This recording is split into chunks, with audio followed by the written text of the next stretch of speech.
Next up, we're improving the way you interact with some of the objects around the map.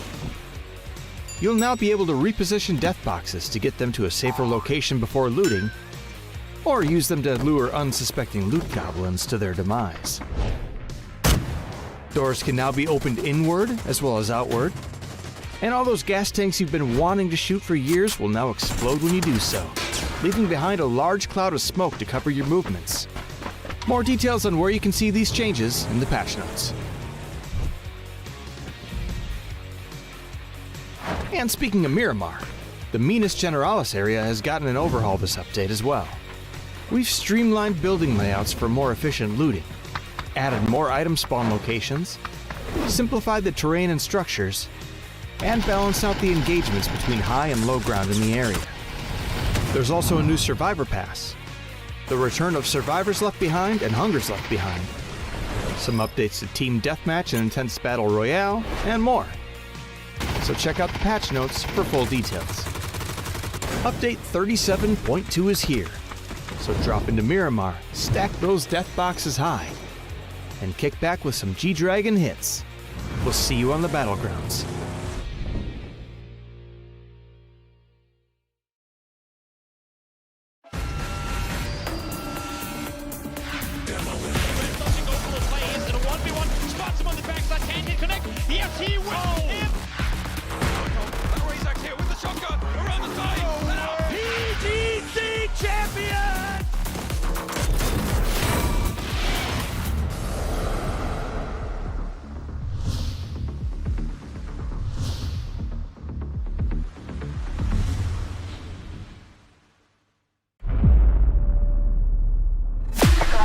I just need a spot, light in the dark. I got a 2-chain but hard too.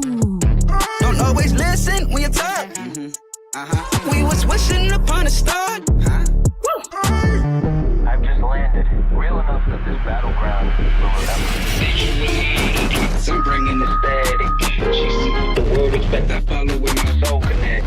Hey,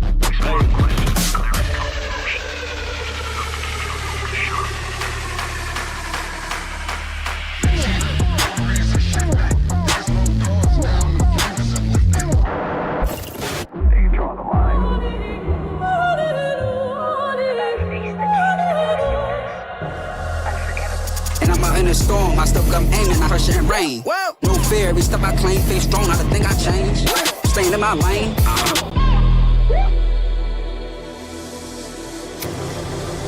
내가 선택한 플레이. 정해진 룰은 없어. 내가 정해. 그게 바로 G-Dragon. Battleground.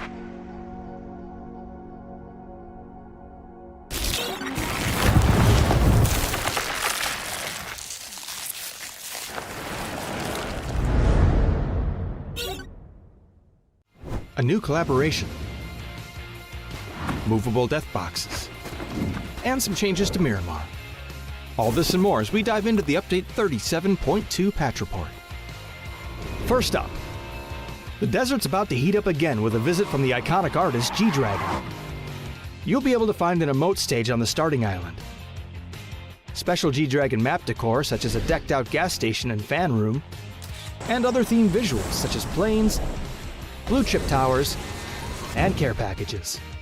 And be sure to head over to the G-Dragon truck stop to immerse yourself in the recreated Power music video set.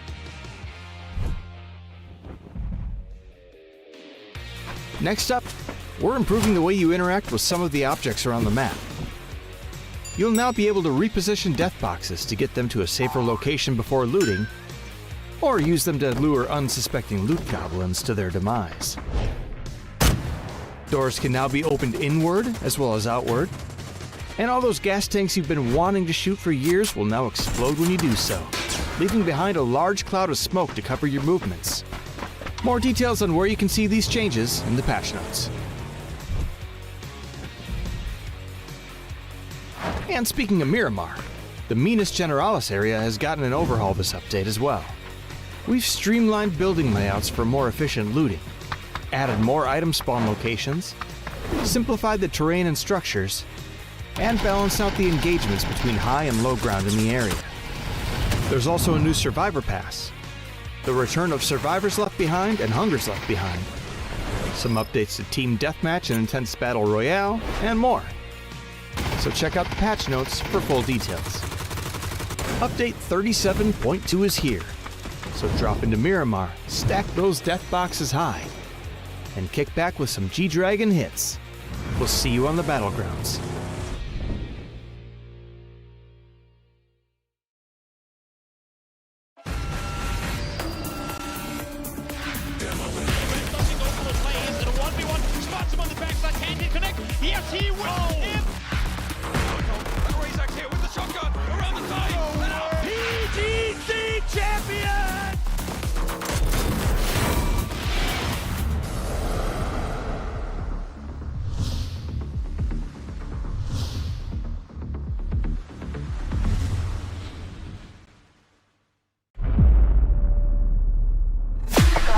I just need a spotlight in the dark. I got a 2-chain but hard too.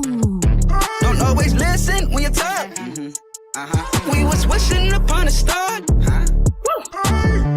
I've just landed. Real enough that this battleground will remember. I'm bringing the static. She see the world expect I follow with my soul connect. Hey,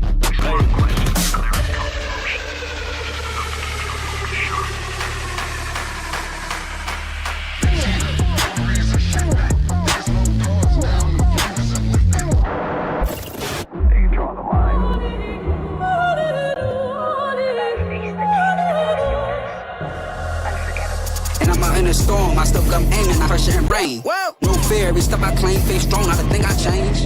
Staying in my lane.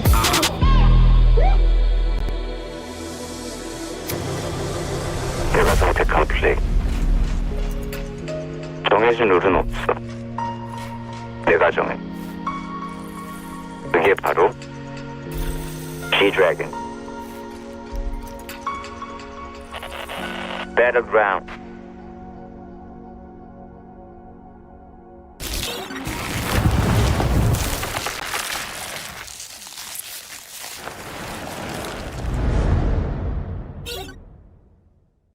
A new collaboration, movable death boxes, and some changes to Miramar.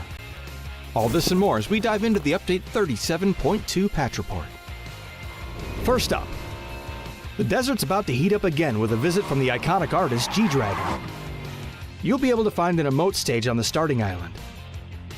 Special G-Dragon map decor such as a decked out gas station and fan room, and other themed visuals such as planes, blue chip towers, and care packages. And be sure to head over to the G-Dragon truck stop to immerse yourself in the recreated Power music video set.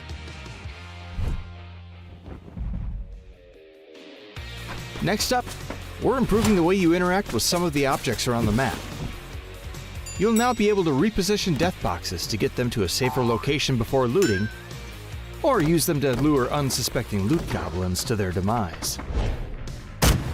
Doors can now be opened inward as well as outward, and all those gas tanks you've been wanting to shoot for years will now explode when you do so, leaving behind a large cloud of smoke to cover your movements. More details on where you can see these changes in the patch notes. And speaking of Miramar, the Minas Generalis area has gotten an overhaul this update as well. We've streamlined building layouts for more efficient looting, added more item spawn locations, simplified the terrain and structures, and balanced out the engagements between high and low ground in the area. There's also a new Survivor Pass, the return of Survivors Left Behind and Hungers Left Behind, some updates to Team Deathmatch and Intense Battle Royale, and more. So check out the patch notes for full details.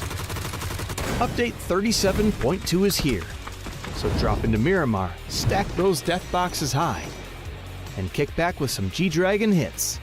We'll see you on the battlegrounds.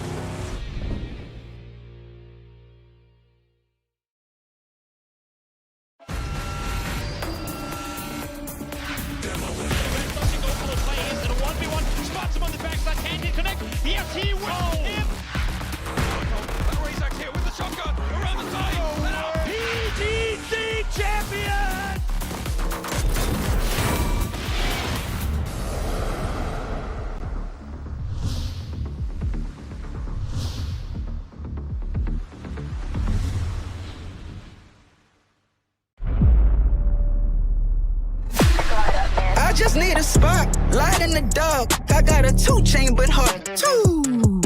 Don't always listen when you talk. We was wishing upon a star.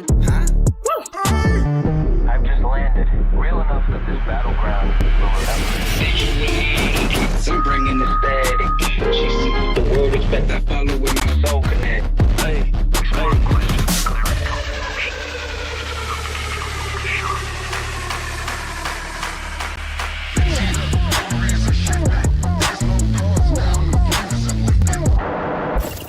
They can draw the line.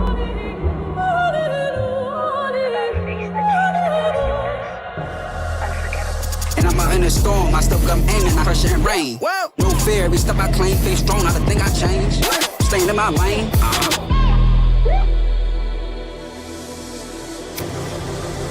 내가 선택한 플레이. 정해진 룰은 없어. 내가 정해. 그게 바로 G-Dragon. Battleground.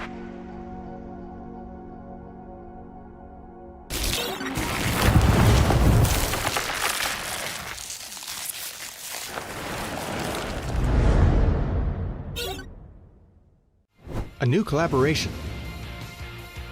movable death boxes, and some changes to Miramar. All this and more as we dive into the update 37.2 patch report. First up, the desert's about to heat up again with a visit from the iconic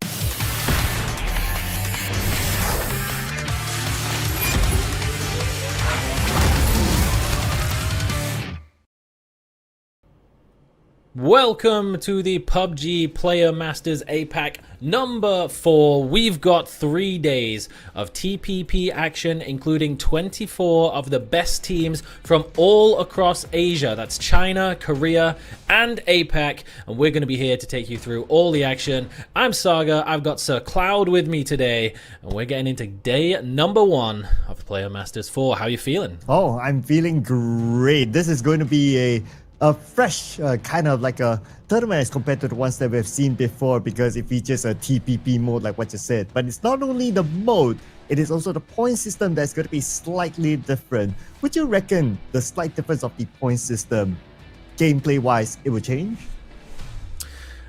Yeah, there's a lot of reasons why this tournament might not look exactly the same as if you're a familiar watcher of FPP Esports. Things are going to look very different all throughout here.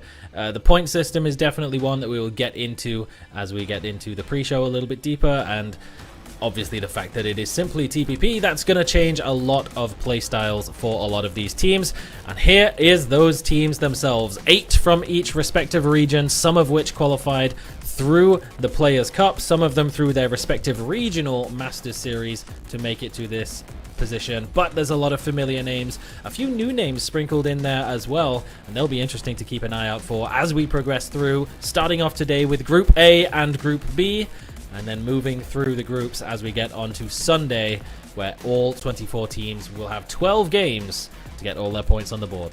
Yes, 12 games per team to decide on who will take the top prize. But it's not only the top prize in terms of placement, there will be others as well. We'll introduce to you a little bit on that later on. But before that, just to give you guys a view of the teams that will be playing here today. So they're divided into Group A, B, and C, as you can see here, and how they qualify here through their respective circuits, whether it's through the Korea PGC points or whether it's through the Vietnamese circuit.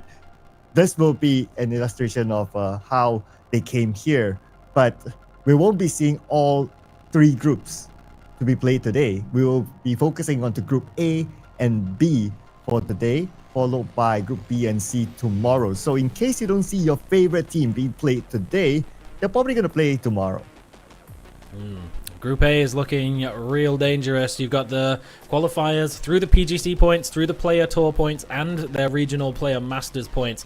And that has ended up with DNF, 17 Gaming, THEERATHON 5, and Anyone's Legend all in the same group. That means they're playing one another on all of their games on both days. That is a real scary group to be going up against. We mentioned a little bit about a slight difference to the placement points. Typically, it's the top 8 will claim placement points. This time around, it is 5th place down to 4th only that claims any placement points, and 5 points for first place. So you got to be a little more aggressive. You got to be chasing those kills. Can't just sit in the compounds, wait for zones to come to you and claim 10 points for free. You can still get maximum of 5 for getting the chicken dinner, but you've still got to go chasing a little bit to make up that difference. Yeah, and any team 5th and above will not receive anything at all. So based on the point system, I would expect to see a lot of teams take fights coming into our matches here today. Now, for our matches, this will be the maps that will be played. We're going to start off with Irango, followed by match number 2 in Miramar, and then we're going to take a short break before we return back into Rondo and Tego, and we're going to end the day with Miramar and Irango. So we're going to play all the standard maps here. It's just that the sequence is going to be a bit different from what we're used to seeing. But of course, the main thing is that the game mode is what they will be using and will be a new challenge for the teams. But what will these teams be eyeing for is a total prize pool. As you can see here, the champion will take home $10,000 US.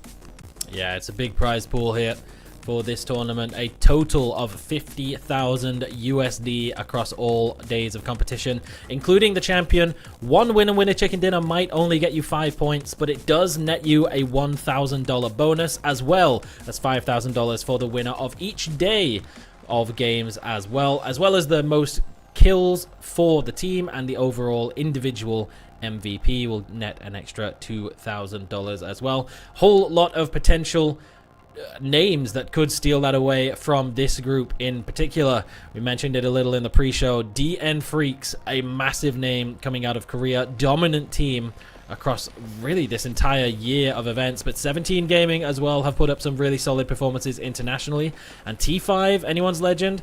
These are the big names that we're looking for, but that doesn't mean that we can count anyone else out. Some of those names that we may be a little bit less familiar with. Team Magic, plus 82, and Eagle Owls, we've seen in and out of some tournaments. Taemin is a big name player. He's got a lot of experience, and so there's definitely potential for those to come in and cause some upsets. Yeah, and of course T5 as well, one of our highlight teams that I'm sure a lot of fans would expect them to do well. But you're up against all these other amazing teams like what you mentioned, so competition is definitely going to be tight.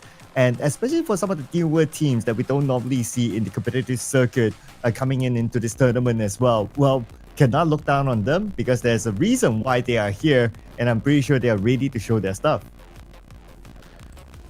They absolutely are. And we're ready to show Group B.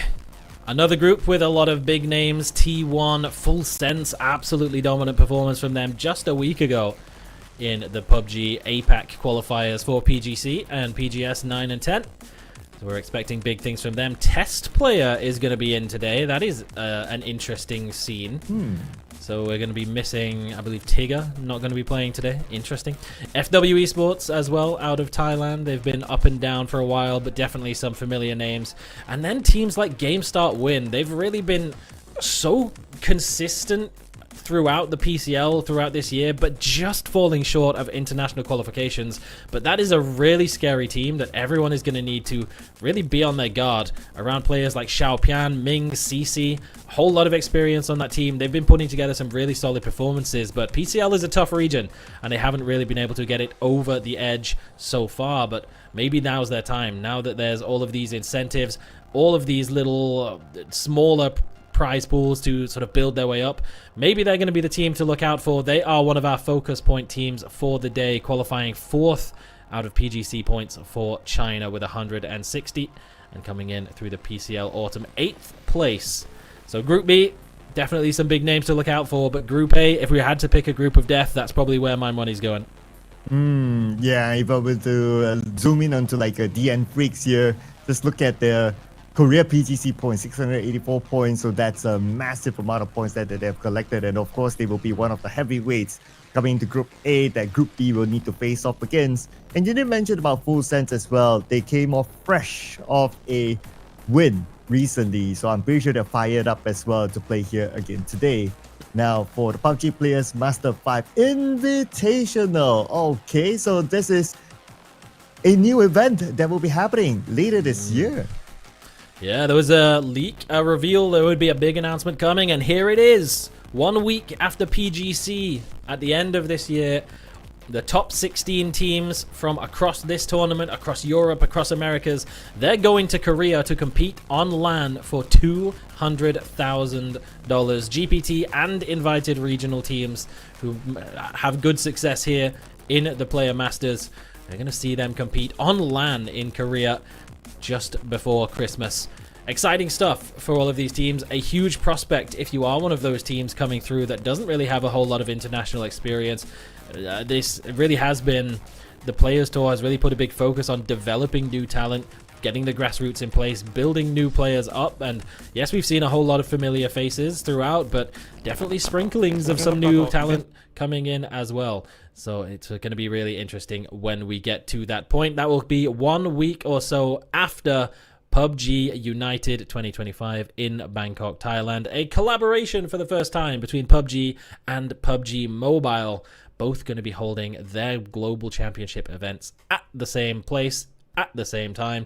That's going to be an absolute banger. Yeah, it's going to be a huge festival.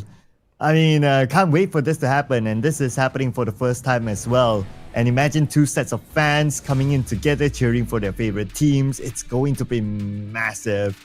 And I really can't wait for this to happen. So it's going to happen somewhere in November, later this year. So do keep an eye on this one. And if possible, do travel to Bangkok, Thailand, because that's where it will be happening. More information, of course, do follow the social medias of PUBG Battleground.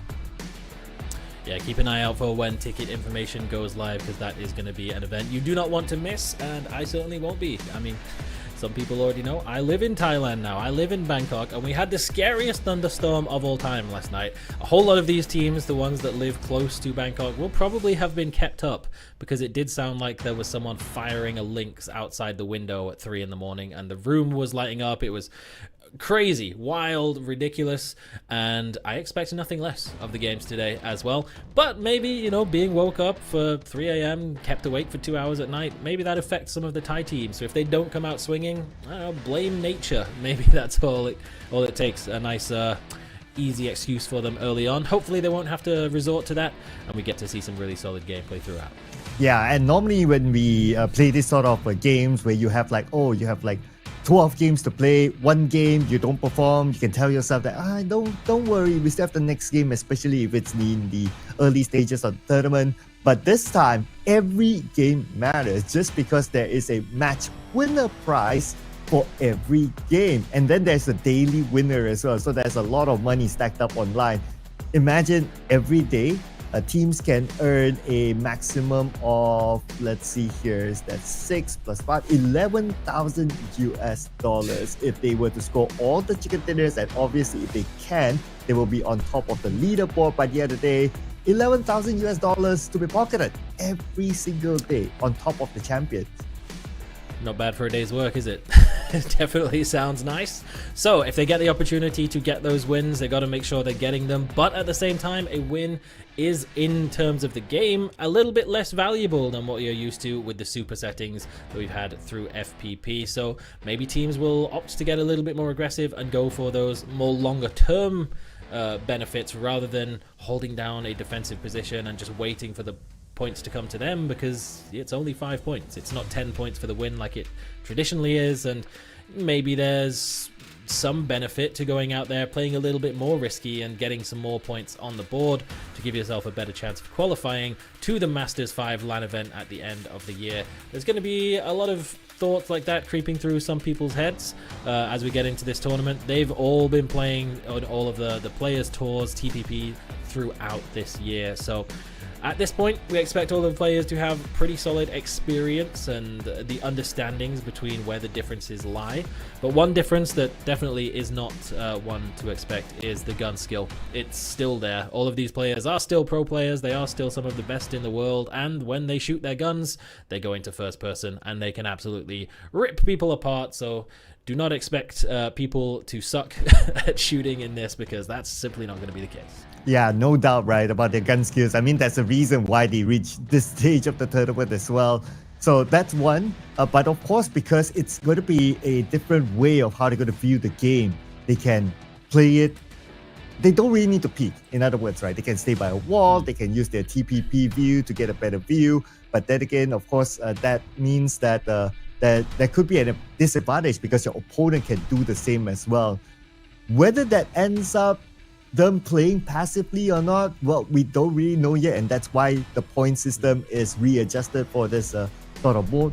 But I'm pretty sure because a lot of these teams, they're so used to the aggressiveness of playing the FPP style of just going in, perhaps they might still have that sort of gut feeling and the inner sense of like, okay, let's just go. But with the fact that we have more information to decide on how do we go.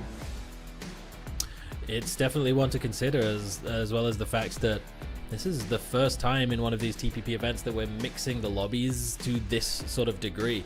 And this might be some of the first time that some of these teams have competed against each other, not overall, but certainly in this style of gameplay, the TPP format, the slightly adjusted point system. Is that going to affect how some of these teams play? And the first thing to talk about, drop spots. These teams, some of them will share drop locations within their regional leagues, whether that's FPP or TPP. It's consistent across both for the vast majority of these teams, but we might have to see some adjustments. Maybe we even see some early game TPP gunfights. We will have to wait and see whether or not that comes to fruition now that we know exactly what is on the line with all of these individual game rewards and incentives, as well as the fact that there is the qualification to the Player Masters 5 at the end of this year in Korea. That's a big opportunity. You don't want to let that go and slip out of your hands, especially if you are one of those teams that has just come out of your regional qualifiers for PGS and PGC that didn't quite make the cut. A team like Anyone's Legend, they are a team that everyone expected to be making it to the globals. They've got some of the best individual fraggers in the world. This is an opportunity that they cannot let slip, that they have to qualify to this tournament at the end of the year. Otherwise, they're sitting out for about 6 months at this point, and that is a huge waste of talent that they simply cannot allow to happen. Yeah, you don't want to be on an unwanted 6-month holiday, right? I mean, we've seen a lot of teams drop out along the way as well. It's just the nature of the competition. At the end of the day, there can be only a handful of teams that can qualify into the next stage, so they have to make the best of what they can. And of course, from this stage to the next stage, we're talking about a massive increase of prize pool as well, like from $50,000 to $200,000 waiting later this year. So I'm pretty sure that will motivate a lot of these players to do well here today, tomorrow, and also the day after. Well, let's talk a little bit about some of the teams who maybe we haven't had so much experience with coming up to this point.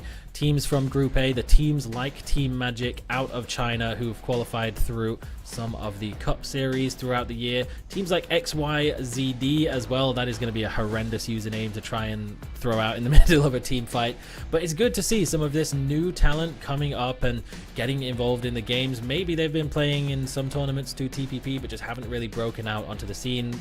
And FPP in the past couple of years perhaps, but coming here, this is their first real showing and they're up against some really difficult competition. We have some other teams that, yes, they've had some experience in the past with some gameplay, like Dream Bounty Hunter Gaming out of Taipei, players like Shiawei, Xiaofeng and Mao Rush, familiar names over the course of esports over the past 5 or so years when they have qualified for some international events. But this is, once again, it's some names that we haven't seen for a while that have sort of come back into the fold and had their opportunity now to really make themselves known once again on the international stage. So we're going to keep a very close eye on all of these teams and see exactly what they're able to pull out for today's matches. And also, we did talk a little bit about Full Sense, who just came off a championship, right? And you were at the casting desk the other day when they played.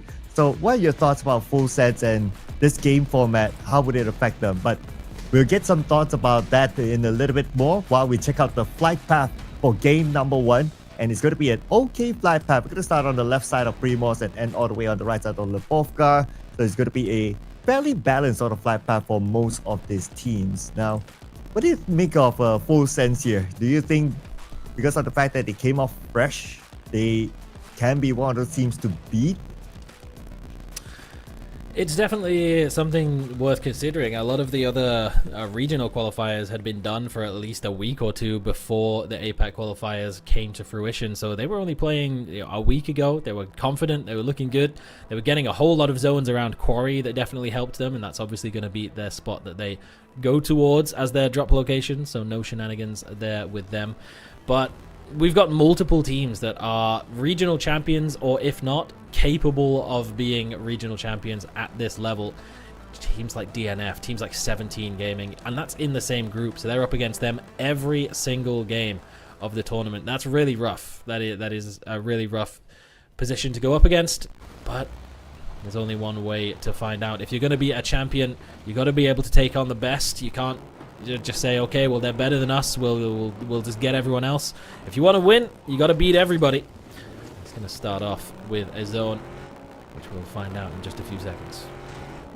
Yep, totally agree with you. If you want to be the best, you got to beat the rest. And zone-wise, looks like it's going to be all the way towards the right side, centered around the area of Milta.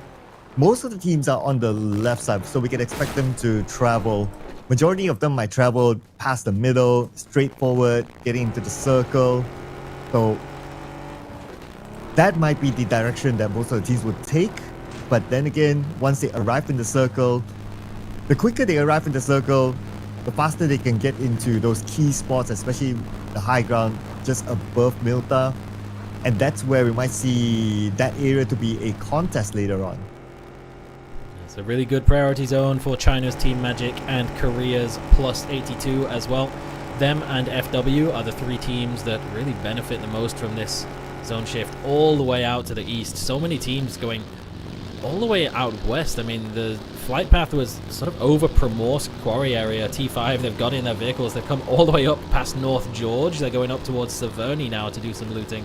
So they're going to be out here for a long, long time. We should also mention XYZD back in the fold. He was announced as rejoining THEERATHON 5 literally this afternoon, about 4 hours before the games started today.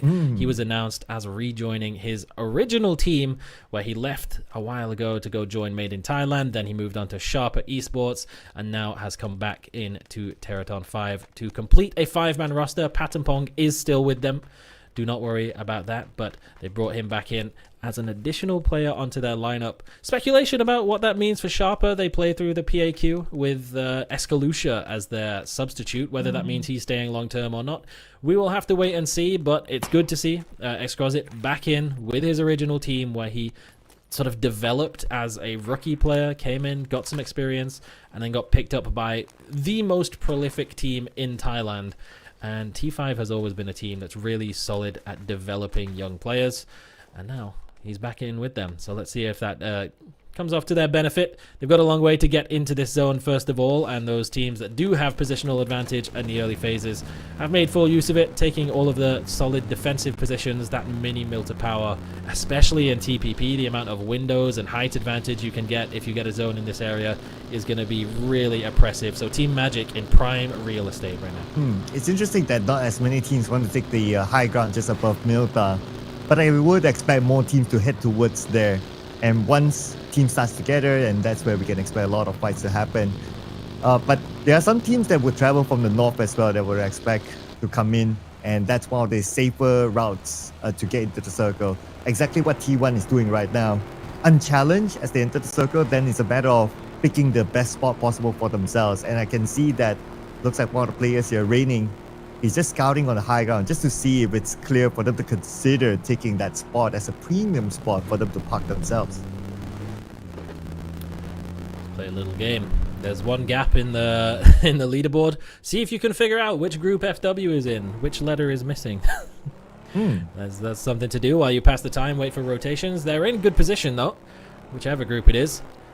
On Milta and out to the eastern side, they can hold down a really nice set of rotations. They can really bully teams if they're trying to come maybe off the military island, go south along the Milta beach to try and wrap to the eastern side. FW can really gatekeep from this kind of position. T1 pushing forwards. They're just trying to bait any shots out, see if anyone's lurking in these windows. They've got to be a little bit extra careful when they're scouting for positions now, because normally in FPP you're driving towards these compounds, you can see if anyone peeks the window, and then you know that that's occupied. But now they could just be waiting the entire time, lurking behind the walls until they're right on top of you. Tanadol's in danger. What is happening here? Just sprinting across the middle of an open field.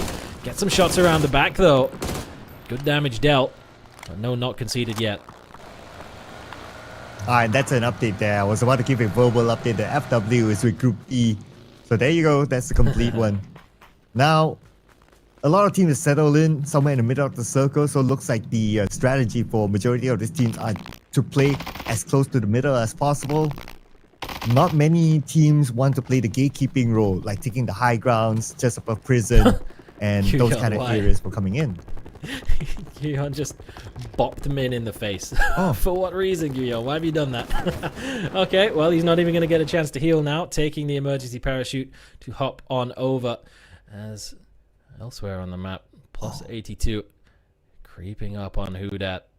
Anyone's Legend, they cannot be allowing themselves to be taking losses early on. This is around the lumberyard up towards the northern side. Young is well aware of the player below. I don't know whether or not Anyone's Legend is quite so aware, but TDT, they're taking the fight to Team Magic. They've just rolled up onto the mini power, regardless of whether or not there was a team here. This might have been an E pickup, judging by the way that they were dropping onto the roof.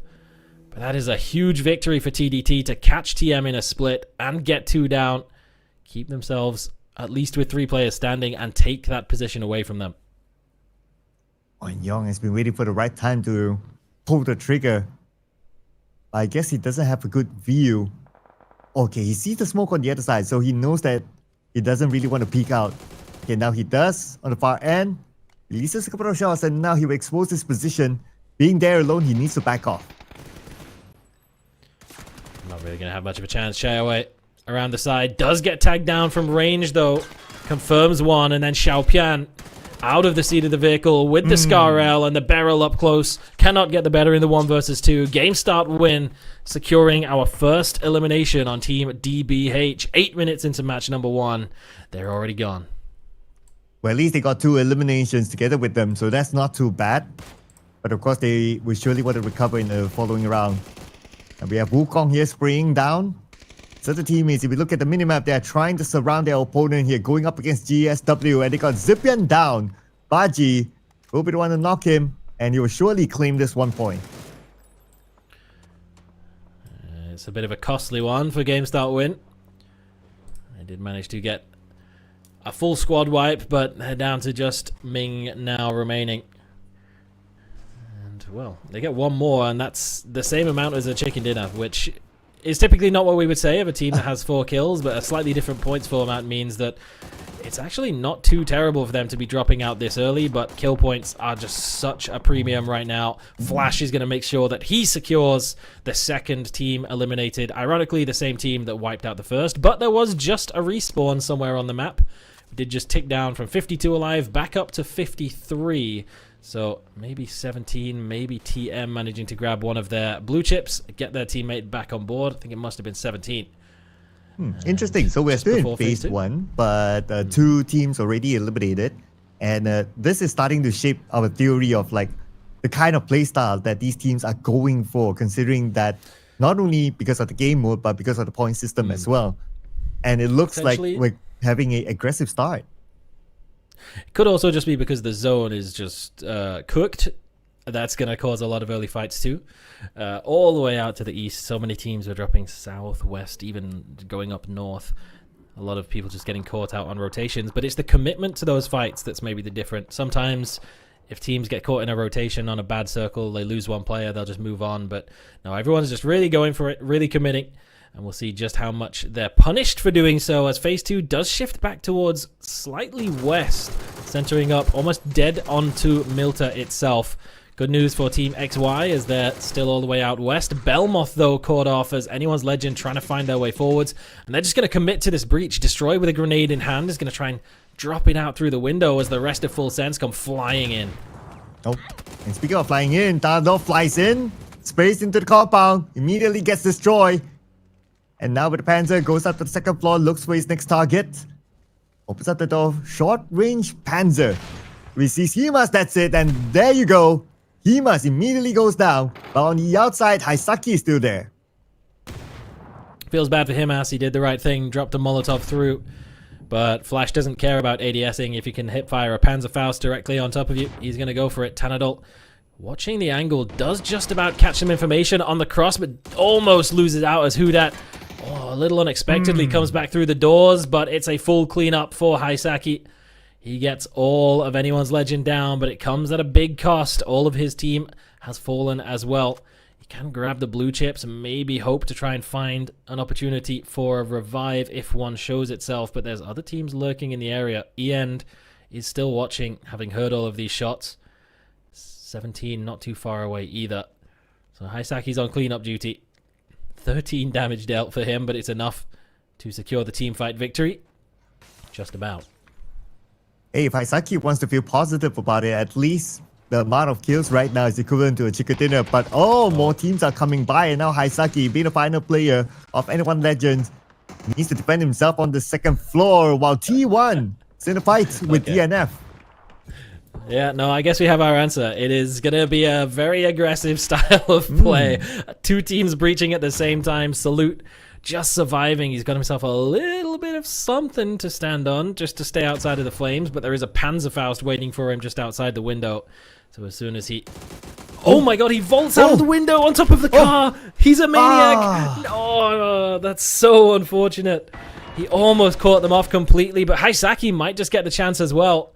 MP5 in play as well, hip fireable, but Panzerfaust not even required. There was a grenade dropped through by End. That was probably aimed for Salute before he just YOLO'd out of the window and tried it. And T1 managed to claim the position, keep all four alive as well. For now, End down to single-digit HP, tagged up from the backline. But that was a chaotic set of fights in that compound. We've lost almost half the lobby, and we're 12 minutes in. Wow, and we're still at phase number 2.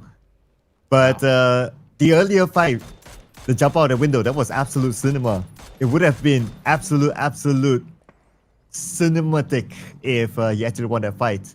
But Damien with the mini 14 gets one target for himself, so this is going to be the second point for Eagle Owls, as they will have this compound for themselves. So no other team for now, that is, until maybe if T1 is interested to come by. He took one single tag from very far away from Team XY, but they'll manage to get the vehicle up to safety. If T1 spotted out that it was just one or two players in this position, though, we've already seen a whole lot of teams showing they're not afraid to go for a breach, but maybe this zone will stem that aggression a little bit now. T1's position practically dead center as the zone has already shifted completely away from the water. So we've gone not just Milta, but a little bit further up the hill as well. This does give us some options for the phase 4 shift. Could go back down south towards Milta and have another one of those urban endings like we had last weekend in PAQ. Or it could just come up the hill, benefit the teams who are holding that kind of position up here, like T5. Still 0 points for them all the way up north. A wide spread, but at least they're not getting caught in gunfights like these two teams, Eagle Owls and XY up close. There was those early shots that were sent over towards Aihu.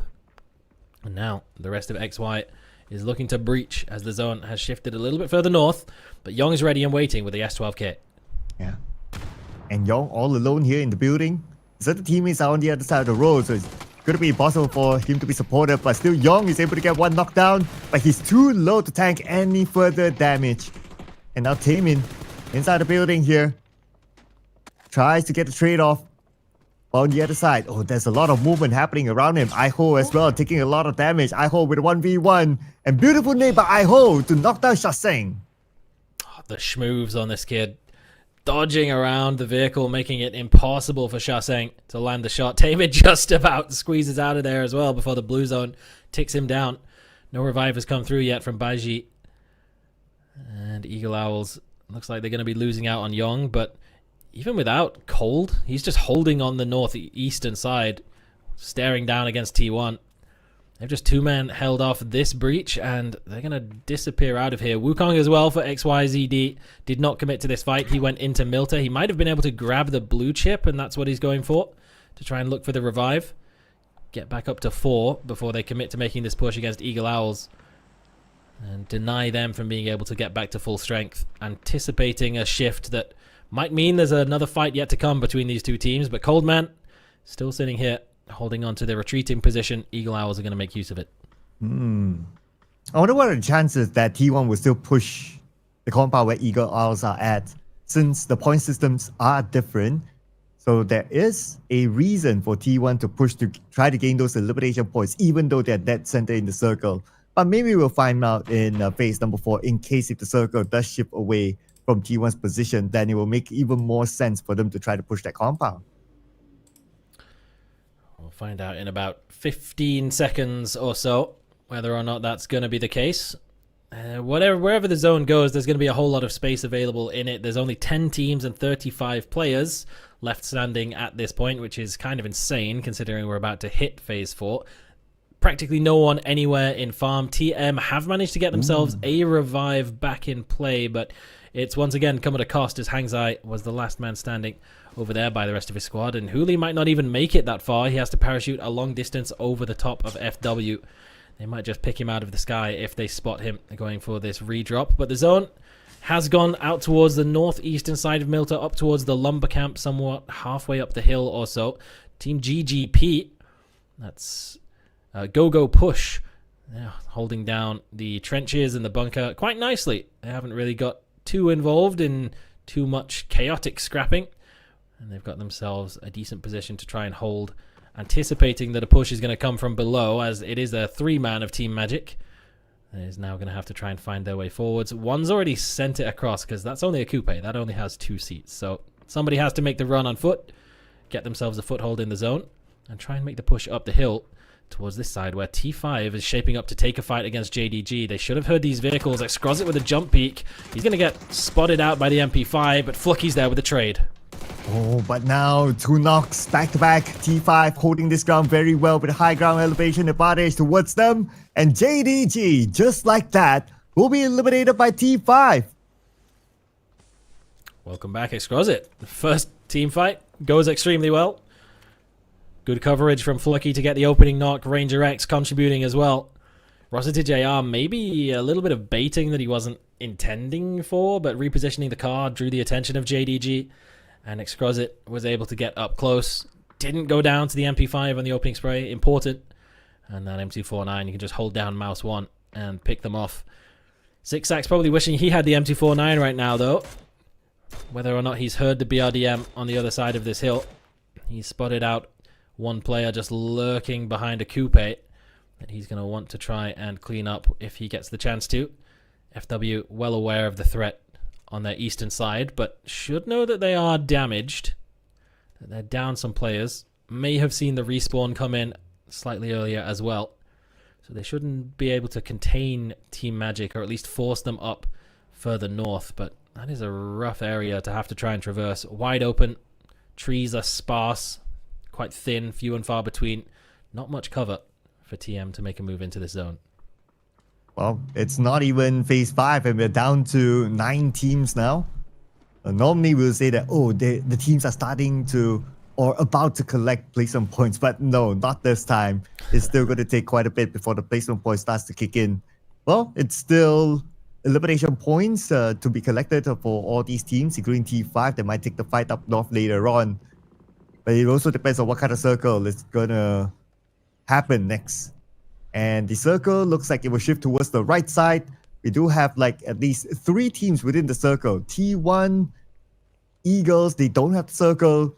But T1, they're in a position that they can gatekeep teams from coming in. And right there in the center, GGP, GOGOPUSH. If that's anything to go by, their team name is anything about their philosophy.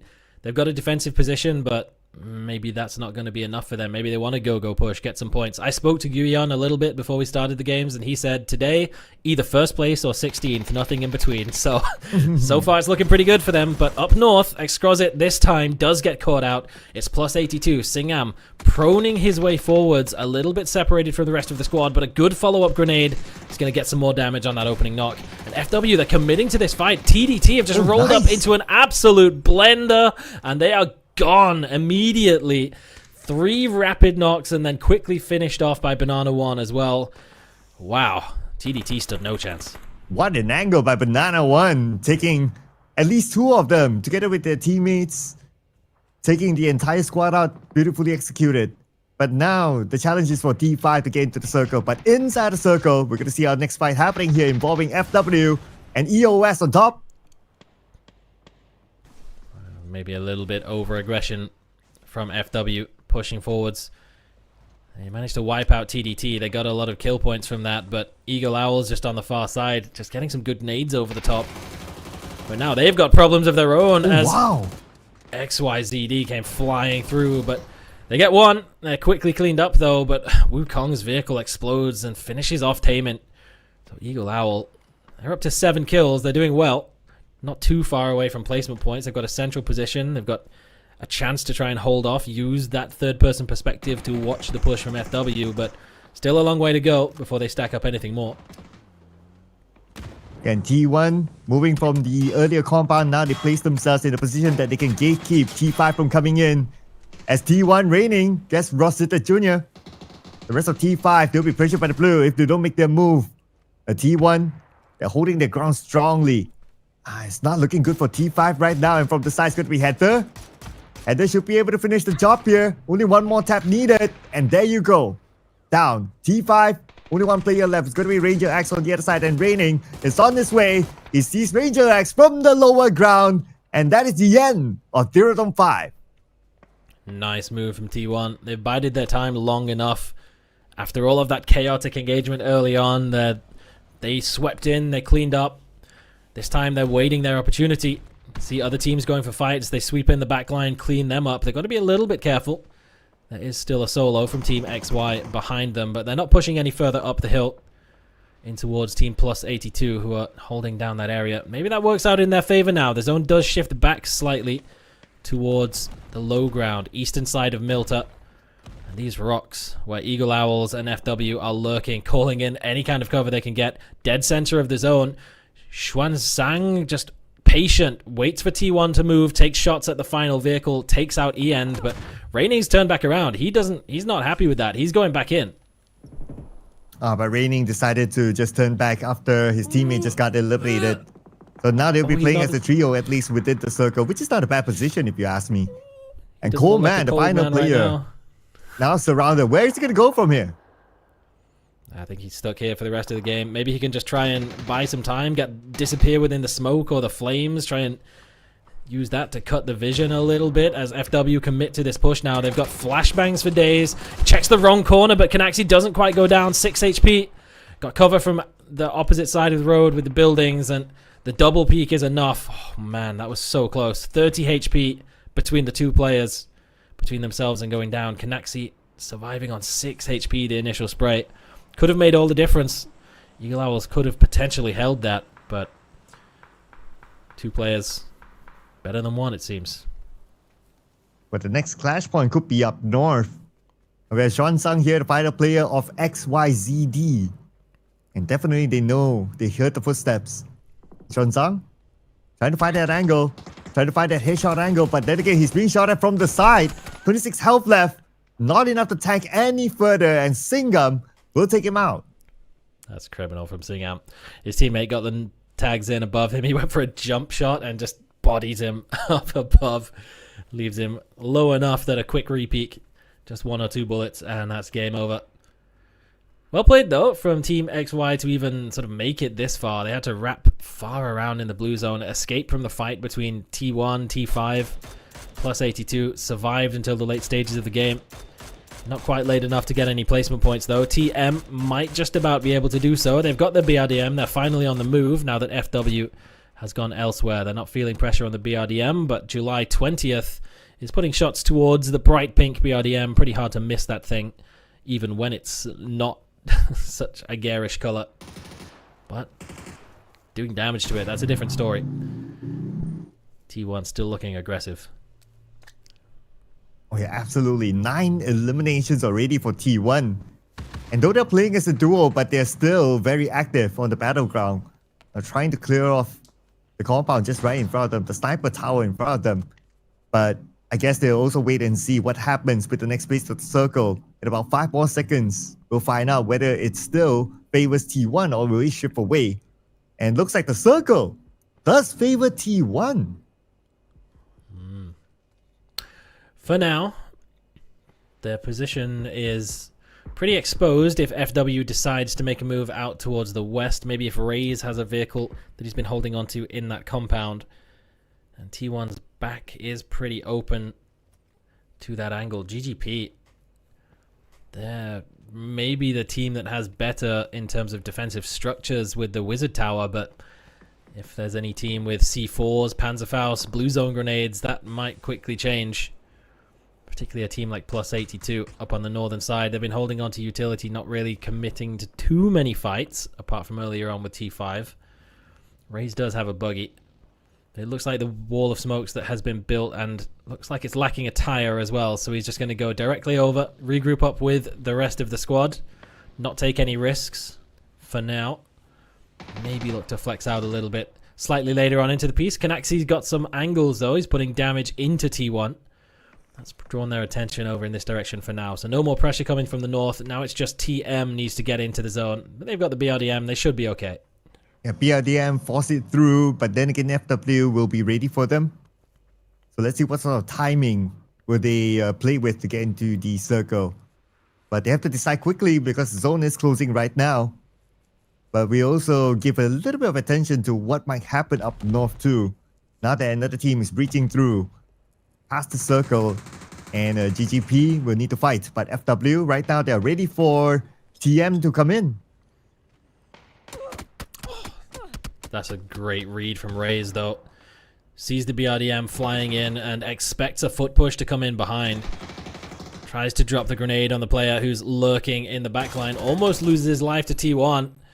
But FW just surrounding the BRDM. Looking for grenades. Just drop one underneath. Perhaps maybe a Panzerfaust on one of these bodies. But TM's just trying to run them over. Having to hop inside the vehicles for protection. They've used their emergency deployable cover as well for a little bit of extra space. He hops out with a shotgun. A one pump from Hooli. This is ridiculous. Raze is last man standing. That's crazy from TM. They've both gone down. It's 1 versus 1. Oh man, that insane push earlier on. Because of that, right now it's a 1v1 with the terrain currently favoring Bo. Raze on the lower ground though. He's pretty much out of utilities. Not too sure what he was trying to do with that, but okay. I guess anything works or doesn't work. Yeah, you need to have thrown that pretty far. It's actually pretty scary. Like, if that grenade blew up after he threw the gas can, he might have just set himself on fire, but he's just waiting for any information from Bo. The smoke has gone up, and it's cutting some line of sights. They're just using audio information for now. Bo has been spotted out from up the hill. A couple of tags to come through. Raze just putting prospective shots out. Might have caught a glimpse over the top of the smoke, but nothing connecting yet. Bo's creeping forwards, using the smokes for cover. Gets up to the tree, up close, but Raze gets the better of him. Close range in the 1v1. He has time to get over and get the revive on Canaxi as well. Really solid attempt from Team Magic to get into the zone. Hooli just hopping out of the whip with the blicky in hand, just one pumping Canaxi. But he's going to survive for now. Keeping up as a two-man, and we're officially into placement points for the first time here in Masters Asia's fort. Yeah, it's still anyone's game right now. It's a 3v2v2v2. So anyone could score this chicken dinner. We're heading on to space number 9 soon in about 25 more seconds. Now on screen we have July 20th. I'm not sure if Raze knows though. If he doesn't know, he oversteps, then July 20th he can take the advantage of pulling the trigger first. This might be crazy. I don't know if Raze has an angle to see the shadow next to the airdrop crate.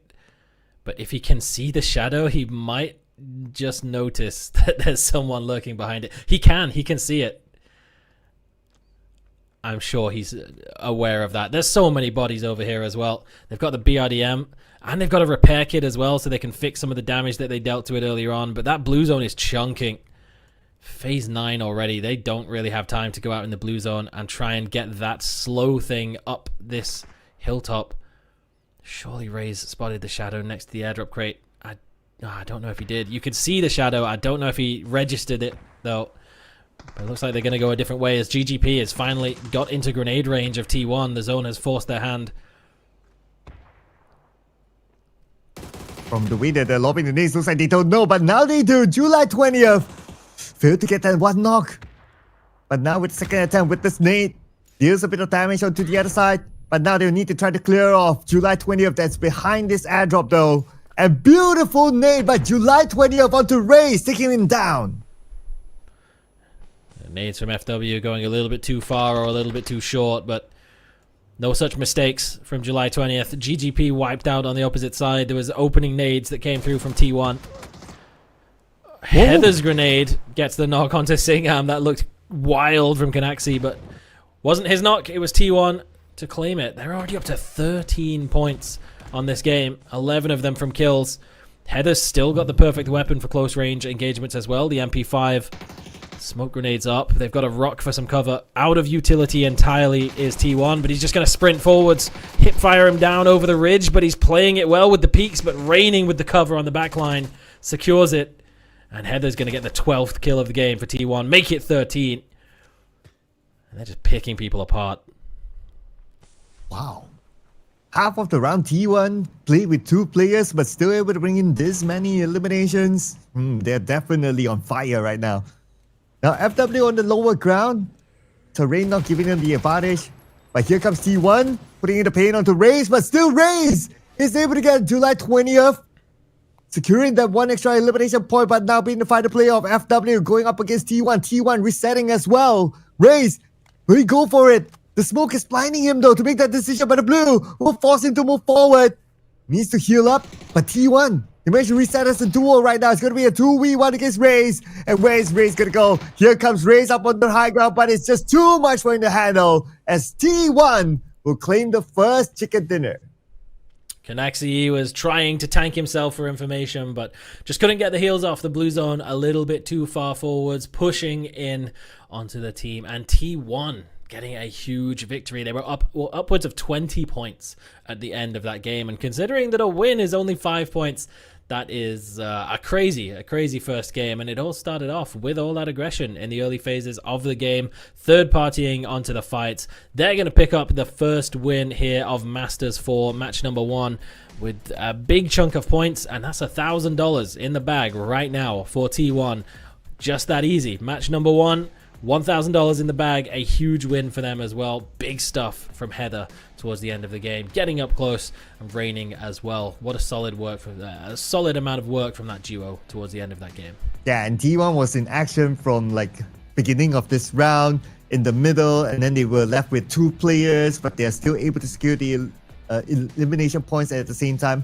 Obviously, the chicken dinner as well. This is a solid gameplay by T1. They know when to move if they are playing as a 4, and when to move if they're playing as a duo. It just shows their whole versatility across the game. What impressed me the most is that they know where to position themselves to gatekeep other teams from coming in, while at the same time securing those elimination points for themselves. And that was the beginning of them bringing in those elimination points that brought them to a 20-point haul in game 1. Yeah. That's amazing stuff by T1. It could have so easily been a 0 point for them, but let's take a look at how things went through that game. Early on, there was so much fighting. This compound in particular, Anyone's Legend made the push early on. They made a bit of a defense against Full Sense, and then it was the 2 teams breaching at the same time. It was T1 and DNF, both with the rebreach at the exact same time. And if that had gone the other way, if it was T1 that got wiped out and it was DNF that won that fight, then this could have been a completely different endgame. But T1 surviving early on in the way that they did, playing the hilltop effectively, just making sure that any threats on their side of the zone were inactive or dealt with. Held it down really well. A well-deserved victory. Oh, and Coleman as well. Held on his position for quite a while. Managed to gain a few elimination points in the process as well. But this final fight, of course, it was pretty straightforward by then. It was T1, 2v1 at that moment. But Outer was pretty straightforward because they had the terrain advantage. But of course, they had to work it out. And their opponents, they were also distracted by the fact that there was another player for another team by the side that actually showed himself. And they had to switch their attention to one side for a while. And T1 came in at the right timing after they heard the audio cue to gain those at least their first knockdown and then follow up by finish off Raze as the final play of FW. Hooli just hopping out of the BRDM and just one pumping 6 sacks towards the end. It feels unfair. They put so many bullets into that thing, but just did not have a Panzerfaust, so didn't have the counter. And the BRDM is so annoying to deal with if you don't have that piece of equipment in your arsenal. T1 did not require it though. They were not under pressure of that sort, and 15 kills and 5 points for the first place will be their reward. A big 20-point leap after one singular game. A big advantage picked up for them off map 1 out here at Players Masters Asia 4. They're from Group B, so they're playing today and tomorrow as well. So getting an early advantage is always nice when you're the team who has to basically sit here for the entirety of day 3 and just cross your fingers and hope nobody overtakes you. Getting a big early advantage lead like this is really going to help with just feeling a little more comfortable with that on Sunday. Yeah, because obviously, like what you say, right, they won't be playing on Sunday. All they can do is hope for the amount of points that they have collected throughout today and tomorrow is enough for them to maintain at the position that they want to be. Obviously, they want to be the champion, so they have to collect that many points. But nevertheless, it's only one game so far. Yes, T1 looking good for one game, $1,000 back just like that. But can they be consistent in game number 2 onwards? That will be the bigger question. Yeah, it's been tough for T1 really throughout this year. There's been some times, even towards the end of last year, where it looked like, heck, they might have even been sort of global champions towards the end of last year. They were looking really, really good at the first half of some events, but things didn't quite work out that way. And throughout the year, things have been a little bit up and down, as they so often tend to be for any Korean team that isn't DNF. And it's good to see that they can come out here and look strong off the rip immediately. Good confidence builder as well. Some of these teams will be traveling within the next sort of 4 to 5 days to head out to Malaysia for PGS 9 and 10 as well. So just getting out there, getting some confidence built up for these squads is always going to be a big boost, and it's nice to see for T1 that they're able to hold on to this. I think whether they can actually continue to do that, it's going to depend on a lot of factors. The zone is going to be a big factor as well, and the aggression from other teams, because the way that they went about getting that game and getting all those points at the very start, what they did, that breach at the exact same time as DNF, that's not something that you're going to do if you're hoping for consistency. So maybe now that they've got themselves an advantage, they might hold back a little bit and not go for those chaotic plays, but at the same time, there's the points rewards for most kills. So maybe they just want the kills. I really couldn't say. Time will tell, I suppose, is the political answer for whether T1 will be able to continue doing it. But I hope so, because it's a really solid start to game number 1. Yeah, thanks for reminding all of us as well that the team that has the most kills throughout the entire tournament will take home an extra $5,000. So I guess that answers perhaps why these teams from the get-go, they're going for fights and fights and fights and fights. When they see one compound, a team comes in as a third party, and then when that's done, fourth party comes in. That can happen inside of Erangel, but because we're switching up the map to Miramar after this, it's going to be a way bigger map. Of course, it depends on what kind of circle we're going to get, but for the most part, this sort of map, fights will take a little bit more time. So I would expect it to be not as aggressive as how we've seen in the Erangel map. Yeah, I think Miramar, it kind of depends, again, like where the zone goes, because the fights that we saw, particularly in the early phases of the game, a lot of it was, there's a decent position here in the zone, and it's a compound, we want to hold on to it. So they try and get involved early, take hold of the defensive position, like the compound's buildings in particular in TPP are extremely strong because of the safety you can have while gathering information. So it makes sense that people would want to fight for those. And there's some areas of Miramar where it's just open fields with like a couple of buildings in the middle. So those buildings are going to be extremely high priority. So teams might risk going for fights and saying, if we don't get this, then, you know, it's almost not worth like continuing. Like if we don't get this, it's okay, we go next game.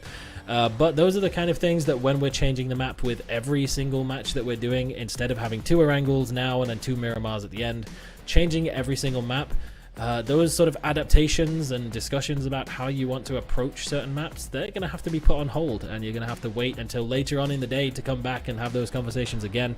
You can't just take the lessons that you've just learned in the past 30 minutes of Erangel and apply them to your next game, because it's a completely different battlegrounds, and it's going to be interesting to see whether or not that means completely different play style and completely different outcomes in this game as well. Whether or not we're still going to have 32 players alive at phase 4 in this game as well. Yeah, it'll be interesting to see how that converts across all of the maps, particularly maps like Rondo as we get later on, and again, whether or not we see any hot drops, because there's a lot of potential for it, and changing these maps so frequently could still happen. Yeah, we have not truly seen a hot drop inside of the Erangel match. Now, Miramar, of course, being a bigger map, not to say that even just because it's a bigger map, the chances of hot dropping might not happen. It's still like the same. If a team really likes that spot and if they want to challenge for it, sure. Maybe hot spots like Picado or maybe like Chumacera, to a certain extent, maybe even St. Martin. These sort of spots might be eyed by these teams. Lost Learners, also kind of like a hot spot, but generally can house up to 3 teams. It is big enough of a city. So even if you see like, 2 teams, 3 teams dropping into Lost Learners, for the most part, we wouldn't need to be too worried about their early or the right after they drop sort of encounter. Maybe after they're done looting and they want to try to get elimination points just because of how the point format and also the prize that is on the line for this tournament is, sure. But at the very beginning, I believe that they can still like open up their space inside of Lost Learners and have their own spot to loot. But talking about some of those other hotspots like the Picado, like the St. Martins, I would definitely like to see a hot drop. Obviously, it's because like for us, it's excitement from the get-go. So I wouldn't complain if any team were to hot drop another team at the very beginning.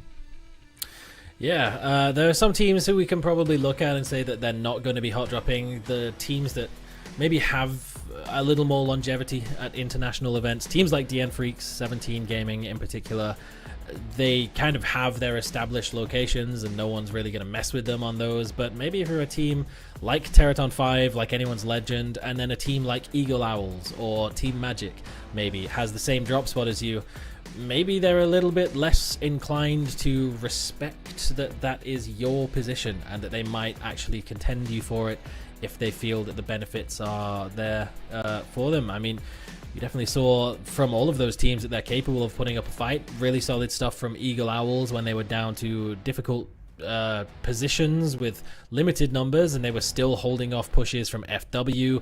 XYZD came flying by on a drive-by and they wiped them out as well. So still definitely capable of putting up a very solid fight. And then some of the teams that really didn't get all too involved in the earlier phases of the game, teams like GameStart Win, they started off looking pretty good. They got the first elimination, then got instantly wiped out. So maybe for them, it's a little bit of bringing some aggression to the table is what we're just going to be consistently seeing from them. Who knows? We're just going to have to wait a few minutes for our game number 2 to start on Miramar. And a lot of it really is going to depend on the flight path that we have as well. Miramar is one of those maps where some flight paths can just make it pretty much impossible to get to certain drop locations because it's a big map, like you said.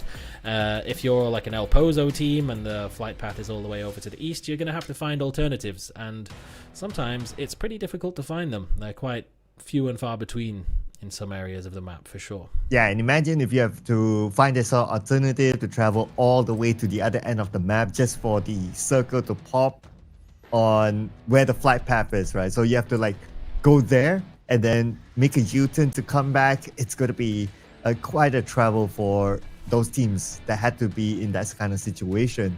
But for me personally, I do like an Impala finish. I think Impala is very challenging. You have multiple levels to it. You have a little bit of water in it. You have a few compounds here and there. So you have all different elements inside of Impala, including a road as well in between. So I think that if Impala were to be the final circle in the next map, that would be kind of exciting. How about you? Do you have like a area that you prefer to see being a final circle?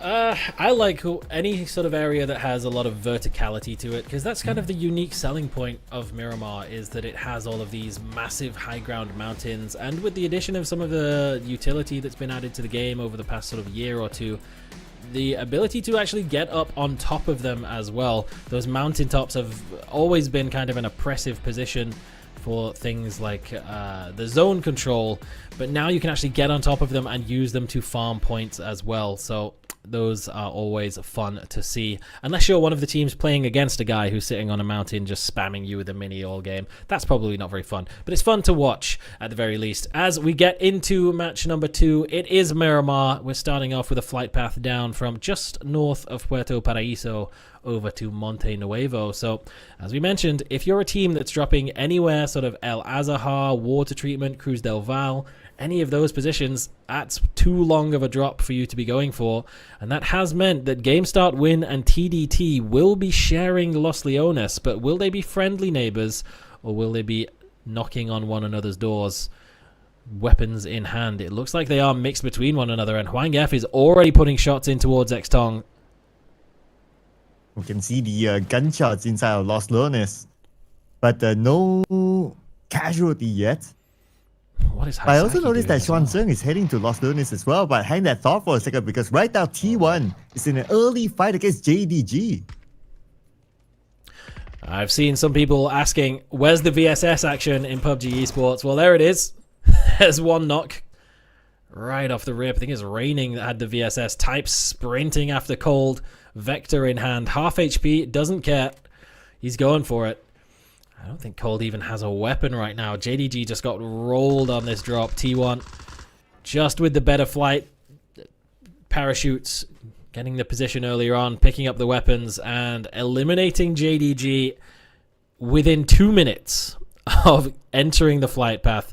They're going to be waiting a long time to get involved in their next game. GSW looking to continue the aggression as CC walks into a door. Zayu's there waiting with a double-barreled sawn-off, ready to answer the door. No cold corners wanted. And he puts a pre-firing shot in towards Xiaopian as well. Grenade in hand is going to force him away from this position. He heard that vault as well, I think. Zayu's putting up a fight for his life. He's going to have to. The rest of his team has already been wiped out.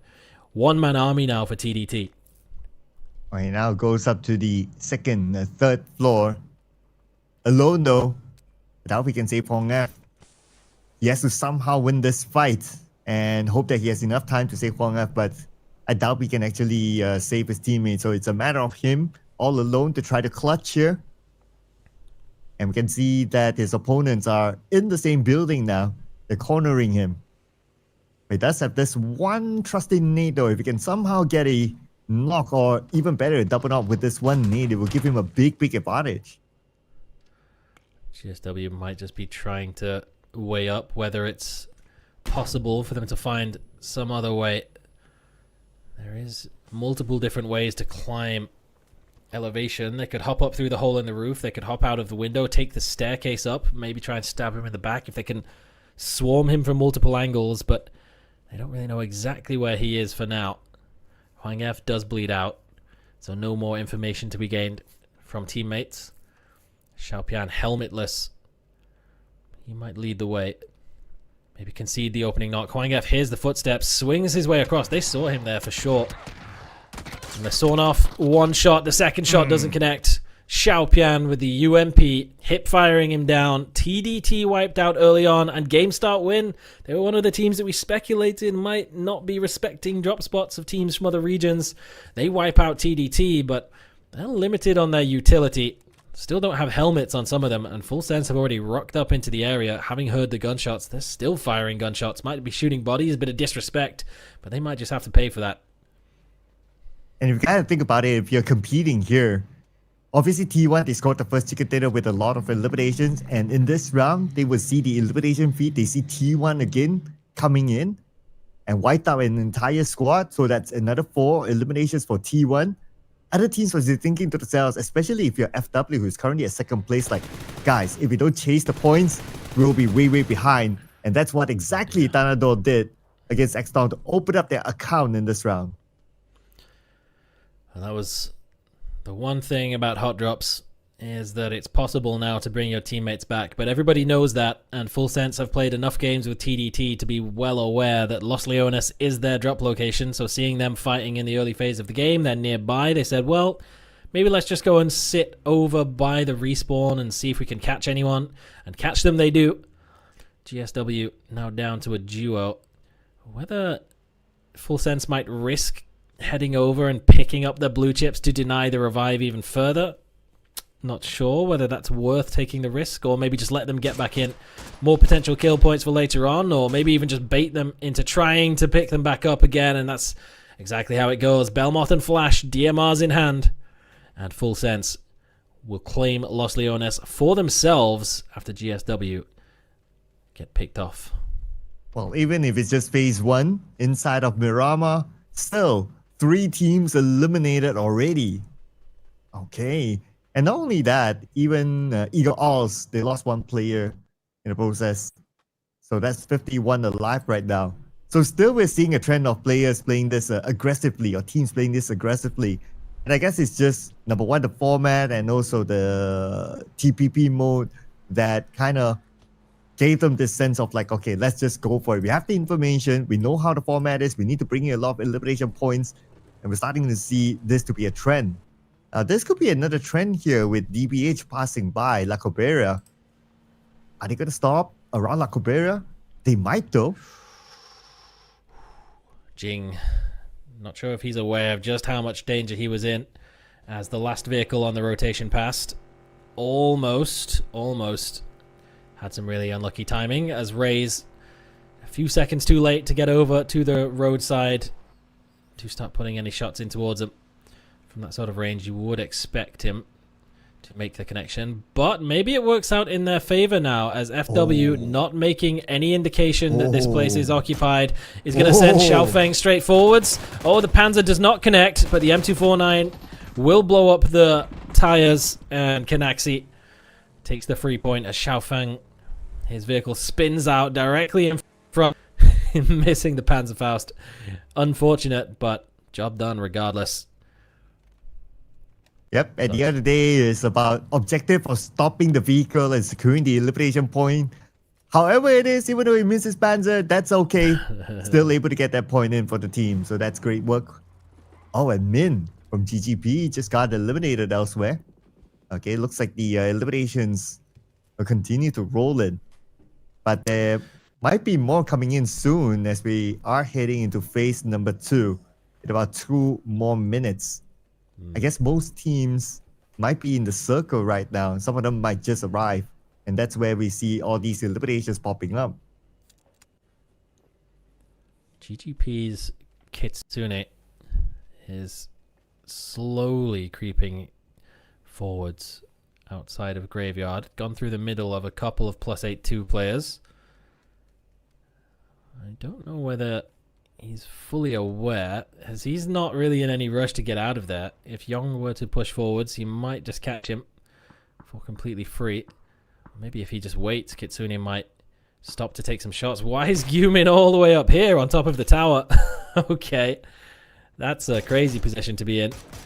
You get a whole lot of information, but it's mad risky, but fair enough. He's going to have to hop down now after hearing that K9 shot sent in his direction. Tanadol almost got some damage onto Baji over on the balcony of the long building, but wasn't able to find the picks, so FS just going to move on. Not waste any more time. Trying to get a pick on a player who's just going to be lurking, playing defensively. Haisaki looking for information for anyone's legend, trying to find themselves a game plan for what they're going to be doing in about 45 seconds when the next zone is going to pop. And phase 2 will be in full effect. And that's where we can surely see more teams move and expect more fights to happen. It is Miramar though. So a lot of land here within this circle. And perhaps even in phase 2 as well. Looking over at FW. So far, decent start for them. 1 elimination point now secured. But still a lot more behind the T1, who had a really good start of taking out JDG with 4 elimination points in the back. Speaking about T1, now we have them on our minimap, and they're making their way to the circle. A bit of a late comer there, T1. Yeah, they are. But it's maybe to be expected when they were mildly inconvenienced with their hot drop at the start of the game. It took them 2 minutes, so shouldn't really be too much of an issue, but then they could at least feel safe that there wasn't anyone else nearby, so could commit a little bit more to their looting, I suppose. Kitsune does manage to sneak out of there just before plus 8-2 finds them to get the pick off, having seen the zone updated, going towards the southeastern side of Minas Generalis, and they're going to be taking a bit of a wide rotation route around. Quite separated is plus 8-2. July 20th, scouting a little bit further ahead of the rest of the crew. Opportunity there maybe for someone to find a pick, or at least get information that there'll be more cars coming later on and get a bit of a bridge camp set up. Nobody saw that 6 sacks, don't worry about it. Nobody saw you driving to the cactus. Huion driving straight through. Xiaobei just shredding his teammate out of the vehicle with an MP5, and then Lil Ghost takes care of the rest. GGP just could not find a way forwards. Nice setup there by 17 Gaming. And with that one action spray, immediately eliminating an entire squad. Next hour is going to be July 20th. One of the players that actually lasted rather long inside the Erangel match, but not that long this time. Eliminated at phase 2. Now we are left with 12 teams and 45 players. And here comes 82. They're going to take points against DBH. Yeah, that's sort of what I was worried of for plus 8-2. If they're going to be driving, there's a reason why you see a lot of the top teams in international events driving close together as a convoy. Kind of dissuades anyone from doing any weird stuff like this, like what Xiaowei is doing, just lurking behind a rock.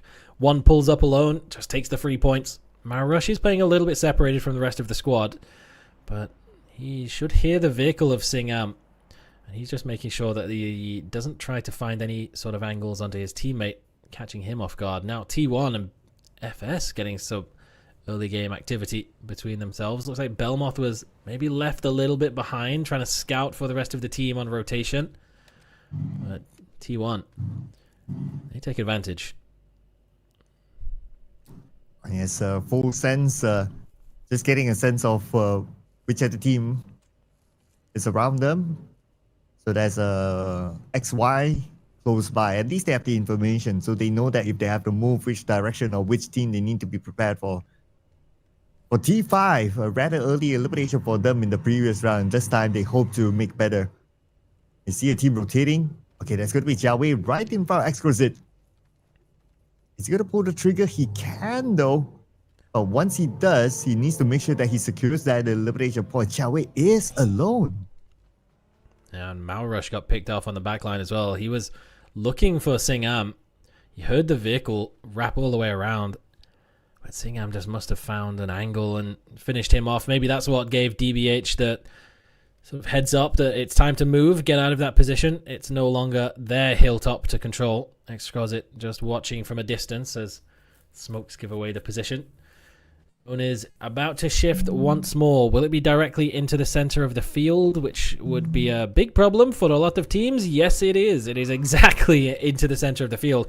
XY have a 2-2 split. And they're going to have to try and consider exactly what their next move is going to be. Their western side of that 2-2 split is a powerful compound to control. They're going to give that up, though, as heading over to the east side of the 2-2 split, it's much more central and likely that they're going to hold on to that zone all the way to the end of the game. But getting over there does mean that your vehicles are probably getting their tires popped. And so they're going to have to commit over to the east. They cannot reconvene on the west. Full sense, lurking in the dip, hear the vehicle making an exit, and they're going to backfill nicely just in time before T1 rock up and take their dip that they just left seconds ago. Flash can't quite land the final shots with the FAMAS. He gets tagged down from anyone's legend before he can really commit. Follow up with a nade.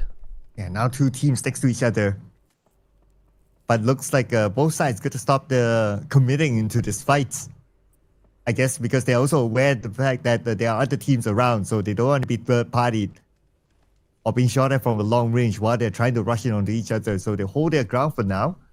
Don't see any big incentive for T1 to truly push it. Plus, they are the top team now with already 5 elimination points in this round as of now. So they can just hold their position.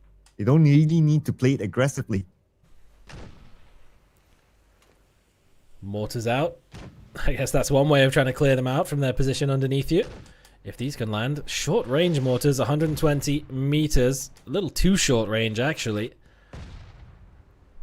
Might need an extra 15 meters or so on those. T1 actually shifting their vehicles out of the way, but then just putting them straight back in. But using the opportunity to try and go out, take some perspective shots, using the sandstorm as well to make sure that shots from AL don't come in from distance, but still nothing there to be found.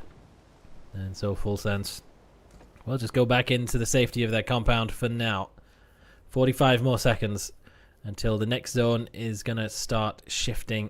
We've got about 10 more players alive by the time we hit phase 4 than we had in our Wrangle match to start us off. Definitely had a lot of aggression in the early phases of the game. Couple of hot drops, some good commitments, and people getting caught out on rotations, but a lot of teams playing slightly more passive than they did in match number 1. A little bit. Yeah, I guess partly it's because it's a bigger map, right? So naturally, as compared to like the Wrangle matches, yeah, it's bigger, a lot more space to play, a lot more opportunity to avoid fights. Yeah, we do see early fights, but then again, it's not the same number as compared to the Wrangle match at this start of phase. But now we have Flash. Still putting pressure on the T1 though. It's still not letting go of T1. EN goes down. Type on the ground as well. Raining. Naded by EN. Oh man, a little bit of a mishap there by the members of T1. That's an absolute disaster for T1. That's all 3 players who were in that ridgeline picked off. It was the mortar that landed onto Raining, as he was maybe going to try and answer back onto Flash. Peeking out for the 3rd time, finally getting the knock, and then the mortar comes in, drops him down with a grenade in hand. Maybe FS are under some pressure of mortars of their own. 17 knows that FS has conceded the knock on this ridgeline. They're pushing forwards. They're going to try and make use of this to at least encroach while the zone is shifting forwards. Whether they get fully into the compound, maybe try and take the roof away from the hot dog building. He comes. But all of those kills are going to be stolen away as DNF come flying through into an almost vacant dip. Better than vacant. Not only is there no competition, there's 3 free points here for them. They just swipe them up. Salute survives the first onslaught of grenades. Heather is cleaned up in the back line by Himas, and DN Freecs takes away the dip. Oh, even though T1 got eliminated at this stage rather early, but still, they brought in 5 elimination points, so it's still okay for T1. And they have a decent gap at the top as of now. But now we have 17 coming in. And FS still within the compound by the edge of the circle. They'll be the ones to play the gatekeeping role. Plus 82 behind. After seeing so many teams here, I guess, well, the decision is to rotate away and come in from the northern side. That's a head scratcher from Little Ghost. They have all of the vision from the Cantera ridgeline. They had seen T1 getting knocked earlier on, and they definitely just saw DNF rock into that dip. And he decides to go drive into the dip anyway, gives himself up for free to DNF. An interesting choice of high-level macro strategy that we're all too boomer to understand, I'm sure. And not just a mistake. Maybe they didn't catch DNF going in or any of the kills into the kill feed. Not sure. But regardless, it leaves 17 a man down when they had a decent position to get in behind Full Sense, put pressure onto them. Eastern side of the ZW, they've got themselves the BRDM for a 2nd time. This time, it was themselves that called it in, not stolen away from anyone else. They've got a good ridgeline where they can keep it safe for now, and it's a really good zone to have a BRDM. Look at how wide open these fields are. If they can keep that thing healthy enough until the late stage of the game, it could be a winning factor for them. But the M249 is a winning factor for Singam right now. Hang Zai just caught out sprinting in the middle of the open. Teammates not in a position to respond as E2. They've got to try and fight their way out of this compound now as the zone does shift away. TM into their vehicle on the move. FW on the move just to the south of them. And Jing priming a grenade in the shack, ready to get breached. Ooh, and 3 players in 1 vehicle. They're taking a big risk here to get into the circle. They managed to get in though, but they will see more teams within it. T5, one of them, tried to spray them down. forced to move up north, but they're still on the crosshairs of Exocrit. But looks like the trigger is not going to be pulled further as Paji from the side, Wukong will get Bo. Yon will go down as well, but Bo countered by salute from DNF. DNF taking an active approach now amongst all these fights. And for TM, they managed to get into the circle, but heavy casualty on their side. Now we're only one player left. Stealing everything, DNF, from their position. XYZD.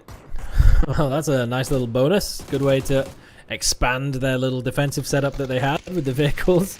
That wasn't even a flare drop. That was just a full RNG. Flash over the top with the FAMAS. Once again, 17 Gaming. They're trying to make a move around. They opted to go to the northern side of the compound instead of just trying to take the fight directly through it.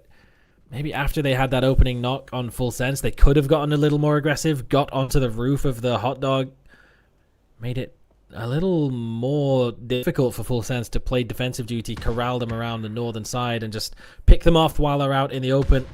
6 sacks. Whoa. Does go down, but a huge grenade that he just about has the arm to get rid of before he's knocked. Fortunate. And Banana One out in the blue zone. Only has a little bit of damage left that he needs to do onto Singam, but that's a BRDM versus an M249 in a 1 versus 1. Banana One, he's just going to try and ram the vehicle, I think. Try and wrap around the side. Maybe find an angle for a 1 versus 1 with a sawn off. And that's exactly what happened to 6ax in game number 1. BRDM rocks up, hops out with a double barrel, 1-2 punch, and FW back in the game. I don't think he has time to go and grab Raze, though. Not sure, maybe. He is just going to grab whatever he can from the bodies and try and move on. Still holding on to the BRDM. It's still pretty healthy. So he can just sit in the center of the field and survive for a while. XYZD does have a Panzer on the floor behind him if he does get a little bit too close to T5. Oh, and there's a Lynx as well. That's the only gun that can shoot through the windows of the BRDM. So Banana One's got to be real careful why he pulls up. Yeah, still with his own BRDM. But you pointed out lots of flat land here that he has to go through. So he's navigating this very, very carefully. As for T5 right now, he can play the gatekeeping role against AL. Long range by Fluky to put pressure back. American Himas down on the ground, out in the blue. I doubt we can be saved, and surely that point will be locked in. Fluky save at least 1 bullet, surely. If he gets over there, if Ferocitid gives the information that Banana One's just sitting in a BRDM, then that 1 Lynx bullet could be all important. And he's sprinting over to try and find an angle towards Banana One. Further down the road, you can see the wall of smokes that XYZD have set up to get themselves across the road from their position to where Team Magic pulled up slightly earlier on before they just got shredded from all angles. But it's still DNF putting so much damage down from this little ridge position that they've pulled themselves up in. Banana One into the BRDM, back out again. It is Fluky that gets the kill credit as the BRDM explodes. Maybe not the way that he expected to get the kill with Lynx versus BRDM, but he's not going to complain. They all count. 4 now on the board for T5 in this matchup. Doing a pretty good job of climbing themselves back up into a solid position, holding on to the southeastern side of that ridge. And look how empty the field is. There's no one anywhere close to the center of the zone right now. It would just not be possible to play. Such a wide open zone. Absolutely, right? There's only this one small hill left in this circle. So, especially if you're FS, you'll be praying hard that phase 7 still favors you. If you're forced to go down, that's where all the sharks will be at. And it's going to be impossible for them to deal with all the other teams at once if they have to go down at one time. So they have to try to clear off their sides as quickly as possible. And XYZD will be their first target if they can clear them off. But it's just a little bit too far. But still for XYZD, not in a good position though. Other teams are eyeing them. Big tags from the opposite side of the zone, softening up XYZD. So the opening grenades from T5 land on target. The follow-ups as well as Fluky catches Xuanyang trying to use that exploded BRDM for some cover. Full Sense have the angle. It's XYZD actually with the spray from the AUG. That takes down Xiao Wu on the far side of the zone. And And they're still looking to push forward, put the pressure onto XYZD. Xuanyang has gone down. A follow-up grenade from XYZD again gets a knock onto Baji. Wukong now using the rock for some cover. It's not even a rock, it's a blown up vehicle. Oh, that grenade did so much damage. One tick of BZ nade. It's over. XYZD claims the credit. Didn't toss out that extra grenade at the end. So T5 have full control of the entire eastern ridge right now. They can start to push forwards. They can get some angles onto every team ahead of them. Salute concedes a knock. T5 in a really powerful position, but how long is it going to last? Is the zone going to shift west away from them? Yes, it is. And now their position looks nowhere near as strong as it did seconds ago.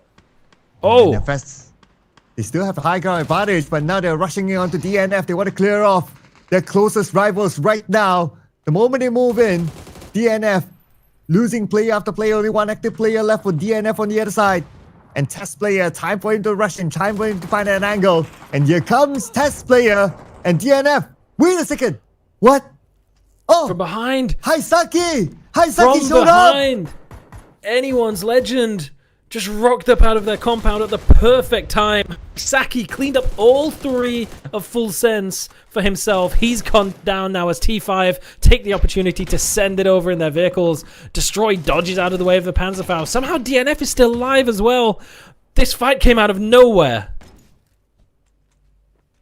Oh man, all of a sudden, tides are turning here, but now it's going to be THEERATHON 5 versus anyone's legends for the chicken dinner number 2.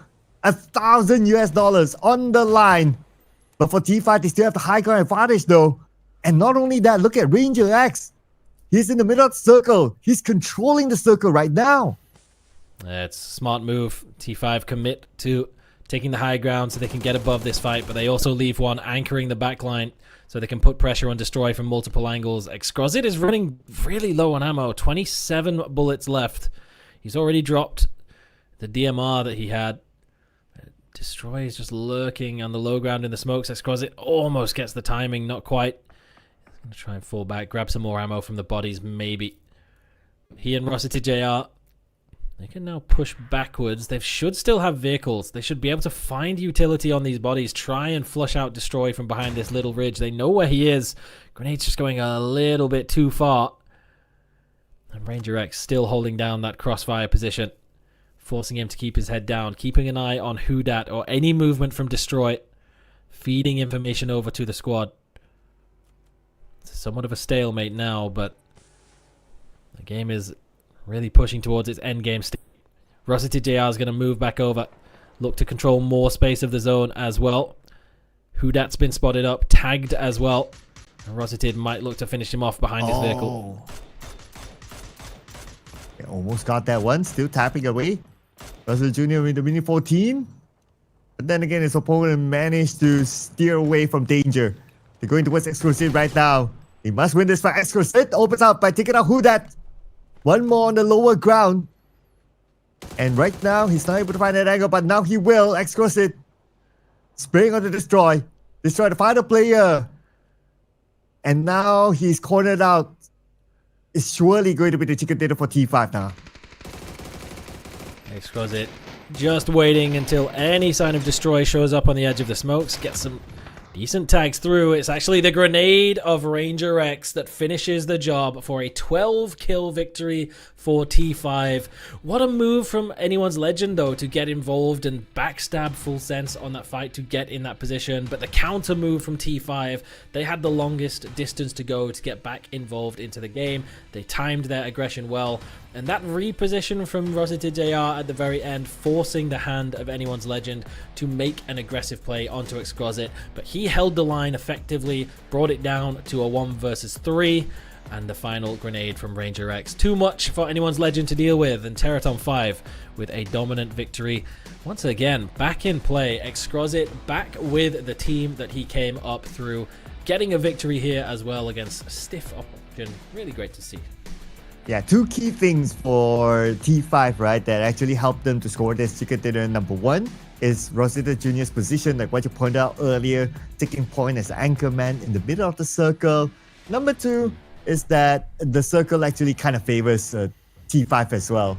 Imagine if it's like phase 7, the circle went on the other side or directly into the middle of the open plane, then the story might be different for T5, or the challenge will be even bigger for T5 to try to claim this chicken dinner. But because they had these two elements towards the end, they kind of guaranteed them the chicken dinner.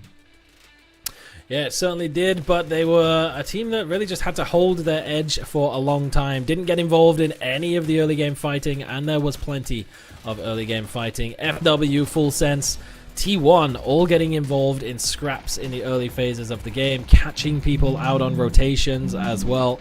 So many players getting picked off. That's always the case when you get into these mixed lobbies of teams from different regions. The timing of rotations, positioning, all of these things is a little bit unfamiliar, especially when we get TPP into the equation where information can be gathered a little bit more easily. But really well done by T5, holding their eastern edge of the zone for as long as they did, and then timing their aggression once again. As soon as AL made their move, they made the counterpunch and end up winning the game because of it. And this was towards the end where T5, they were praying that Circle do favor them, especially with the high card advantage. And towards the very end, the Circle did still give them that advantage. And plus with that anchor, it was pretty easy for them to lock in this chicken dinner. And of course, an extra $1,000 because of this. Huge. A big play from Haisaki though. It looks like Full Sense were just absolutely going to walk over DNF. Flash getting that instant double knock with the FAMAS at the end, and it looked like Test Player was about to get the finishing job, and then suddenly he just instantly dies and the rest of his team is gone as well because Haisaki crept up behind them with a Scar L of all weapons. So that's going to be enough for them to break it into the top positioning of the standings. 3 placement points for second place and 7 kill points for anyone's legend, but THEERATHON 5 outdoing them with 12 kills and 5 for first place. 17 on the second match of the day for them.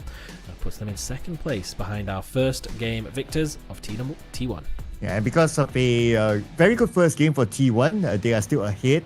Plus their second game, they still got 5 elimination points, which is not too bad. So they are at the top of the leaderboard right now with 25 points, followed by T5, who just came off the chicken dinner with 22 points, and FW Esports with 20 points. So it's still pretty tight at the top. But that's natural for like just a second game. Like the points will be tight. We can expect that to change significantly later. But what I did like about the overall leaderboard earlier is that no team is at a 0 after 2 games. So that's good news.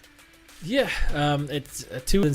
There's 4 teams right now that are on 2 points, including GOGOPUSH. And you did tell me we're either first or we're 16th. And right now they are tied for 16th place. Let's see whether they can turn that around. We've still got 4 more games left to go. But first, we're going to take a very quick break. Guard is G-Dragon. You'll be able to find an emote stage on the starting island. Special G-Dragon map decor, such as a decked-out gas station and fan room, and other themed visuals such as planes, blue chip towers, and care packages. And be sure to head over to the G-Dragon truck stop to immerse yourself in the recreated Power music video set. Next up, we're improving the way you interact with some of the objects around the map. You'll now be able to reposition death boxes to get them to a safer location before looting, or use them to lure unsuspecting loot goblins to their demise. Doors can now be opened inward as well as outward, and all those gas tanks you've been wanting to shoot for years will now explode when you do so, leaving behind a large cloud of smoke to cover your movements. More details on where you can see these changes in the patch notes. And speaking of Miramar, the Minas Generalis area has gotten an overhaul this update as well. We've streamlined building layouts for more efficient looting, added more item spawn locations, simplified the terrain and structures, and balanced out the engagements between high and low ground in the area. There's also a new Survivor Pass, the return of Survivors Left Behind and Hungers Left Behind, some updates to Team Deathmatch and Intense Battle Royale, and more. So check out the patch notes for full details. Update 37.2 is here. So drop into Miramar, stack those death boxes high, and kick back with some G-Dragon hits. We'll see you on the battlegrounds.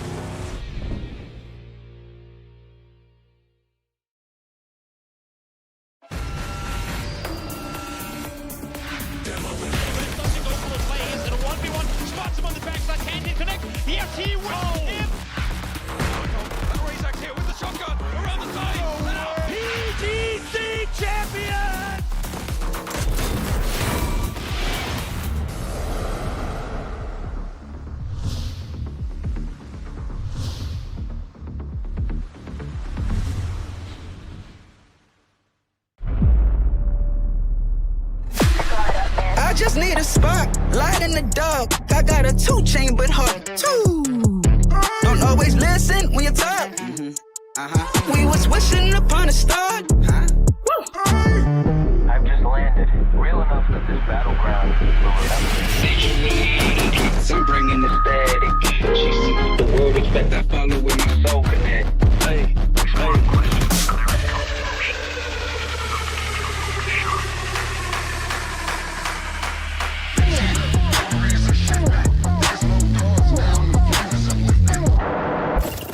They draw the line.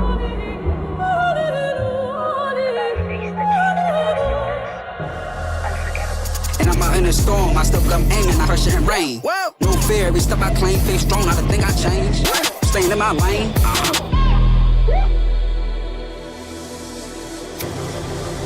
내가 선택한 플레이.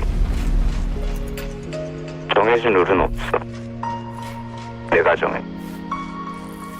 그게 바로 G-Dragon. Battleground.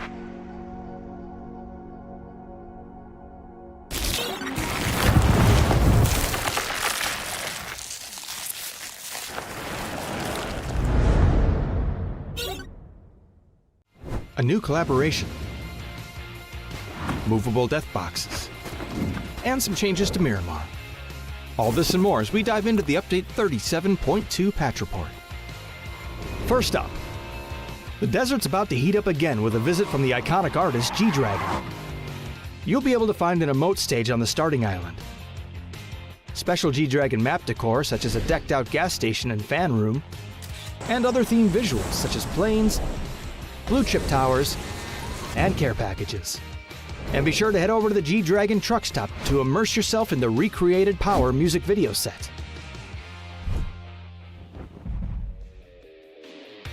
Next up, we're improving the way you interact with some of the objects around the map. You'll now be able to reposition death boxes to get them to a safer location before looting, or use them to lure unsuspecting loot goblins to their demise. Doors can now be opened inward as well as outward, and all those gas tanks you've been wanting to shoot for years will now explode when you do so, leaving behind a large cloud of smoke to cover your movements. More details on where you can see these changes in the patch notes. And speaking of Miramar, the Minas Generalis area has gotten an overhaul this update as well. We've streamlined building layouts for more efficient looting, added more item spawn locations, simplified the terrain and structures, and balanced out the engagements between high and low ground in the area. There's also a new Survivor Pass, the return of Survivors Left Behind and Hungers Left Behind, some updates to Team Deathmatch and Intense Battle Royale, and more. So check out the patch notes for full details. Update 37.2 is here, so drop into Miramar, stack those death boxes high, and kick back with some G-Dragon hits. We'll see you on the battlegrounds.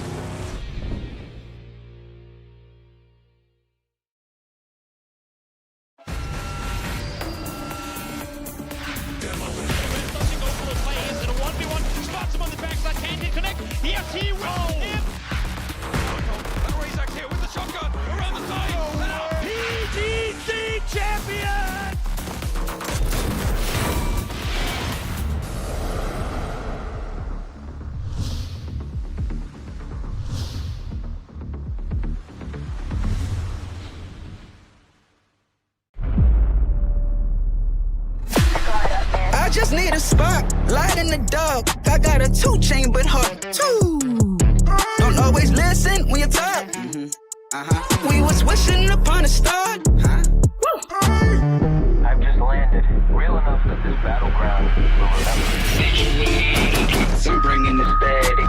She sees the world respect. I follow with my soul connect. Hey,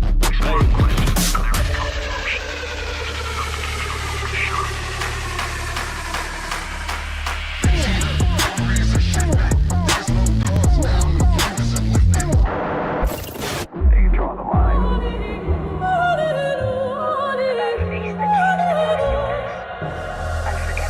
And I'm out in a storm, I still come aiming, I pressure and rain. Whoa. No fear, every step I claim, face strong, not a thing I change. Staying in my lane.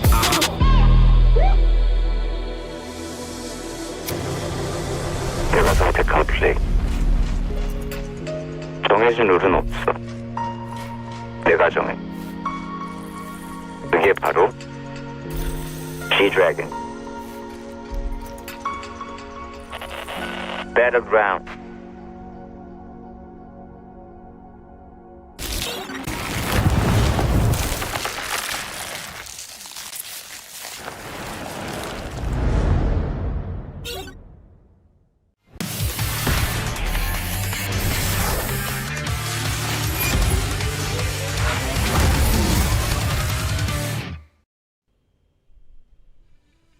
Welcome back to the PUBG Players Master for Asia, and we're just done with the first two matches, and my oh my, lots of action. Definitely all these teams going for as many eliminations as possible. My name is Sir Cloud, together with my wonderful buddy here, Saga, will be your storytellers for today. What did you make of the first two games so far?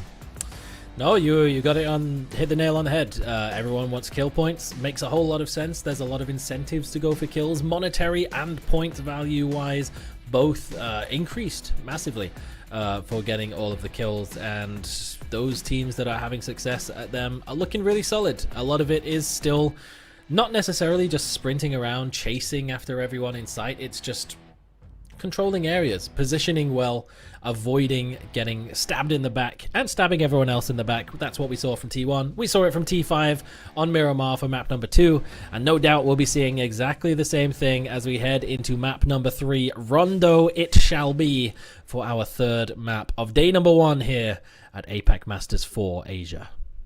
Yeah, we even saw a insane backstab by Haisaki earlier on as well. So we can expect more of this, because third partying, fourth partying, that's what these teams will be aiming for, because the goal is to gain as many eliminations as possible, just because of the rewards that are waiting them, especially if they are able to get the most eliminations by the end of this tournament. An extra $5,000 is on the line. Now, coming into this map, looking at some of the early drops, a lot more teams are dropping on the left side, so we might see an early clash there. I was a little worried for JDG. We saw them get absolutely rolled in less than 2 minutes on Miramar by T1 in Shumasera. They were dropping very close to Eagle Owls, but this time they do go their separate ways. Eagle Owls grab some vehicles, JDG takes the position in the zone, and it's a good position in the zone as well. Phase 1 has popped. They're a little bit north of the center, but it is a wide open area just to the south of them as well. Looked like GSW was getting tangled up. I think that might have been with Eagle Owls, perhaps. But again, it's if they can avoid getting involved in early game fights, just get some decent loot, get some vehicles, and make a move. There's a compound in the center of this zone. This is a very field-heavy area of Rondo. I'm sure if you've watched any competitive PUBG before, you will have seen a zone that ends in around this area. These little ridges have some houses nearby, and they are absolute zone magnets. So if they can disappear out of there early on, doesn't matter if their loot isn't ideal, just prioritize getting the position. That might be a decent game plan for game start win. And game start win, they definitely want to start winning, but they have to avoid getting eliminated early now that they are amongst all these other teams. But they should be able to gather together again. But interesting enough, even though like this map has a lot of landmass to it, but still these teams happen to bump into each other early. Not as early as the hot drop inside of Miramar, but still this landmass is still able to meet with each other. I guess everybody either tries to like take point early on into premium spots in the circle, try to play as middle as possible. That seems to be the trend. Game start win. Ignore previous message. Game start win, just hopped in the vehicle. I think they had one holding on to this position, just waiting for the rest of the squad to ruck up, but DBH got here first. CC though, iron sights on the M4, can't get the second. One bullet and he would have got the better of Shyaway. Shyaway got all 4 kills. Squad wipe for Dream Bounty Hunter Gaming. Shyaway is the Dream Bounty Hunter, and he's claimed 4 bounties early on. GSW wiped out of the game. Maybe that's what GSW stands for. Gets squad wiped by Shyaway. DBH. Wow. Well, 3 minutes into the game, we've got our first elimination this time. Decent. Well, just when I thought that, okay, you have landmass, you can avoid fights, but nope, things just have to happen here. But with Eagle Owl, they heard a commotion. But they're a little bit too late if they want to come in as the third party. But DBH, I wonder if they want to go around hunting for their next target. It could be Eagle Owls though. Well, I think they're about to be the next target because they don't seem aware that the Eagle Owls have rocked up here. Xiaofeng almost gets round the back of the truck, but the MP5 finds the final shot. Iceman, composed under pressure, does not let that opportunity slip. And this has just really been the case throughout the day so far. Anytime that there is a fight in the early phases, it's always punished. And DBH, despite their squad wipe they picked up early on, they're going to be losing out. And now T1 might be in a similar situation as GGP have just rolled up all around the compound. One angle, he puts some shots down, but Guyon through the window takes down Ian. Kitsune just gets shot in the face by Guyon. He's trying to flush the kill. Kitsune walks in front of him. Oops. Surely that one won't be punished though. Unless T1 goes for a rebreach, knowing it's a 3 versus 3. I wonder if T1 will want to go for it, but we'll check back on them later because right now Cole is going to be in trouble all alone here, up against 4, being flushed out, and he has nowhere to go. Definitely will be gunned down. Yeah, it really seems like teams are way more proactive in breaching onto splits right now. Holding splits is such a powerful tool. You get so much information from it, but so risky now, and teams are just not afraid to just go for it. Panzerfaust expended from Salute, and it's traded back by Suzy, but he drops himself as well. December 12th, not in the vicinity. So 2 Panzerfaust expended, 2 players go down for JDG. It's another pretty disastrous looking game for them, but December 12th is looking ready to commit. He's looking ready to sneak his way in. Maybe try and find an avenue in, but Deep on the roof has definitely spotted him out. Peeks up over the top, and JDG are gone. Phase 1 again will be the latest that they have made it so far in the day. And DN Freecs claim all 4 points and the position for themselves. I wasn't sure if it was worth it for JDG to rush in with that kind of timing, because by that time when they wanted to go in and follow up, DNF would have resetted themselves. And with the fact that they expanded the Panzer at close range when they only have 3 players, they tried to trade it off, but it was clearly wasn't worth it. And that final rush in, I guess that was just a last-ditch throw.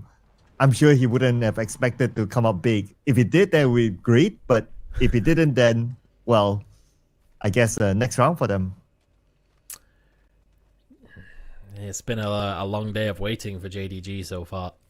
2 points total. They've died on hot drop, and then this wasn't really a hot drop, but it's an early engagement for position. They get pulled up on, they commit to the rebreach. It does not go in their favor. So they'll have to find something.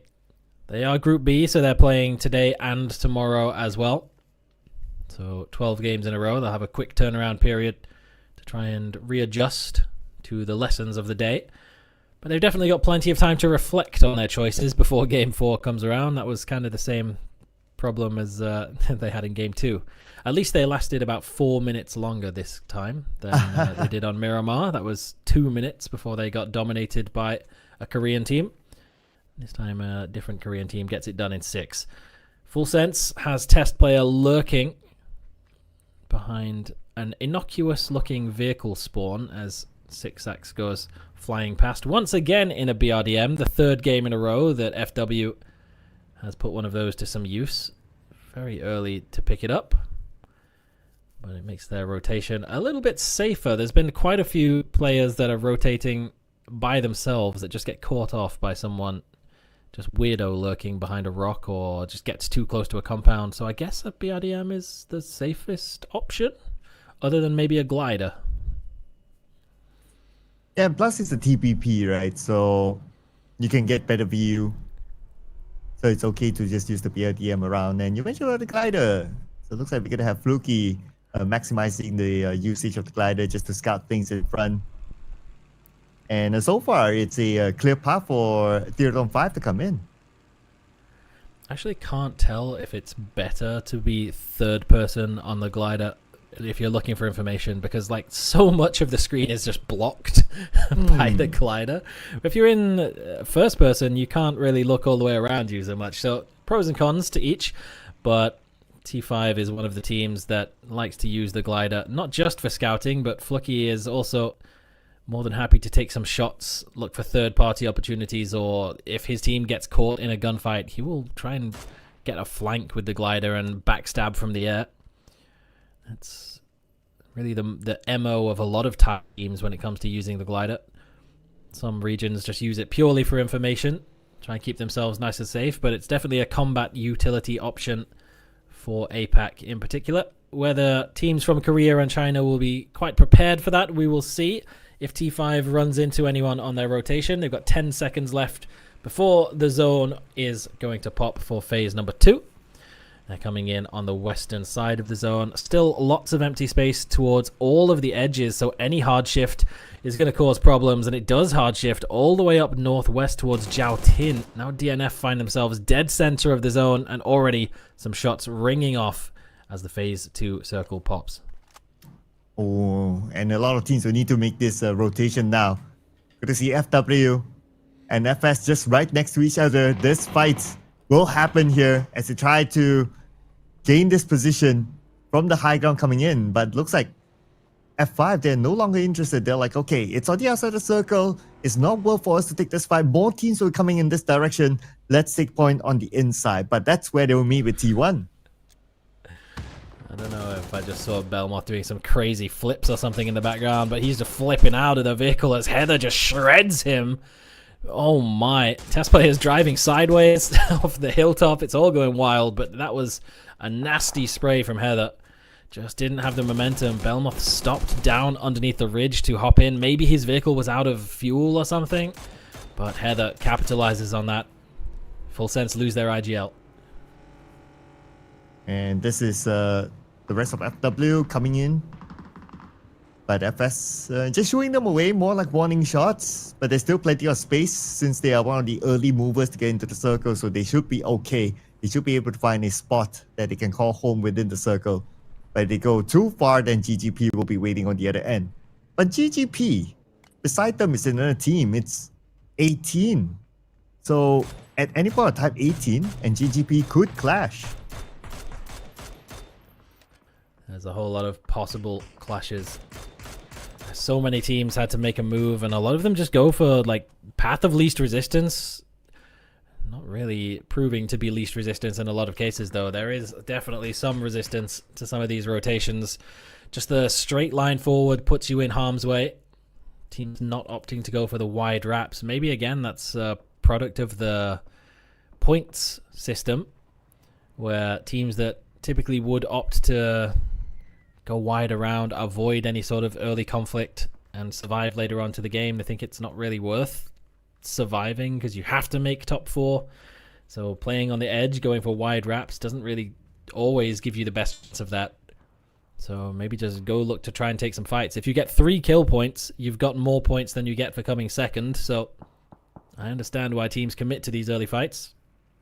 If Flucky spots this, this could be a problem. I don't think he has seen it. But maybe if anyone else from T5 spots out that there's a parachute right behind Flucky.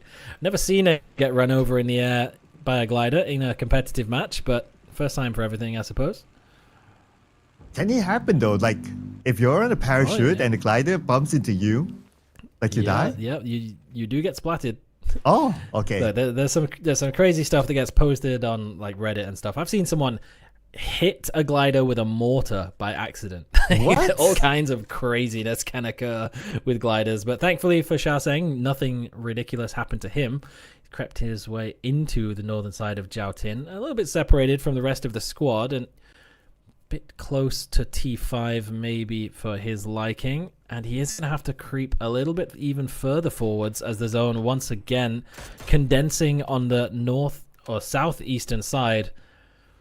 And T5, I'm not sure whether they spotted him out parachuting in. Flucky is circling over the top. Warning shots being sent out as well. And now teams, we need to come out of this compound. And T5 are still in it with the full squad, but there will be other teams in front of them. We'll worry about them later because right now, looks like EOS is busy with DBH. They got Jing as the start. Yeah, this was a fight that was always waiting to occur. It's been about 10 minutes of these teams next to one another since Coldman picked off their teammate earlier on into the piece. Chiawei breaching forwards directly into a pre-cooked grenade of Taemin through a tiny little window. And now DBH down to just Mao Rush. He does have a pan. He's going to use the smoke for a little bit of cover. Try and take one down with him. He does take down Coldman, but that's the end of his game as well. Doesn't manage to drop a grenade or anything to secure the kill point. Long range secure on the kill point though from Van as Destroy gets picked off from anyone's legend. The second one actually gone down. The smokes couldn't get up in time. Could not keep themselves nice and safe. TDT securing a couple of points. Gets themselves up away from the bottom two. Yeah. No further attempt to tap into the smoke because other teams might be coming by. Looks like a TDT. They open up a lot of space on the right side. Not many teams there. So as long as they're able to keep teams from coming by, they'll be okay. But on the left side, well, teams not out of Jiaoting yet. We can expect more fights to happen around that area. Now T1 coming in with Raining, taking a lot of damage. Raining down thanks to Flash. Oh, man. With a Dragonov as well. Oh, slowest bullets of a DMR in the game, and Flash still just shreds Raining out of the vehicle with that. Nice long range shots from Full Sense. They are going to have to shuffle forwards into the zone, and it's a tough zone to have to shuffle forwards into. There's a bit of a ridge close to FW, but it's borderline grenade range, and FW have the BRDM, so they can always just make it pretty much impossible to play from that position. But Full Sense have to find something. Might have to go over towards T1 or what remains of them. That might be their option, as the blue zone is going to force their... It looks like they tried to go to the west but saw Eagle Owl, so thought better of it, went back to their original location. Now they're going to have to replan a different approach forwards. Flucky does get taken down. I think he's... Maybe the glider was starting to run out of juice, so he had to try and land, but gets tagged down by the DMRs. Does not quite make landfall, at least safely. Whether the rest of T5 can maybe mount a rescue mission, we'll have to wait and see. I'm also interested to see how far FS will be able to get into the circle now that they need to face off against T1. And Test Player is currently down. We have Flash here trying to win this 1v1 fight, and it takes a lot of damage, immediately goes down. Tanadon now the final player of Full Sense from the side, nice off angle, but not able to get a knock. But because of those taps, he revealed his position. Now he has to reposition himself again, taking a longer rotation back into the circle from the right. That was a danger for Full Sense. They could have gone over towards their west, but then seeing a second team pull up, they opted to go east. T1 was lurking in the trees and caught them out. FW backfilling on towards them. Again, they've got the BRDM. They feel safe to make these more aggressive plays. Not really feeling the pressure of being in a wide open area as much as all of the other squads in the game, like T5, who did try to mount a bit of a rescue mission for Flucky. They did get the revive, but they're now getting picked apart by XYZD. XYZD answers back with one knock. Long range tags from XYZD, almost taking on Rossitid under the bridge. Grenades aren't quite reaching, but they're in real danger. A T5, they have these two players. Lookie's bleeding out, but XYZD knocked down from the back by Kitsune. Okay, now it's going to be Rosita Jr. all alone. Needs to pull off a big clutch here. He does have the information thanks to the TPP. And not able to pull the trigger in time. Now the smoke will be blinding him from trying to take down Wukong. Wukong now again shows himself. Going to be AUG gameplay. Wraps around and beautifully executed by Rosita Jr. to get that knock and get that elimination in the bag. Well, this guy is about 40 years old. He was definitely around when PUBG was TPP only. He's got some moves when it comes to the TPP action. Not enough to rescue the rest of his squad or even himself, as XYZD does finally land the headshot to take out T5. They've had a really solid position. A really good hold on this position for 17 for so long. The Panzerfaust from Singam just far side of the vehicle is Aihu. Does not matter. Kaboom, exploded, plus 82. Instantly ahead in this fight. Now Young looking for a reposition as well to try and wrap around. Coldman still creeping though. Might get a 1v1 with Chiggy. Coleman here. By the side. Still being taken out by Chiggy. And now it's only Young left. Exposed himself. And that's it for Eagle Owls eliminated number 10. But the fight's not over yet. Southern side. FW is still here. 82. Looks like they're no longer interested. They're moving away. Especially with the fact that the circle shifted towards the middle. We have 4 teams in the circle now.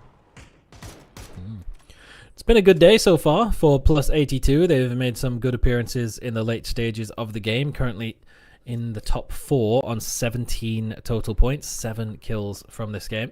They're one of the teams that really was sort of came up as a TPP team. No FPP experience, although they have, according to sources, which is Patrick, sent me a message on Instagram earlier on, said that they've been picked up by Kaishin or KX to compete in FPP as well as TPP. So interesting.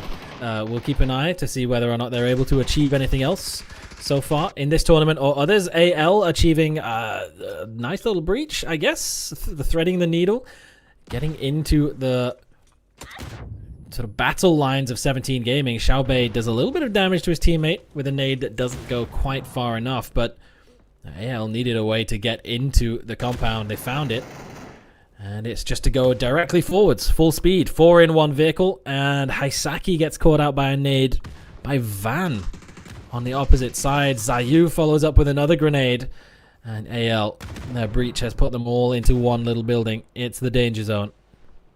And July 20th eliminated by Banana One with that nade. No. And you got Zigzag splat onto the ground. Young 04 made pancake out of Banana One. And now FW trying to clear off the remaining members of 82 before they're able to get into the circle. But they can also avoid that fight. We'll check back on them later because right now it's going to be AL and 17 in this fight for this compound area. I like the pancakes joke. That was pretty good. What kind of pancakes do you like? I'll take a banana one. Nice. Nice. Fire. Xiaobei is about to make an explosive pancake out of AL if he can creep his way through the door. They do have grenades and smokes, though, to try and buy some time.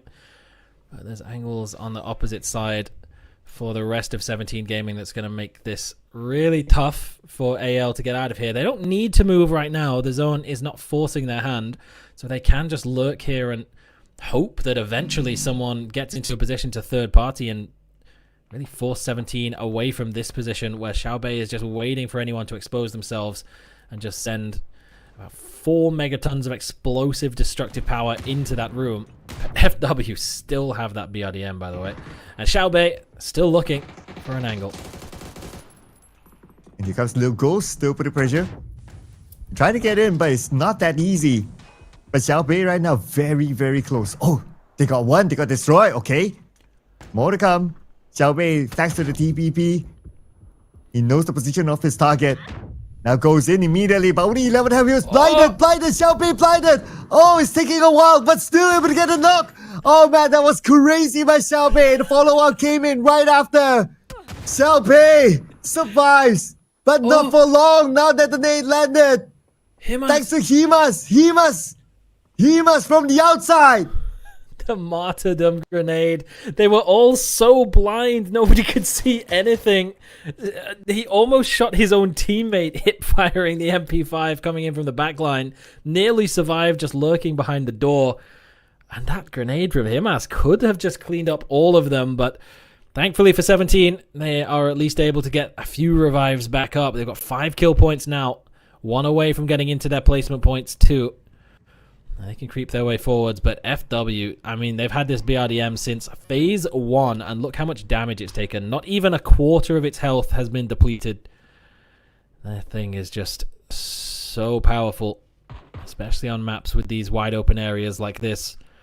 And it's put them in a really prime spot now. They can control so much of the southern side of this zone. GGP, though, straight down the center. They've got the tower to work with, and anyone trying to mount a push towards this is going to be really difficult. Unless you have a BRDM, then you can kind of just drive at it for free. But from there, what do? Toss a couple of grenades. GGP heals through them, and they're not really phased by any of the pressure put down by those blue zones of FW. Oh, but here comes DNF from the north, getting into the circle, but they should still have enough cover for them to be by the edge of the circle. But this is where it gets scary. Phase 7. Who will be favored by it? If it goes to the middle, which is very likely to happen, that GGP would have the best position possible. It's just a wide open area around them. They've got a little moat, a little river on either side. Look at the jump peaks from 17. They know TDT's over here somewhere. They heard all the shots. They saw the third partying as they were looking for the fight onto AL. So they know that there's some danger in this vicinity. And now that the smoke has gone up, start tossing out the flashbangs. Zayu lands one quick tag into the dome. Has to disappear out of there. Gets to the safety of the tree. He's got some covering fire from the side. There's a grenade in the smoke that Zayu hadn't spotted yet. Just about gets enough distance before it explodes. Should be able to get to the safety of the rock, but does it provide cover from the other angles? That's the real question. Or this grenade that's about to come towards him. And circle time in about 3 more seconds. So it's a confirmation. Looks like a bit of a hardship towards the left side. GGP still within the circle though.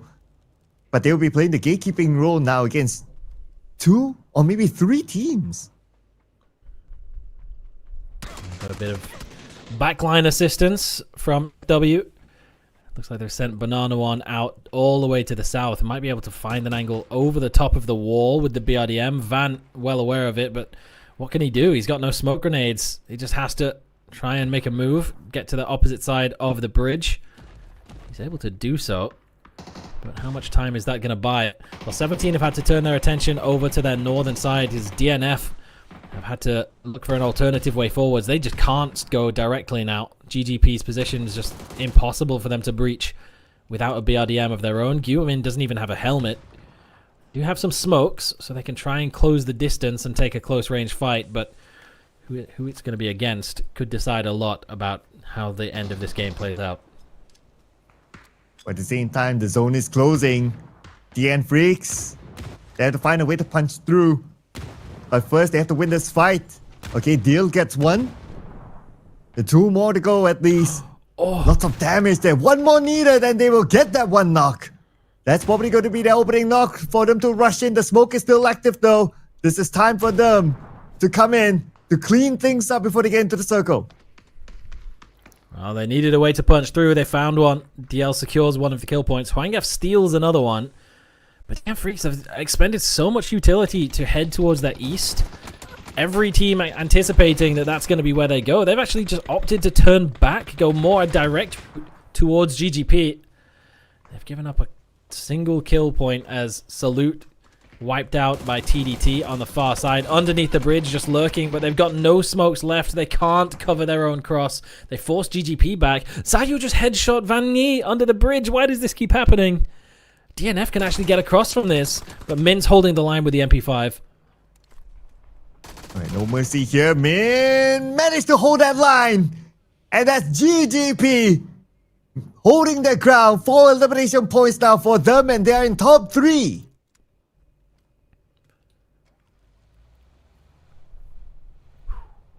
Risky for TDT. Shooting their teammate in the back of the dome.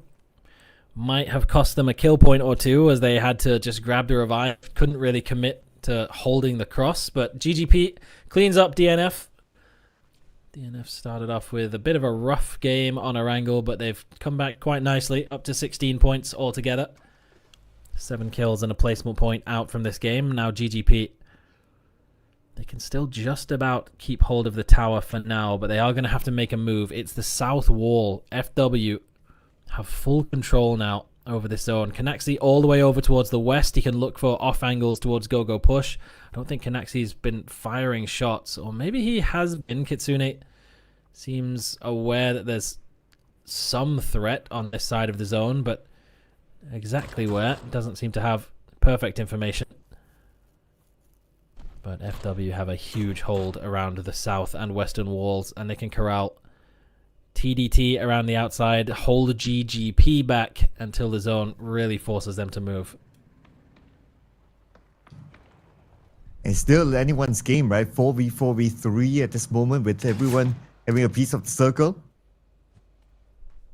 So it's going to be interesting if GGP can be the one to score the chicken dinner coming from behind. But if FW scores this one, they will extend their lead. But here comes nades galore. And Huang F eliminated. And next is going to be Wang Eng. Now down. This is time for FW to come in to clean things up. One more to go. It's just brutal, isn't it? What can they even do? They can't shoot him. He's on the far side of the BRDM, just tossing grenades over the top. He's up the hill, so they can't shoot grenades back. Oh! And Sayu gets in the vehicle at the exact moment that saves his life. GGP tried to make a play while they were focusing on TDT on the far side. It did not work out. Zayu, last man standing. Yuyon, last man standing. FW should be able to grab the revive onto Kanaxi with no real pressure. Unless Yuyon can find some kind of insane shot right now. He can't. And there's two solos just trying to survive. Banana One's just going to push him out into the blue zone. No, Zayu's pushing back. Okay. Well, he's safe from the BRDM for now. This really feels like bullying. The BRDM's still not even half HP. I'm not sure in reality if you can actually push out a BRDM, but okay. Anyway, there goes Zayu down. And looks like one more to go. GGP final player, and surely FW will lock in the chicken dinner. So, at the top with the chicken dinner, man, they're pulling away right now. Yeah, I mean, when it gets to that position, what can you really do? GGP, they tried to make a play. They tried to do the AL Miramar strategy of, hey, they're focusing a lot on the other team right now, so maybe we can just run in on the back line, but it was the off angle of Kanaxi again that Kitsune knew that there was somebody over there, didn't know exactly where, so when they pulled up on the ridges, they were getting shot from two different angles. They lost the vast majority of their front line spearhead on the push, but Banana One just absolutely swirling kids and taking their lunch money with the BRDM. There's nothing that TDT could have done about that. Just getting up onto the hilltop with positioning, with angles over the top, tossing grenades down with rays as well, combining utility. Brutal way to end the game, but again, that's the benefit. You get the BRDM early on, you keep it safe, and you reap the benefits massively, and it is a huge win for FW Esports. Yeah, no doubt. So far, the trend of teams that survive the very end or even score a chicken dinner, for the most part, they have a BRDM with them. So I guess for teams, they need to really know, like, okay, how to protect their BRDM towards the very end in order for them to have the advantage. Like, especially when the circle is very small, you can start to use that BRDM to not only reposition yourself, but you can do stuff like, try to run over people, and there's almost nothing much that your opponent can do about it. Well, unless if they have Panzer. No, there's really nothing that you can do about it. It looked like Zio at one point was trying to get in the Dacier and just have a little bit of a tug of war, like push back against the BRDM, but there really wasn't much of an option at all for him in the late stages of the game. But it's resource management from FW, keeping themselves healthy, keeping their BRDM up and safe on the southern side of the zone, backfilling and cleaning out teams when it looked like Full Sense and T1 were fighting on the southern side. They just come back and clean that up, make sure there's no threats that can prevent them from using their utility, using their vehicles in the way that they wanted to. And it's all about making sure that all of the threats are gone, otherwise they might do that to you. And no one was left. There was no Panzerfaust left in the late stages of the game. FW with a big win in game number 3. Yeah, if there was, then it could probably be a different story. But lots of decent Panzerfaust gameplay that we saw. This is also one of those BRDM users. And this is, I would say, one of the highlight moments here. Look at Xiao Bei. He was blinded for the most part when he just sprayed into the light, basically, but still able to get those knocks. They were all blind the whole time, just sprinting through.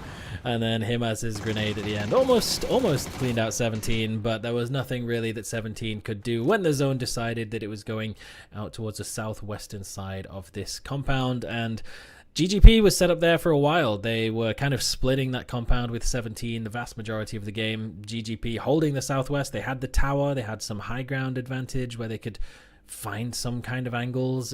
Those towers maybe look a little bit better map-wise than they actually are. The angles that you kind of have in them don't give you the best of chances to farm damage and kills. That's why they come out only with 4 kills on the game, but 3 placement points for GOGOPUSH. It's 12 kills, though, for FW Esports. Is that our third 10-plus kill win of the day?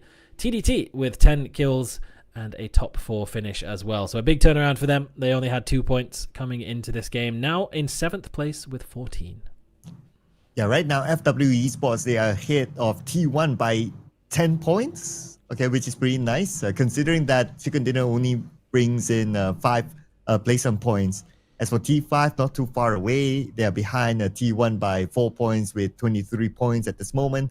Anyone's Legends and plus 82 sharing the same amount of points of 17. And then we have DN Freecs with 16 and TDT Esports with 14. Full Sense, recent champions, 13 points. So the gap is there, but then again, there's still a lot more games to go. So the points can still be caught up with. Yeah, I expected a little bit more in the earlier phases out of teams like 17 and GSW. Those teams both long histories within PCL and internationally of having some good success. But there's been some difficult circumstances for some of the squads, I suppose is what we'll call it. Particularly GSW getting caught in some early fights in a couple of the games, so that's something they might want to hope to avoid as we get into the latter half of the day. We're going to be heading over to Tego and then back onto Miramar Erangel for our final 2 maps of the day. But here, it's been a really solid and successful opening for Thailand, again, across the board. Like 1 win on the board for THEERATHON 5 on Miramar, another one now for FW, and FW already with like a 15-point lead at the head. And it's not really a surprise that this is the team that in all 3 games so far has interacted with a BRDM. Once it was because a Chinese guy hopped out of it and pumped them out with a shotgun, but 2 times they've called in the BRDM themselves early on as well, phase 1 both times, and they've come under enough, or they've controlled their area enough that the BRDM doesn't come under real pressure. It's still healthy in the late stages of the game. It's pretty impressive to have that amount of zone control, and very difficult to do as well. So will anyone be able to sort of find a counter to it? Will anyone run into, maybe we saw a lot of Vietnamese teams running things like M249s in the late stages of the game to specifically counter BRDMs. So if they come up against that in the late stages, maybe that's what it will take to topple them. But right now, they're looking pretty untouchable. Or maybe now that we have seen like how important the BRDMs are at the later stages of the game, and teams, they make good use out of it, perhaps teams will start to think to themselves that, hey, you know what? Maybe the Panzer, we need to keep it to the end. Unless if it's like, okay, a scenario where you really have to use it, then that's cool. But if not, you try to keep at least 1 Panzer at the very end, just to try to counter the BRDM. Yeah, or just find a flare gun and get a BRDM yourself. Like, that could work too. A little bit RNG dependent, but I mean, if you get that RNG in the early phase of the game and then it wins you the game, it just means that you've had an opportunity and used it well. Realistically, it's not like getting an airdrop crate in phase 1 instantly wins you the game because you pick up an AWM. So getting that flare drop isn't just the be all and end all. Teams can lose early on with having a BRDM if they're not controlling their space and protecting it sufficiently, which is exactly what FW have done. And then they have sort of earned themselves the freedom to be oppressive in the late stages of the game. Definitely doesn't feel fair to play against, but that's how the game is, I suppose. If they come under no pressure, they have extra utility in the late stages of the game, they're going to be difficult to overcome. So maybe teams will see that as an area to try and adapt, or maybe if they get the opportunity to call in a BRDM, use it for themselves. We might see a little bit more of a contention through that way. They are limited. You can only have a couple of them throughout the course of a game, so if other teams start calling them in as well, FW might be denied. And because now we are still running through the games right in day number 1, so the teams, if they want to adapt, they have to adapt really quickly. Like, okay, let's just try to do this, because they won't have the time to revisit the forts, rediscuss again. They can make quick discussions here, but to really truly sit down and look at the forts and to decide on whether they want to do this or do that, there's probably not enough time. So if they really want to do it, they're probably going to take a bit of risk, unless if they're used to doing it in their scrims and all that, then that's going to be another story, right? But because we only have 12 games per team, and we have to remember that, right? If they choose to okay, let's just stick to the current plan, it may or may not work, maybe it doesn't, and then by the end of the day, they're only left with 6 more games either tomorrow or the day after. So it really depends on how versatile the teams are in terms of adapting to this current situation. Yeah, it's really this entire year, and the whole Players Tour circuit has just been an exercise in adaptation for these squads, and we're going to have to adapt one more time as we're switching over the map for the 4th time in a row, heading over to Tago for match number 4 of the PUBG Players Masters Asia 4.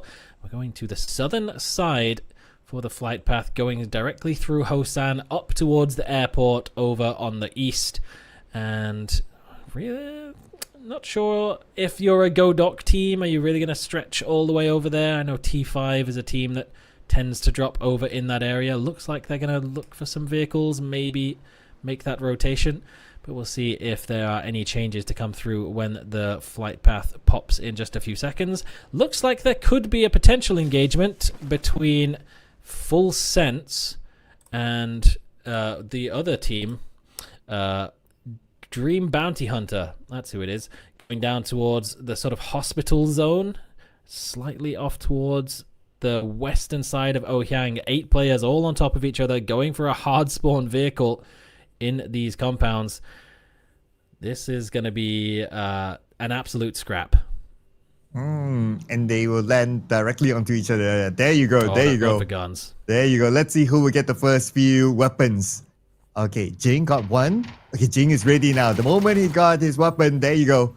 That's the first stop. But Tanaro appears on the other side just to be punished. And now it's only Flash left for Full Sense. And Flash, can he actually get it? Okay, reveals his position, but being shot at from multiple angles. Down to only 10 health. And he will be eliminated. Looks like Full Sense. First team to go out. Wow, Tanadol had a chance to equalize a little bit there, get a couple of knocks down, but he just got one-tapped by the burst fire M16 from the far side. Jing grabbing the first weapon to spawn in. That's an MK Mutant. Makes good use of it. Gets 2 opening knocks, and then Tanadol tries to come in, be the savior, but can't get it done. And that might be our earliest elimination of the day so far.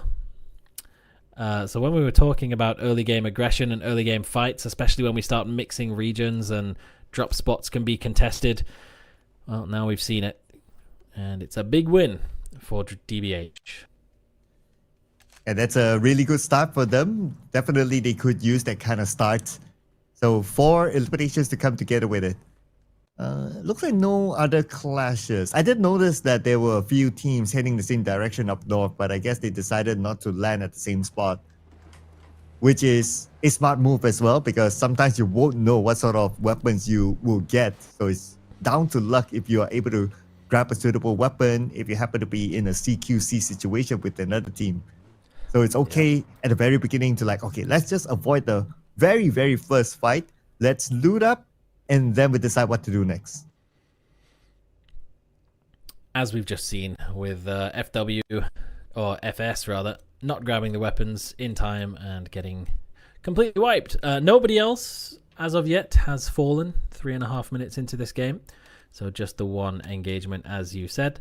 Zone was roughly around Terminal being the center. Massive favor onto the southern landmass. I don't think there was enough of a circle left for it to have a chance to shift up towards the north, but you know, more surprising things have happened in PUBG over the course of its time. And DBH now in the vehicles, They're kind of looting on the move, still moving as a bit of a unit. I guess that's what happens when all 4 of you drop in the same compound. You kind of have to pick up vehicles as you go. Typically, you'd want to spread out around this area a little bit, but it's a good thing. They went for strength in numbers. T5, though, on the opposite side of the spectrum, they have enough of a position for themselves. And Ranger X has gone all the way over towards NanMou Sa, done his looting over there. So maybe not going all the way up to GODOC, but they've given themselves an option to wrap around the north, which should be a little bit uncontested, but coming over the bridges could be a slight issue if anyone is lurking over on the far side of those, because we know Panzerfaust can be very effective at shutting that kind of thing down. Yep. So I guess this is coming to the earlier discussion that we have about the Panzerfaust, right? Will it be kept this time by the teams that might be at the later stages of the game to try to counter the BLDM? Yeah, that's something that we want to see, because it has been a good enough trend to justify that, okay, let's try to do that. But whether they actually execute that, then it's down to the teams though. But for DN Freecs, long range, they see rotating vehicles by the bridge. And the bridge definitely will be a point of contest. JDG managed to sneak at least 2 players across, but we still have Cole 119 who's still on the main peninsula. It's an interesting play, kind of hedging their bets, I guess, for where the zone might end up. It's definitely favoring the southern landmass, maybe a bit more of a chance of it going northwest island than I originally thought. Would take a couple of solid hard shifts, though, back in that direction, but maybe it's worth, if you're a team like T5 or someone who's already got a foothold in that area, just holding on. Don't fully commit yet, just in case. Maybe if you have an emergency parachute as a backup, you'd be more inclined to do so. FW this time doing it on regular vehicles, unless Banana One is calling in a flare drop in that compound right now as the rest of the team move forward. There was one airdrop crate towards the center of the zone DN Freecs was driving towards, but JDG ahead of them means they probably didn't opt to go for that. But this is Tego, so one airdrop crate could equip your whole team with some weapon upgrades. So definitely worth it if you get the chance to make the move over towards them. But DN Freecs right now playing with fire a little bit as T1 have a defensive setup around the bridge, and they're keeping their heads down to not give the game away yet. Yeah, T1 has to make a recovery right now with the fact that FW has overtaken them ahead by 10 points when T1 had a really, really good start. About the elimination feed looks like Shanghai went down, Xiaowei as well, and now Destroy tries to get the glider, but I guess it's a little bit too far for him. They had the knock on Team XY. It looked like they were considering making a push up the hill to try and capitalize on that, but just the presence of the glider in the background kind of turned them off from doing so. DBH in another fight early on. Shiaway has been fully cleaned up and confirmed as Team Magic look to grab their revive onto Peng. Huli has made it to the safety of the building as Jing just trying to find an angle to toss some grenades around corners, but can't quite make it work. Well, that gives it away. He just went to try and hop on the car to get information over the top of the wall, and the car just almost flipped over. But this is a crazy angle from Maurush. They were not ready for this, and he might just spot a second one down below. No, just about makes it past Huli. 95 damage, not enough. Now he's going to try and finish him off. Maurush trying to wiggle and jiggle around the UAZ. This is a tight fight, almost with the drop shot, but not quite. Too bad Maurush was too low. Not able to tank as much and taken down right after. Well, Team Magic, at least they'll be able to recover Bo now. But their opponents are not done yet though. Here is Pipang as he gets taken out by Xiao Feng. Immediately eliminated. Huli's on his way to seek revenge. They managed to get enough of a heal to feel confident enough to commit. Oh, Xiao Fang with the headshot though. Bo lagging a little bit behind, weren't quite on the same page, making this push. Xiao Fang through the window, didn't even get a chance to heal. He shredded them all with the barrel. What a clutch that was! Oh my goodness! I thought he would have been gone by then because his health was really low, but still he was able to find that headshot And he won it. Oh man, feels so bad for TM now. This feels so good for DBH. 8 points now, 8 kills on the game of the 11 players that have perished. The other 3 is on his team. He can grab them, get the respawns, and he knows there's a whole bunch of bodies over here that they can get their loot from. So if he's got a blue chip revive tower nearby, that would be a big boost for DBH. Just being down as a soul at this point. Already 8 points. I mean, that's already a solid game. That's already the equivalent of a 3-kill win on this points format, but they still have a chance to get more if he can get those revives as well.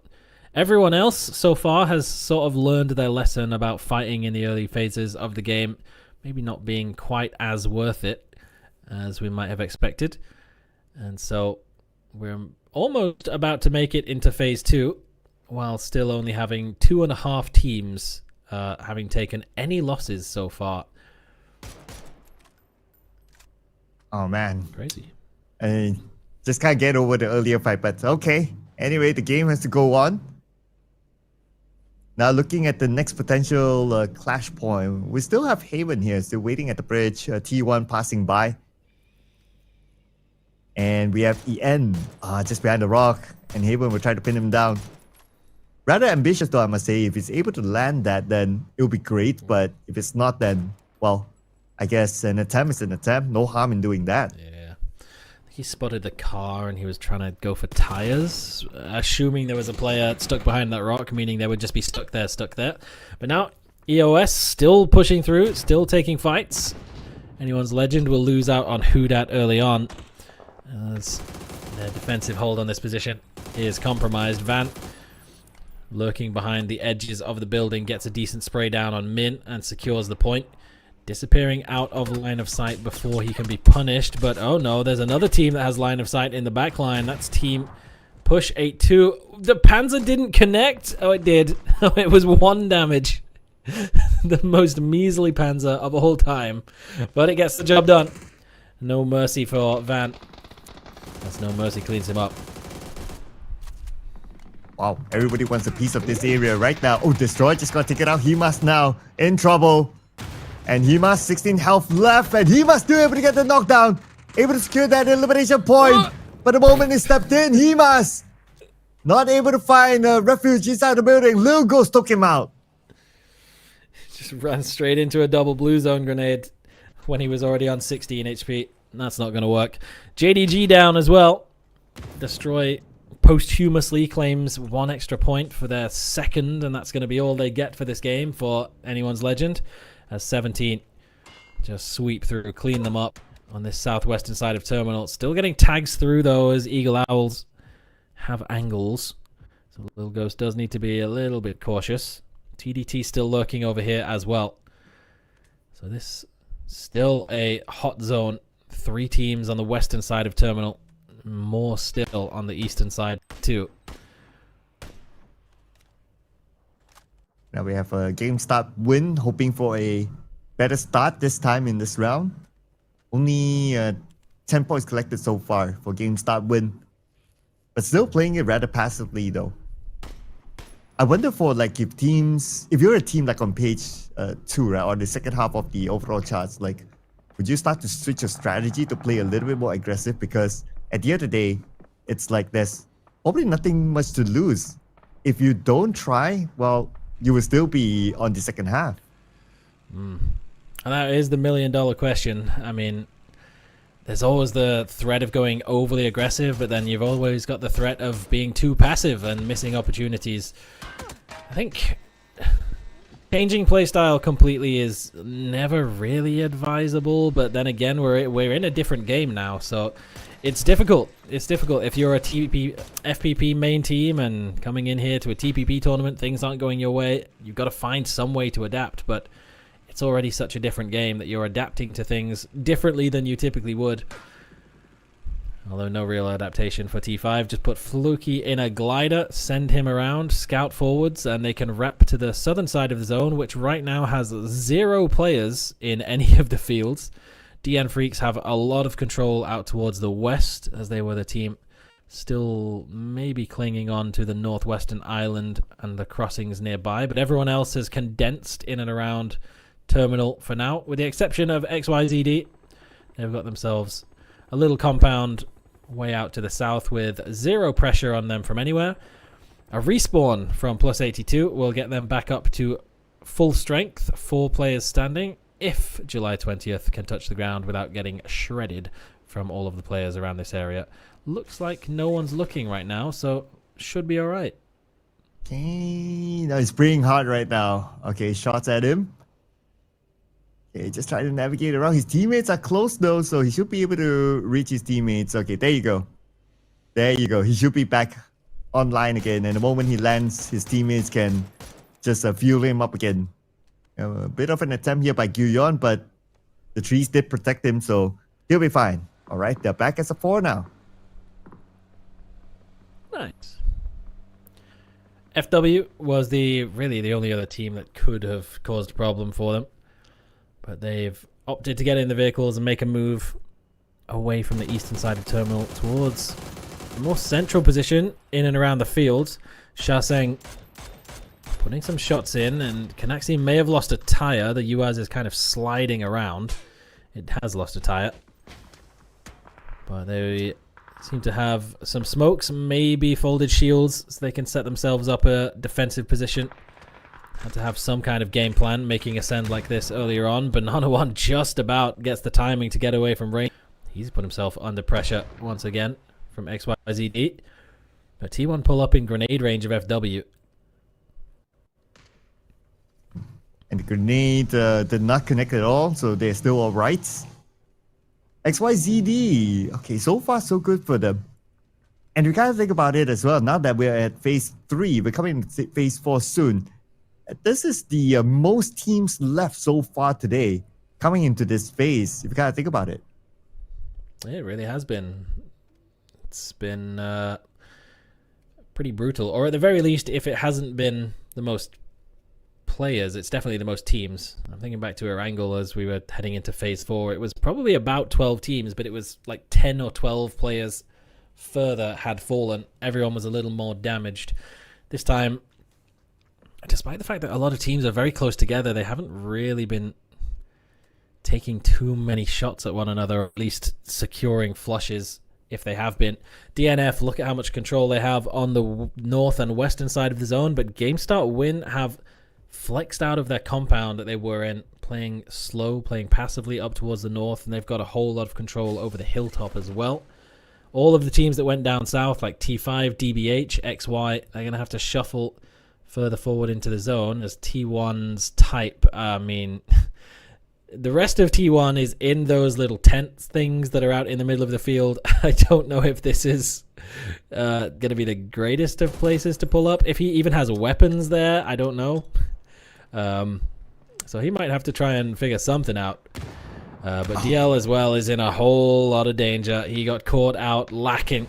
Wasn't ready for T5 to come in around the back, and a well-placed grenade from Ranger X cleans him up. And there's no way that he'll be able to be picked up. Oh, Mao rushed.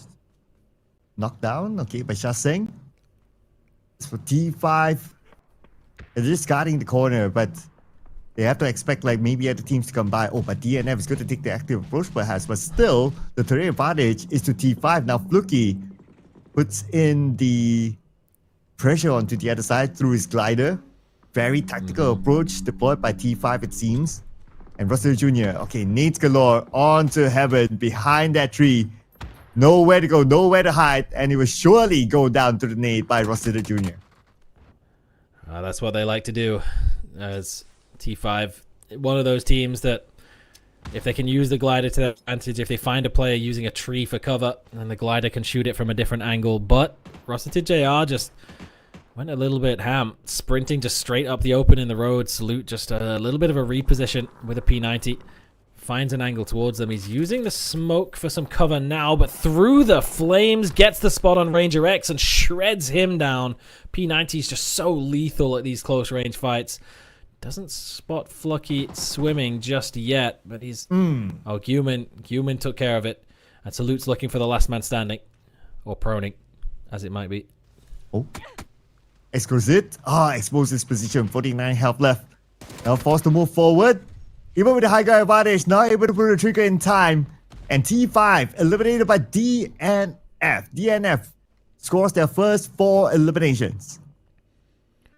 That's after losing DL as well on the south, and Heaven getting taken down by the grenades. It's really solid work from Salute, pushing out, getting aggressive with good timing, catching Rossiter JR before he can fall back, and then using T5 smokes against them. Good angle as well through the flames to sit down Ranger X, and just good aggression. CC was looking like he was looking to flex out, look to third party, but there's enough of a ridge line there for DNF that it wasn't able to find anything. So he's just going to have to fall back. The rest of GSW still holding on to their northern positions. A lot of teams that did wrap into the fields to the south. They're going to struggle now as the zone is steadily shifting back in towards Terminal and the surrounding areas. So those field positions getting squeezed tighter and tighter together. XYZ have had to get a little bit closer than they probably would have liked to some of their other squads, but it has given them angles right now as Push 8-2 are trying to make a move through the fields. They've just pulled up in the wide open in front of Wukong, and he's sat 2 down. Wukong with the double knock now. It's a matter of following up. Okay, here's the nades, but a bit too far, so it will not connect at all. And here comes XYZD rushing in, and they want to take point within the circle, and they want to claim those elimination points at the same time. Baji with a nade into the smoke, putting pressure still onto their opponents from 82, and with that, they will eliminate all of them. XYZD claims the points. They will take that. Grenades, vehicle explosions, whatever it takes to clear their lines. They'll be happy with that. Might not be able to get over there and pick up their one teammate who was knocked out in the field. But Baji has a position that he can look to hold on to, putting some pressure on TDT as they make a cross through their smokes into the western side of Terminal, and he can hold down an area for Shaseng and Wukong to move up to regroup as well. Not too bad for XYZD, cleaning up the teams ahead of them. And they've still got a position in the zone. They will eventually have to make a cross themselves, so hopefully they have kept some smoke so they can find some from the body. That's assuming they even make it there. Shaseng getting prodded from all angles as he's just running along the field. TDT watching their back has eyes on it. And we still have a Salute on the outside, so he's going to play the off-angle guy against GSW. Pinning GSW down. And there goes a couple of shots to make sure that they don't do anything funny. But GSW will be okay. As long as they're within the circle, they'll be fine. That might change in about 35 more seconds. But another clash point on the right side of the circle, we have so many teams here. We have at least 4 of them within the compound. And here's Lil Ghost tapping away with the MK12. Still putting pressure onto the side, not allowing his opponents to move anywhere further forward, but it's not easy for him to find this angle. It's not easy for anyone else to find an angle onto him either from this position. Up on the rooftop, there's maybe a position somewhere for GSW to find an angle up from the hilltop, but as long as he's aware of that, shouldn't expose too much of himself. And now GSW and DNF might just be forced to take a fight once again as the zone has shifted off the hilltop that both of them are occupying. 17 and Eagle Owls, just a little bit of defensive work to do, and then everyone else has to get into a wide open field in between the two teams. And it's looking pretty doomed for everybody else. T1, they can hold on to this position for a little bit longer. I am surprised that Type made it back. He did get knocked, but must have been within range of being revived by the squad. Seem to have found him some sort of weapons. He's got a K9 in his hands. So he's got something that he can at least contribute to the squad with after getting respawned into an open field. But in terms of utility, he's definitely going to be lacking. Now, another one, I guess, is trying to find a creative angle here against T1. And they're also preparing themselves for phase number 7, when there's a likelihood that the circle won't favor them. We'll check back on them later, because right now, for DNF, their mission is to try to get into the circle, and it's going to be kind of hard. In front of them, EOS is waiting. By the side, even if they want to play on the high ground, GSW is there. So they kind of have to pick their poison right now. If they go for EOS, GSW could come in as a third party, so that's something that they're considering as well. Grenade gets a big chunk of damage onto Kitsune. Xiaobei holding the back line. He has so many explosives and an MP5. He's so ready for close range engagements. No mercy. Isn't going to even get a chance to engage. Dropped down by multiple grenades. Xiaobei shuffling forwards. Still has the Panzerfaust on the back. Another grenade from Xiaowu DD. Takes down Kitsune, but it's TDT. They've got up on the roof on the eastern side, and they're going to catch out Xiaowu. Guion secures the point.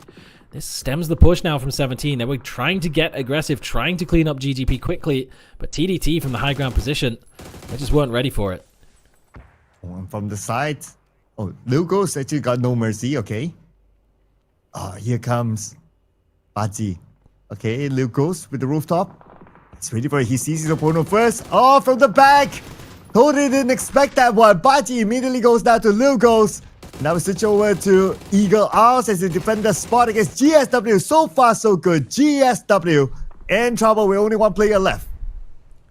And the blue zone is perfectly on top of him as well. He's gone. That's Type's blue zone grenade. So, I mean, they must have shared some utility out with him because he's used it effectively. GSW just tried to commit to the breach. Got tagged down low enough that hitting the wall just shredded two of them immediately. And now DNF is going to try their luck before Eagle Owls has the chance to properly reset from this. Panzerfaust in hand. Oh, one gets fired out. Does manage to take him down. Salute trades back. The P90 up against the Micro Uzi. Does get the better of him. And now he's spotted that T1 has pushed into the compound as well. Coldman is setting up a gas can trap in his house in case any pushes come through. But it looks like it's going to be a bit of a stalemate. Well, it won't be for long because some of these players are on the outside of the circle, especially DN Freecs. They haven't yet blinded, but he'll be okay now. Short range Panzer does not connect. Target is behind the wall. Now he sees him. Heaven, beautiful jump shot, but just to be counted. Oh man, Heaven. Oh no, the plan didn't work out for him. But at least Salute got Young. Yeah, there was a crossfire. Young and Coldman set it up. Taemin, though, around the side will clean up Salute. TDT have wiped out XYZD as well. I guess they tried to make their push over the road while the chaos was going on in the northwest and just got caught out. Zayu out trying to hold the line against 17. They've got flashbangs. They do still have a Panzer. He just sends it into the wall. Zayu just can't even fight back against this. 777 does have the S12K though, so he definitely can fight back. Not if he's on fire though. Oh, and he's gone. Not the type of on fire that he would have wanted. And now Banana One on the lower ground. Banana One gets Type. And two more to go right in front of him. Banana One, unfortunately, naded down. Now Connexi from the side. We need to try to trade it back. But position compromised. 52 health left. He won't have time to heal up for sure. As T1 will be onto him. Here comes the Molly, pushing him back, pushing him out into the open, and he will be gunned down. Raze from the side. Raze will punish T1 instead. Yeah, Taemin on the back line. Eagle Owls, they've pushed in from the north. T1 just got sandwiched. Really nice utility from Canaxi, tossing out the double blue zone. That forces T1 to get overly aggressive, and Taemin, I think he's picked up Salute's P90 off the back line, is just sprinting through the fields, using that ridge line to block line of sight from 17. T1 got picked off from both sides, and FW, it's another top 4 appearance from them. Just couldn't quite get to Banana One in time to grab the revive. So it's just Canaxi and Raze, but Raze with 4 kills, all for himself. Taemin, close range as the rest of Eagle Owls, putting the pressure down onto 17. Oh, and that's phase 8 circle out in the open. But 17, they have the circle, okay? Let's see how they will they protect this one. Both FW and EOS, they need to move forward. So there could be a potential clash here at FW. Okay, they still have a little bit more space to play with at the south. But ideally, if they are able to get across, but if they do, then they'll be out in the open. So it's going to be a tough decision here for FW. I guess their best bet right now is trying to play with the small space that they have on the southern side of the circle. Yeah, you know what they would really love to have right now? If you're FW, what would be really useful in this wide open field that you're about to have to play? I know. BRDM. That would be so nice. But unfortunately, you can't have one every game. But even without one, they've made it into the top 3. It's a tough position out in the fields, and they've had to really fight for their meals. But they have been getting some kills at the very least, holding on to their first place lead at the very least, and even potentially extending it as well, with 43 points on the board now. Got more kills than T1 picked up in this game. Outplaced them as well, thanks to Taemin with that backline aggression from Eagle Owls pushing forward with the P90. 9 kills apiece for them and 17. But FW is running out of time, running out of space. They've got smoke grenades. They're going to have to try and get over the road somehow. Maybe look to put some pressure onto Taemin, claim the extra kill point, maybe, knowing that he's isolated from the rest of the squad, but wherever they go, it's going to be a difficult task. This nade by Connexy. Will they actually connect? A bit too short there. Aimed into the smoke, but nobody's home though. Now we're at phase 9, 5 seconds, and the zone will close. And FW will be the first one to receive the wrath of the blue. So they have to somehow find a way to cut across, but they have no choice except to create the smoke bridge, grab this vehicle, and just try to go through it and try to survive from there. Connexy is gonna drop the vehicle inside the smoke and try and use it for information to peek forwards, to give Raze an idea of where he might need to go. He's gonna get shredded down though in the smoke. It's the Molotov of Lil Ghost that puts a stop to that. So Taemin, now maybe the only viable target for Raze to go for. He's trying to use the smoke launcher grenades for buying as much time as he possibly can. Lil Ghost tags him down to 15 HP. One more tag of the blue zone. It's game over. Just about gets the heal off in time. And Taemin's still firing his gun. He wasn't ready for the push, but he switches over quickly enough that he gets it. P90 in play. 70 bullets remaining. It's enough for one more fight, and that's all they've got to take. Eagle Owls, 17 Gaming, 3 men on either side. Now it's going to be a 3v3. It could be still anyone's game right now to score this chicken dinner and take home $1,000 US. Smoke is protecting 17 though. Very well deployed. Taemin can't find an angle. Ready with his P90. But nobody's re-exposing himself. But oh, he found one! Xiaopei down! Traded back. 7-7 with a grenade onto Yong. Taemin almost gets a second though.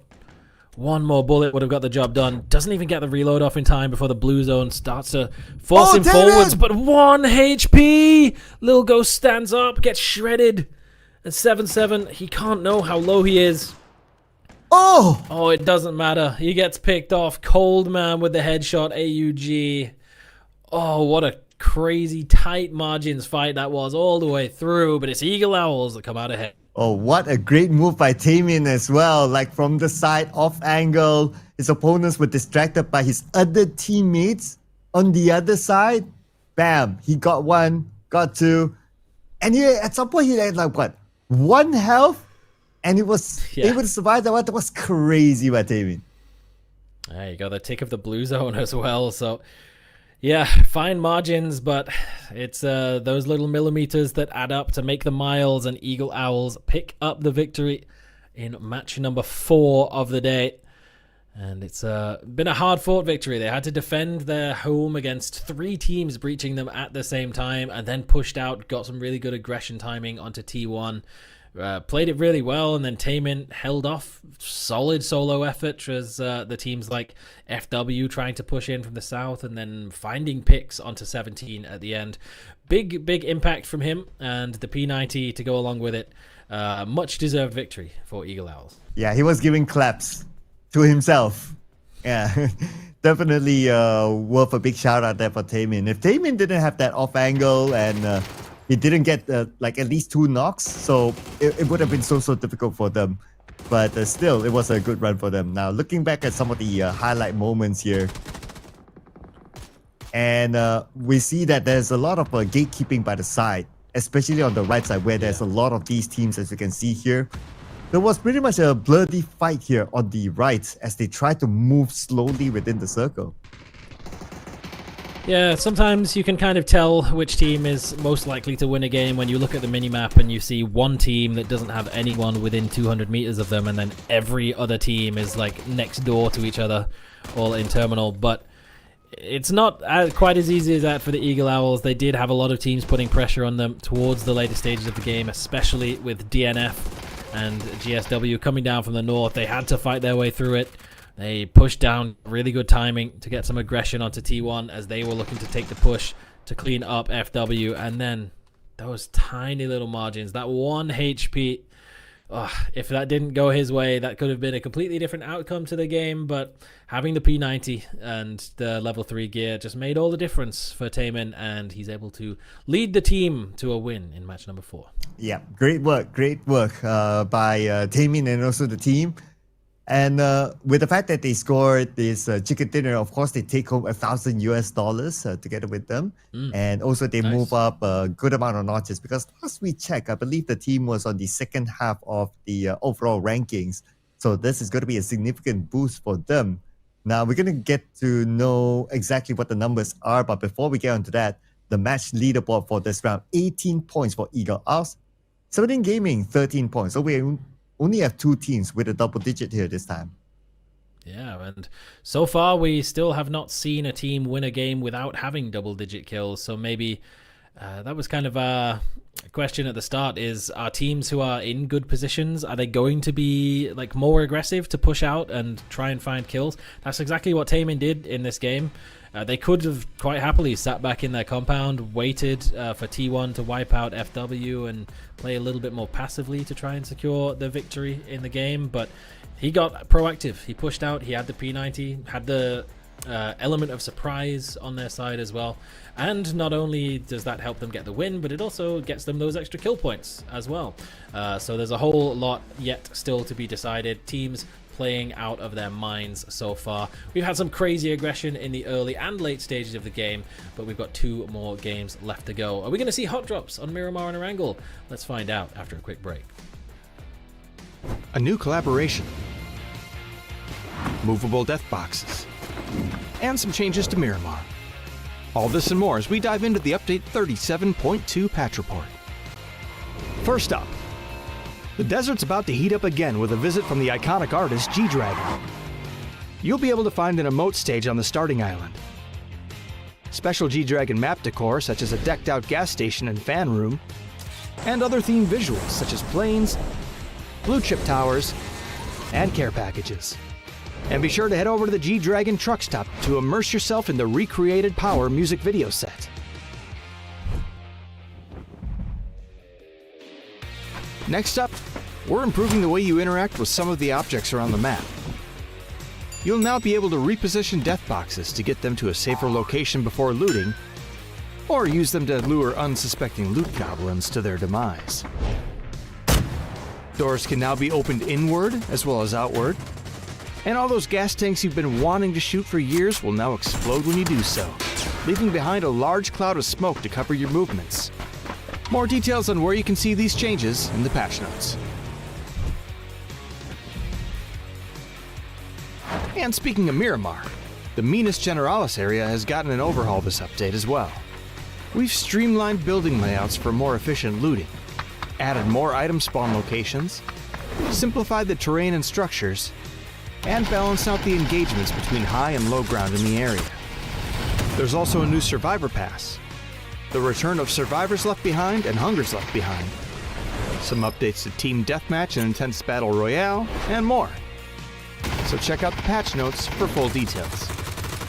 Update 37.2 is here, so drop into Miramar, stack those death boxes high, and kick back with some G-Dragon hits.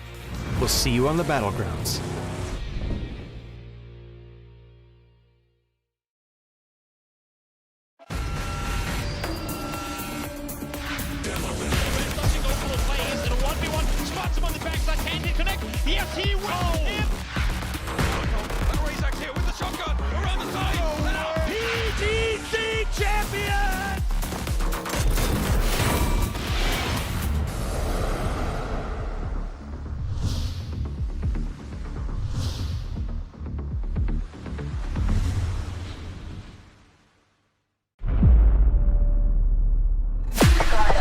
just need a spot, light in the dark. I got a 2-chambered heart, too. Don't always listen when you talk. We was wishing upon a star. I've just landed. Real enough that this battleground will remember. I'm bringing the static. She see the world expect I follow with my soul connect. Hey,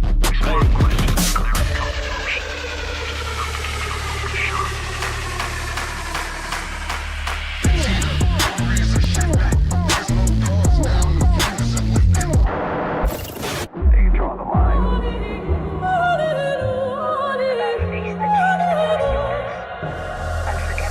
And I'm out in a storm, I still come aiming, I crush it in rain. Whoa. No fear, every step I claim, face strong, I think I change. Staying in my lane.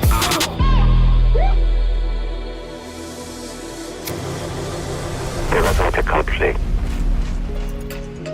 정해진 룰은 없어. 내가 정해. 그게 바로 G-Dragon. Battleground.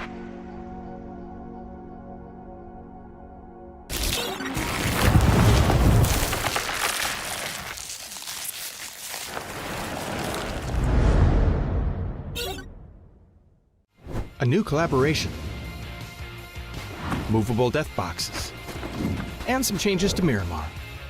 All this and more as we dive into the update 37.2 patch report.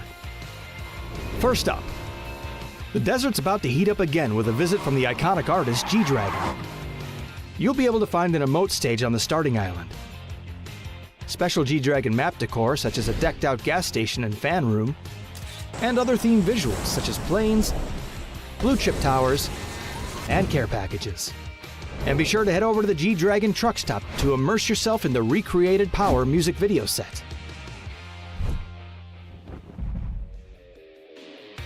Next up, we're improving the way you interact with some of the objects around the map. You'll now be able to reposition death boxes to get them to a safer location before looting, or use them to lure unsuspecting loot goblins to their demise. Doors can now be opened inward as well as outward, and all those gas tanks you've been wanting to shoot for years will now explode when you do so, leaving behind a large cloud of smoke to cover your movements. More details on where you can see these changes in the patch notes. And speaking of Miramar, the Minas Generalis area has gotten an overhaul this update as well. We've streamlined building layouts for more efficient looting, added more item spawn locations, simplified the terrain and structures, and balanced out the engagements between high and low ground in the area. There's also a new Survivor Pass, the return of Survivors Left Behind and Hungers Left Behind, some updates to Team Deathmatch and Intense Battle Royale, and more. So check out the patch notes for full details. Update 37.2 is here, so drop into Miramar, stack those death boxes high, and kick back with some G-Dragon hits. We'll see you on the battlegrounds.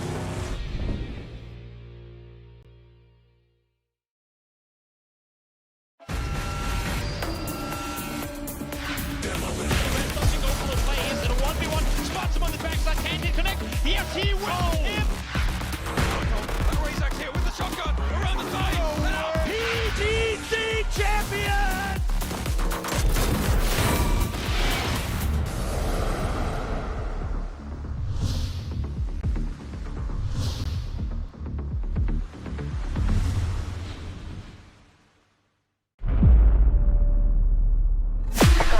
I just need a spot, light in the dark. I got a 2-chambered heart, too. Don't always listen when you talk. We was wishing upon a star. I've just landed. Real enough that this battleground will remember. I'm bringing the static. She see the world expect I follow with my soul connect. Hey.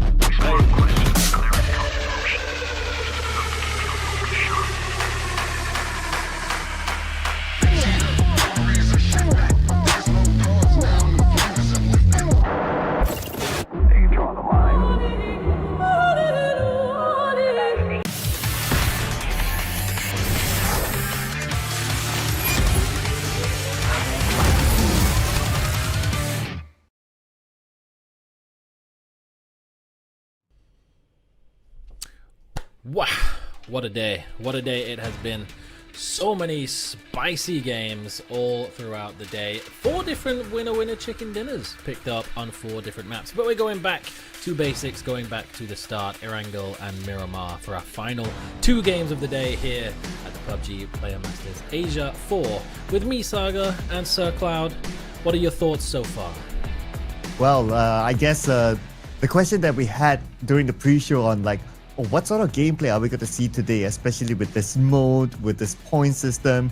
So far, we're getting our answers. Aggressive gameplay from the get-go, and in certain maps, you even get like hot drops as well. But now that we are heading back into a map that has been played before, here begs the question again, are we going to see another hot drop now that the players or the teams have had a feel of the drops from earlier today?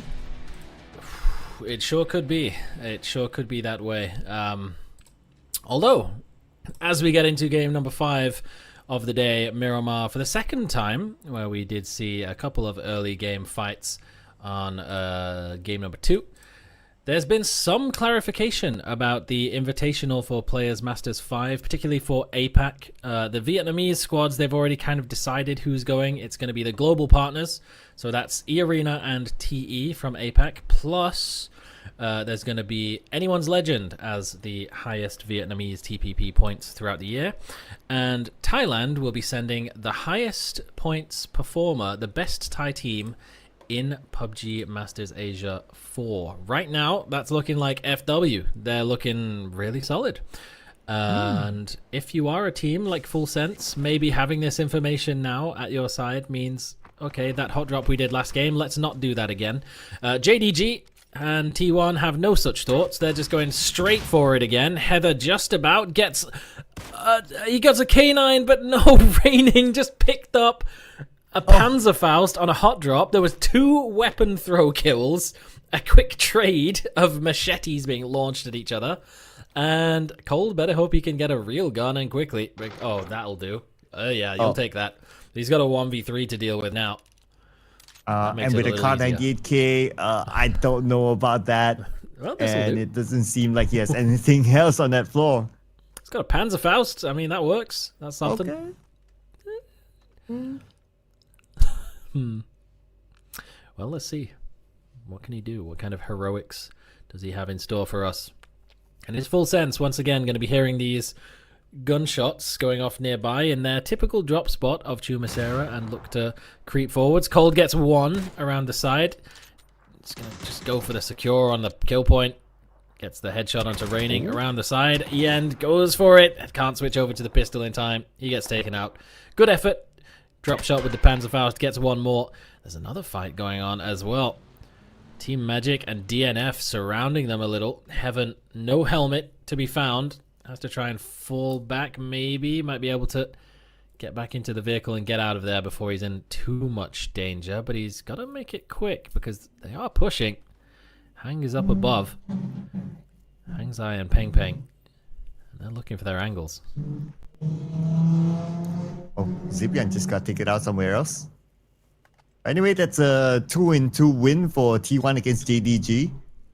But they won't be meeting each other anymore since we'll be rolling the groups tomorrow. Oh, but hang on a second. No, they have to be in the same group, Group B, so they will meet every day. Oh, that is tomorrow, that is. So we'll see who wins again tomorrow. But for now, we're going to put focus on the Team Magic, Hang Zai. Yeah, oh, position compromise. Where did the shot came from? It was Salute who landed the shots, but they were lining up a nade on him for a while. There was a headshot as well with the bolt action onto Bo down below. And this flank from Huli and Peng Peng has been outflanked as DNF have repositioned onto higher ground. Heaven, I think he spots the shoulder of Peng Peng, but doesn't want to give anything away. Still doesn't have the helmet. Panzerfaust doesn't connect.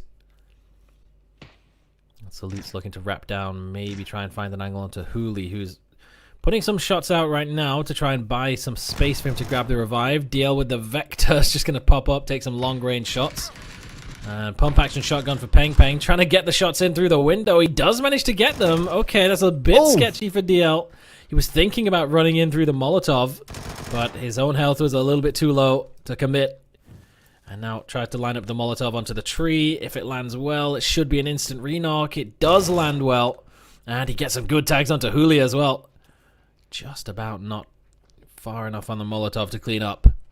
But it's got to be looking all DNF for now. But Julia's surrounded now. Yep. That's it. Team Magic eliminated. Clean win here for DNF to pick up the 4 points. And the bottom two teams out, not even reaching 10 points yet. So it looks like they will continue their journey on tomorrow and the day after.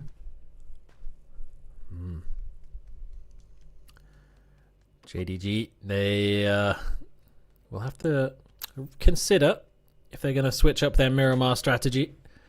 Going up against T1 for tomorrow. As you said, they are in the same group, so they'll have the same issue tomorrow about the hot drop location of Chumacera. That's 2 for 2 that have gone the way of T1. This time, at least, they did manage to get some damage dealt back onto T1, but there's plenty of time for them to pick up blue chips and look for a way to get the revive, hopefully safely. TDT this time not coming to blows with GSW, at least as aggressively as they did previously. They've definitely been putting shots into one another. But TDT is putting up a bit of a better fight. They've got the 1 kill on the board, and they've backed GSW into just 1 building. And this is also a second fight between the two. They did clash inside Los Leones during the first Miramar. But we don't know the outcome of this one yet, as they will continue to roll. Checking on T5, looks like they're going to come in from the northern side unchallenged. It's going to be an easy entry for them. Plenty of high ground spots for them to play with there. And back in Chumacera, looks like we have FS here with EVH side by side. But even though if we see them on screen here, like, oh, they're next to each other, but they're still fairly far, so wouldn't be too worried about them. They're doing it again. They were waiting. They know that this is the hot drop that goes on in Chumacera, so they were waiting for T1 to come over and go for the respawn beacon, but they've gone elsewhere. They've already got the respawns, and now seeing the distant parachutes, they know, okay, well, they tried it. They tried to see if they could clean them up and sneak some extra points, but no, they're well aware now that T1 went to a different respawn beacon, and so they might as well move on and just loot the area, but need to be a bit careful. DBH are not too far away.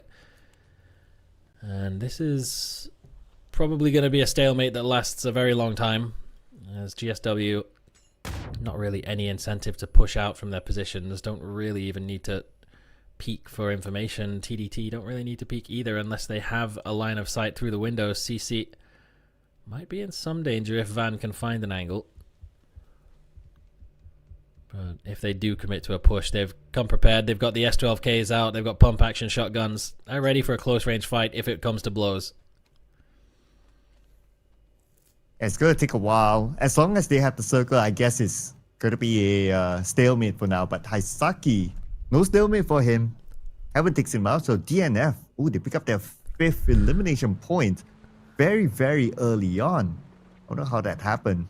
Maybe Haisaki was rotating and he happened to bump into DNF and just got taken out like that. But now, on screen, we have DNF approaching 1 player from anyone's Legends on the other side.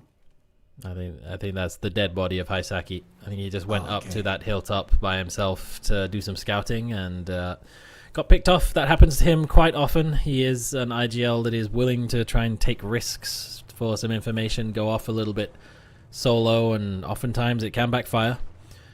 So, sadly, anyone's Legend is going to be losing out. 777, by the way, in Los Leones did jump over onto the roof of the building that GSW is holed up in, so maybe they're going to try and commit to a push. Zayu is really off on the sidelines right now. He's got a long, open path ahead of him to get involved in this fight, but 777 being over here, trying to sneak his way in to find some kind of off angle they're not going to be prepared for. Find a way to maybe get a shot through a window or something. Find somewhere to vault in. Falls off the roof. That's not ideal. And those bars are a little bit sketchy whenever you're throwing grenades in. Gets them in this time, though. Oh, but Huang should be able to see the movement. But here comes the sandstorm. That's going to blind everyone. But destroy? He does have a good clear shot though. There you go, tapping it away.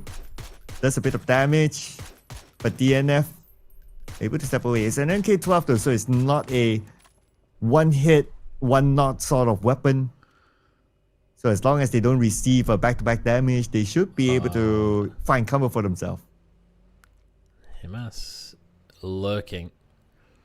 Had an angle on DL as he was playing very far split away from the rest of his squad. Could have been an opportunity to get a freebie. That's 2 down for AL though, so he's not going to take the risk. The zone has shifted over towards Chumasera, the red brick compound to the western side of Church being pretty much dead center now. And this area to the southwest of Picado, pretty common for some endgame scenarios. There's a lot of high priority buildings in this region. There's the warehouse compound, there's the multi-story red brick with the glass building next to it. And teams so far today have shown that they are not afraid of committing to breaches onto compounds that they think give them a chance to have a solid game out from there. So wouldn't be all too surprised to see any of that in the near future in the next couple of zones as well. And looks like FS, they managed to find a good spot here around Chumasera. They were confident to open up the space. But Test Play is going to take point all alone. Not really alone. He has his teammate together with him. So they're going to play a 2-2 split just to have a bit more control over the area that they play, which is great at phase 2. You still have a lot of space to play and you can maximize the potential if you play a 2-2 split. For DN Freecs, here they go into the circle amongst the players of AL, which they knew that they were around. So they don't want to be trapped like in between all these players from AL. So they just decided to like, you know what, it's not going to be worth it. Like the terrain is just not favoring them. We just move to somewhere else. And plus it's not within the circle anyway. So good move for them to just decide to move away rather than try to extend the fight. But speaking about fights, FW and T1, here we go. They've crept in on either side. I think FW coming in from the west. T1 still lurking in this area after getting the respawns. I wonder if DNF have been little stinky rat boys and stolen the blue chip away from Haisaki's death box, as they have driven straight past AL and a blue chip respawn tower. So if AL were aware, they could go back and look to grab a revive, potentially, if they have vehicles to do so. Unless DNF stole the blue chip and drove away with it, then I guess they can't. FW still lurking. Push 8-2 as well is creeping in from the northwestern side of Chumasera. That's a big wide ridge area for 8-2 to peek over, get a whole lot of information for Yong. Can see anything as of yet, not too sure, but here we go. Well out in the blue zone, still stuck out here. Huang F. Oh, he spotted Tong on the roof. And he's gonna catch him going in towards a parachute. That's one freebie surely, but he's traded back. Ming, oh, just lurked around the corner for long enough, baited the shots to come in for the attempt on the flush.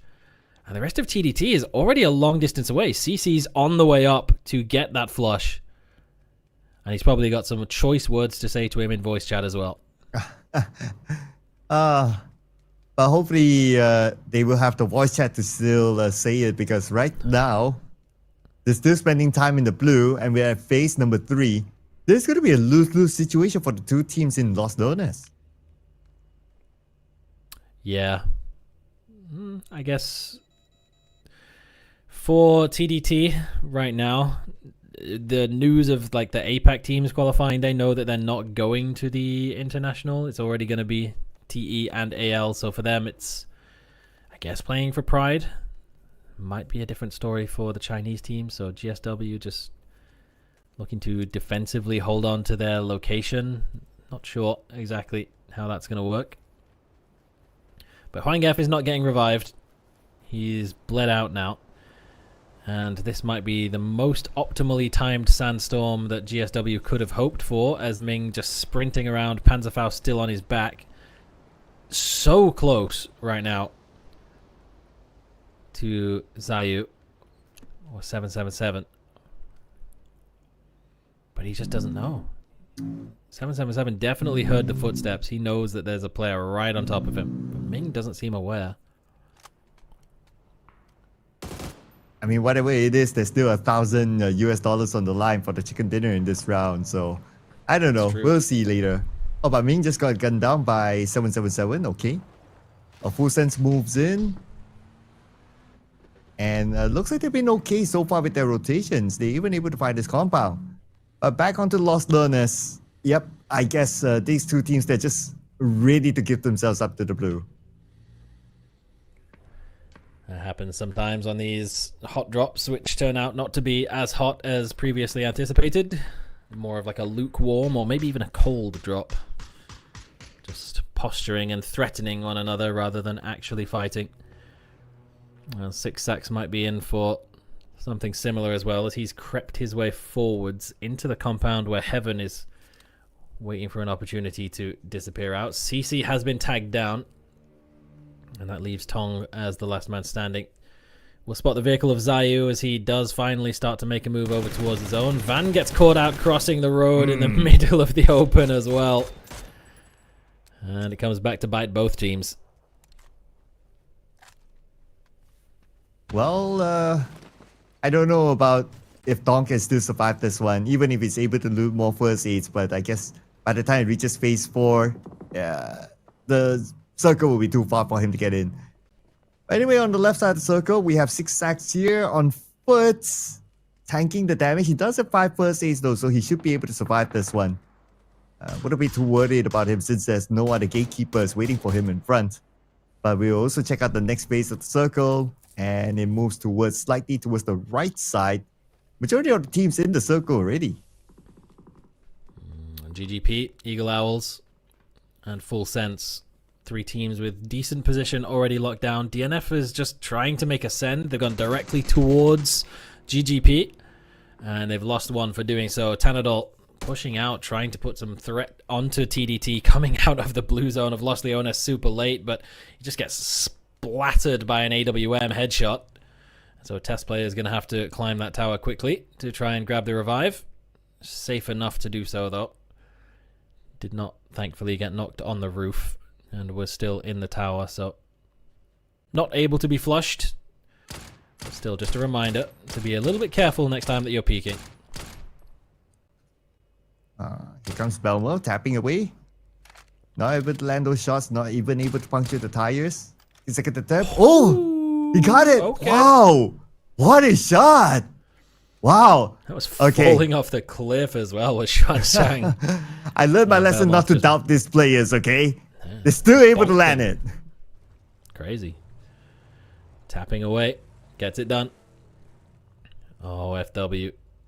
Little do they know of Jing and the danger that lurks just on the other side of these barrels. But when does he spring the trap?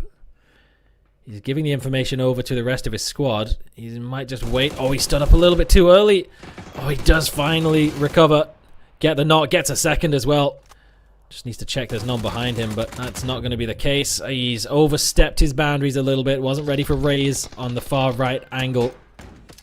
And Six Sacks on the back line. Raze has got another one too.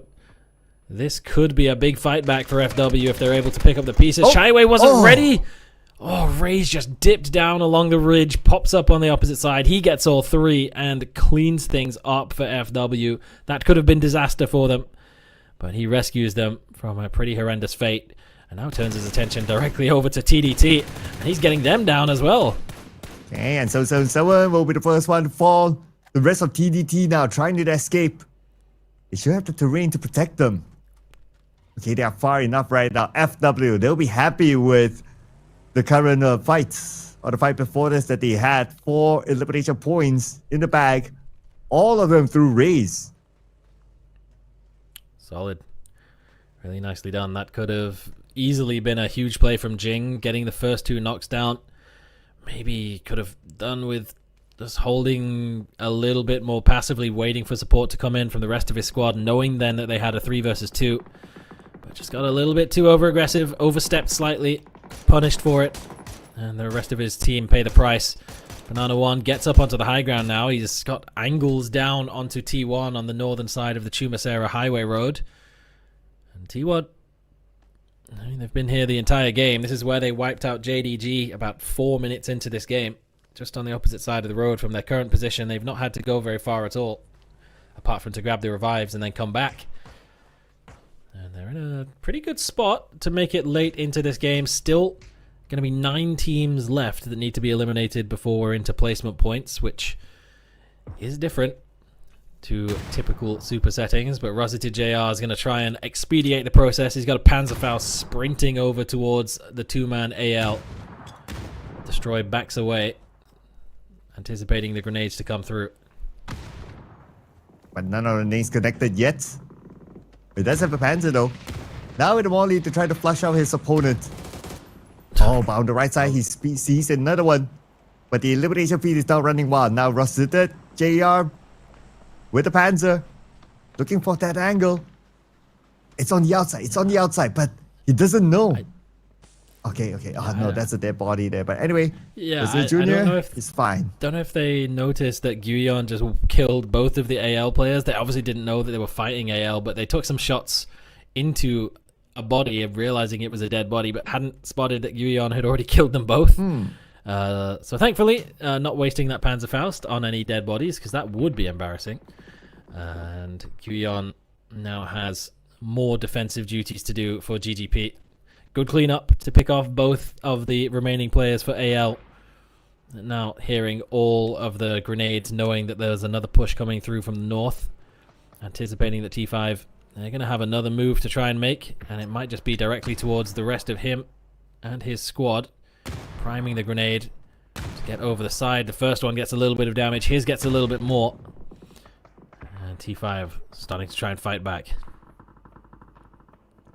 Guyon still with a high ground advantage, and within the circle, he can be the surprise shooter. Oh, TTT just got eliminated, number 12. Now T5, time for them to hike up. The 2 players still left behind. Oh, they know Guyon is there, I guess. They're looking at Guyon's direction. They need to clear off Guyon. And Guyon is ready with a high ground advantage. But still, they're able to get him. Wow. Okay. Now this will awake the rest of GGP. Ranger X has got himself into a nice little position. Guyon is still standing, actually. Oh. Down low. I think it was 17 that got wiped out at the exact same moment. Guyon was shredded down low. Min as well, taken down really low. But T5, they've used a whole lot of their expended utility. Guyon almost over the side, almost takes down XYZD, but 2 HP is the difference. Now Ranger X is aware. Oh, this time it's 1 HP. That's the difference. Guyon survives again. Min pops up over the side with a crossfire. And XYZD just can't find the angles with the M249 to get the damage done. In the back line, Push 82 have just sprinted straight past GGP. They might even shoot them in the back, but right now they're just going right over the top, swarming T5. There's nothing they can do on their low ground, but they've given up their backline in their compound. Push 82 just rocked up behind them. Belmoth's over here as well now. GGP committed everything onto that defense, and they might have to pay for it. And the fight up north will continue on while we switch over to the south. FW now against EOS, a team that just came off a chicken dinner. Let's see if they'll be able to defend this one. Oh, T1 involved as well from afar. It's going to be Type tapping away. T1, so far so good. Already 6 eliminations in the pocket. And potentially even more for them as they get into the circle from the left side, unchallenged. And T1 parks themselves in a good spot. 5 kills now for FW, all of them on the hands of Raze, but he bleeds out at the hands of his own blue zone grenade. Does not count as a 6th. 6 sacks trying to push forwards. Test player just holding the line behind the folded shield for now. As Belmoth still putting pressure up towards the north for FS. Banana 1 taken down, finished off by Eagle Owl's Cold Man with a grenade. And this might be the first game that FW isn't going to break into the top 4, get some placement points on the board. It's been a really good day for them so far, can't really complain. But it might be coming to an abrupt end.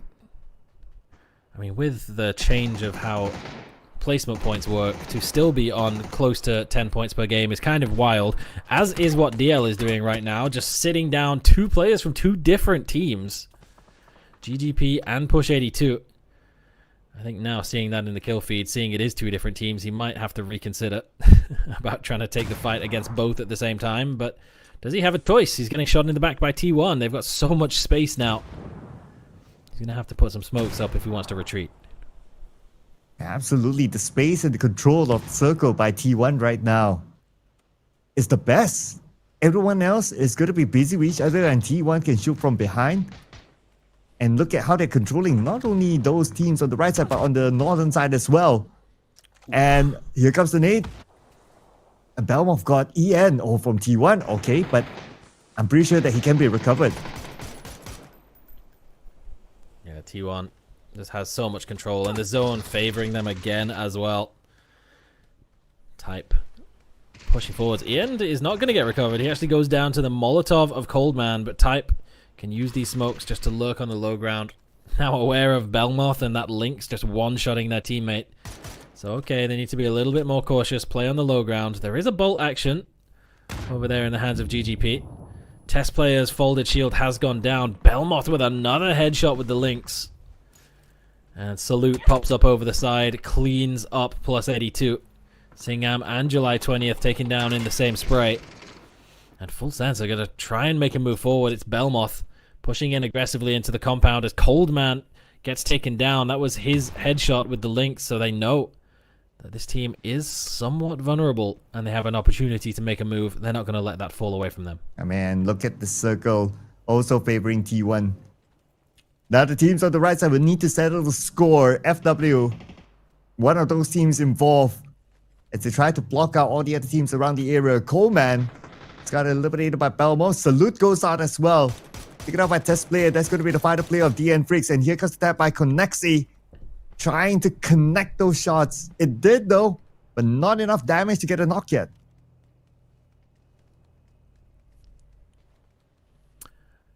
Top 5 now.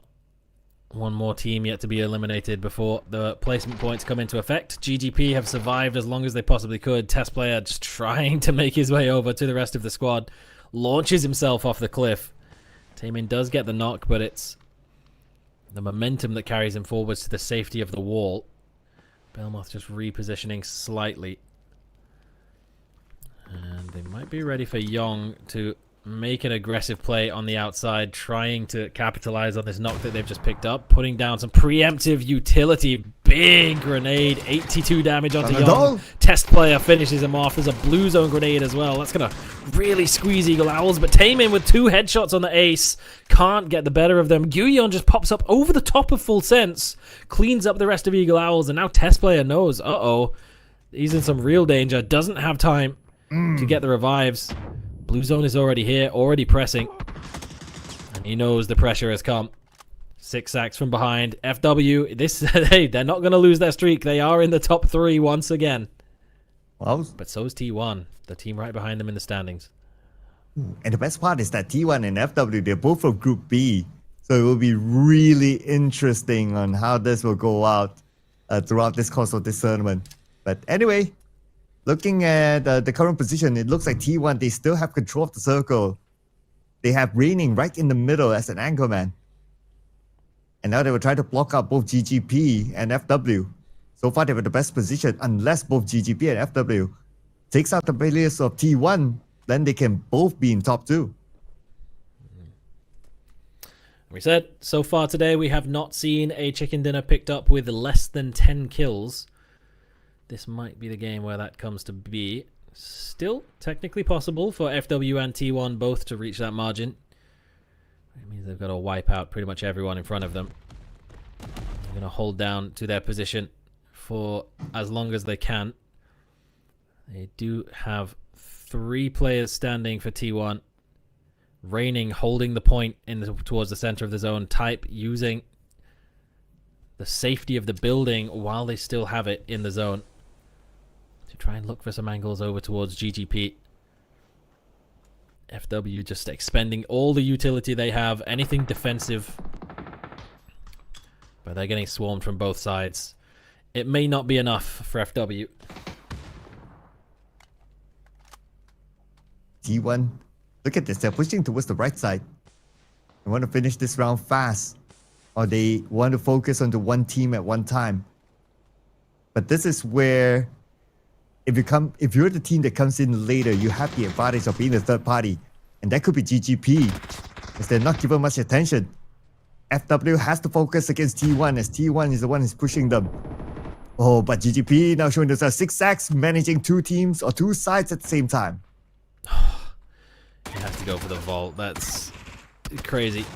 Raining sprints up over the top, but he gets tagged down low enough that Kitsune with a body shot M24 can take him down. 6 sacks somehow survived, vaulting over the wall in front of 2 teams. He's using their own smoke against them, but well, that's not going to work when there's a Panzerfaust there. He's just going to wait his time and finish him off with one simple click of the mouse. Type now. He doesn't have a smoke. Gragon and Kitsune, they can just bully him. They can just stare down on him while Heather still has to grab the revive onto Raining. Type is just waiting for the cover. They can see his gun over the wall. They know exactly where he is. And they know he's going to have to start moving soon. But the revive has come through, so T1, yeah, they can maybe start dropping some smokes to try and help their teammate break line of sight, give him a chance. Oh, GOGOPUSH. Here comes. Well, it's going to be surely the double-digit chicken dinner for the winning side. If it's T1, then it's going to be 11. If it's going to be GGP, it's going to be 13. But let's see who will be able to win this one. But on the left side, Lurker's coming in though. Now Kitsune and his teammate Gyuyun needs to shift their attention, shift their focus towards the left as well. They've just got 0 utility now on T1. They can just bide their time. They can just wait. Ah, that's Gyuyun, it. our first entry into the 1000 damage club, and actually they're going to deny the 10 kill victory. With a double blue zone deny, T1 will pick up our first win with less than 10 kills technically, as T1 deny the final 2 kills. But another 9 kill victory for T1. They're looking really solid, and that's going to do a lot to close the gap onto FW as well. But FW making it into the top 3 again, from a position where that looked seriously unlikely. Really impressive day from them. Yeah, they'll play some points, don't give as much reward in this game mode. So I wonder if T1 actually did enough to take the #1 spot. I'm not sure, but whatever happens, we've got 1 game left, so all that matters is who's going to be in first place by the end of the day. Because remember, not only is there the overall rewards, but there is the rewards for the winner chicken dinner plus the winner of each individual day. So it's a big factor for this final game. Who's going to end up in first place? Likely between FW or T1, or is there going to be some sort of outsider that comes in currently in the top 5, maybe like Eagle Owls, and make a big push in the final game of the day? That's one to look out for. But this time around, it was a very solid game. T1 this time around starting off in Chumacera with another hot drop, and it's again a game that could easily have completely changed right at the very start. It was T1's victory earlier on in the day where they re-breached a compound at the exact same time as DNF, and it was a big risk that they took. This time they win the game where they're hot dropping. What a shot this was from Belmoth though. Boom. Boom. Sit down. At first I thought that he wouldn't have been able to hit that shot, but when he did, it's like, whoa, okay. It's definitely a highlight shot here. But towards the very end, so we can see a lot of these teams, they were fighting on the right side and also on the northern side, and T1, they just slid into the circle. They anchored in the middle, and then they managed 1 team at a time.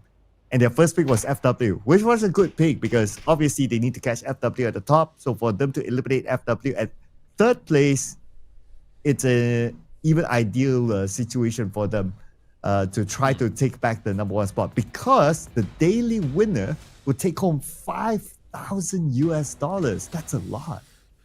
Yeah, that's not bad for a day's work, really, is it? And including that, they've already picked up 2 sets of the $1,000 for the winner chicken dinners as well for T1 now. So that would be a really good day for them, all in all, if they could get the better of FW when all is said and done. This game, though, the first victory that doesn't have 10 kills on the board, technically, because GOGOPUSH stole 2 of them away by handing them over to the blue zone. 3 Korean teams in first, second, and third place, respectively, with 14 points going over to T1 as our victors for the game. Yep, and flipping over, looks like T1 is not at number 1 yet. Okay, interesting. 6 points behind FW Esports.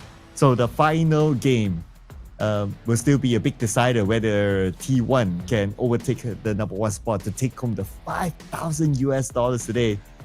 I mean, before this, if it was like, oh, the group stages are still running, probably didn't matter so much whether you're number 1 or number 2. But because there's $5,000 on the line, the number 1 matters. I take back what I said about Eagle Owls. They're not going to overtake. They're a little too far behind right now. It would be like a 16, 17 kill win for them to do it. It's a bit rough, but the standings are looking quite interesting right now. The Korean teams are really showing up. There's 4 Korean teams in the top 5. Really not the same situation for Vietnam and China. All teams from Vietnam and China, 3 apiece, all in the bottom 8 of the standings right now, and that's across groups A and B. That includes teams like 17 Gaming and GameStart Win that we highlighted at the start of the day, saying these are the teams that have had really good sort of experience internationally and within PCL for a long time, getting good results. Out here, they're just not really living up to that. Some of it is through early game fights and expectations. Some of it is just sort of being outplayed in some of these mid to late game engagements. And FW looking this consistent as well is really scary. They've not been outside of top 4 in a single game yet today. And we've still got 1 game left to go. That's keeping them in first place right now.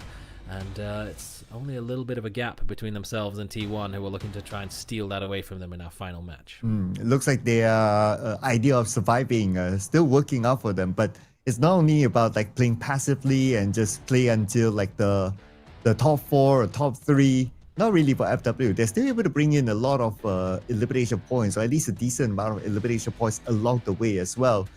Like their fights were effective when teams would come to their position. They're able to defend it really well. They're able to take over positions from other teams while eliminating opponents at the same time.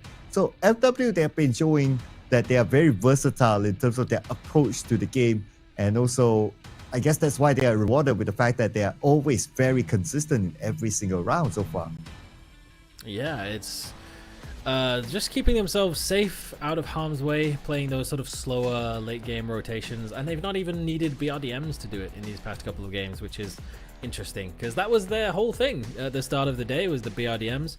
T1's whole thing so far seems to be the more likely they are to die at the start of the game, the better of a chance they have at winning, because their first win of the day on Erangel was a crazy like 4-5 team fight all over one garage building that they came out ahead and then win the game from there. This time they're literally hot dropping, and then they just get every zone on top of the place where they won their hot drop. They had to go about 2 kilometers away to get the respawn because FS was trying to camp them on the respawn beacon in Chumasera. If they had opted to go for the closer respawn instead of the one that was further away and take the safer bet, they might have just been eliminated like 5 minutes into this game after they ran down JDG, gone for the respawn, and FS could have just wiped them out. They might have not even stood a chance in this game, but just that little small decision just to go for the one that's slightly further away, and then good luck from the zone as well.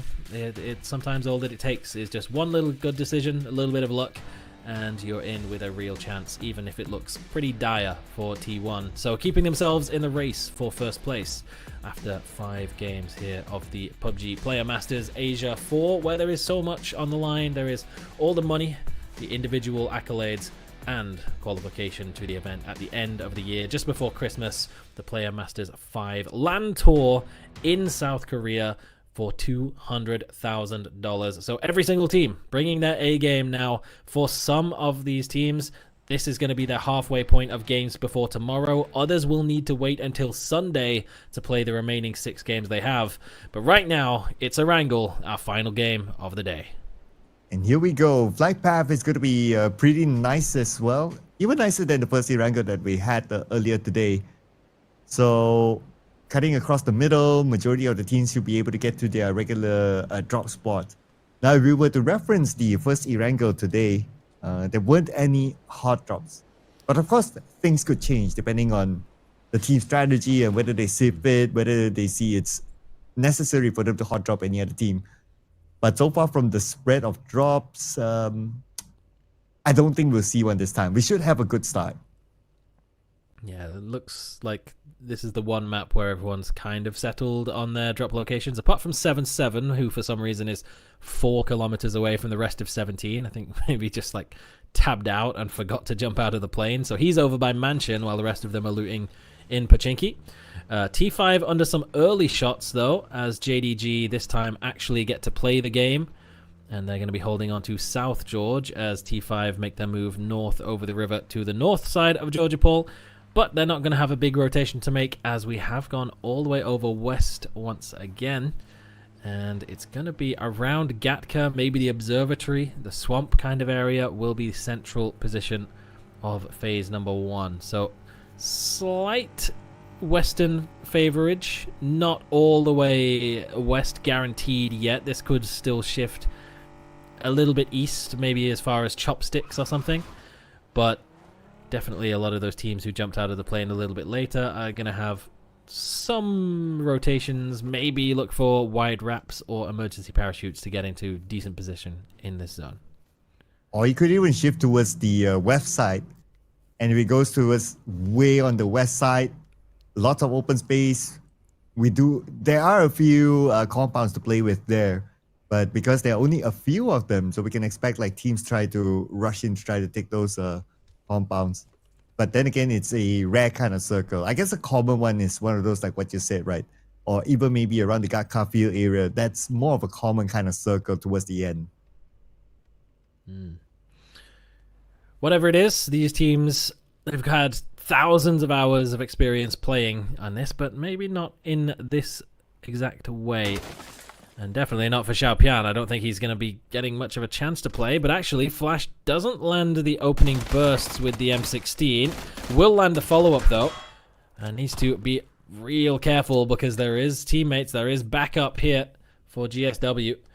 And just when it looked like they were about to get to play a game, they've just pulled up directly into the waiting arms of Full Sense. Belmoth is going to push forwards. Oh, boy. Oh, boy. He has a C4. Oh, jump shot. Yeah, Tong has an SMG though. That's just as deadly. Nice. Flash's turn. Gets headshot down to the ground. And looks like so far so good for game start win. They just need to pick up zip gun. And they'll be okay again. And Ming will secure the elimination point out of Belmont. So there's going to be 2 in the pocket. Just like what their name is. Game, start, win. Starting with a win. But now it's Van with a surprise on the Destroy. And Destroy, he tried to open the door and then shuffle off to the side, but his big hunky shoulders were just on display. So Van, he just got those shots.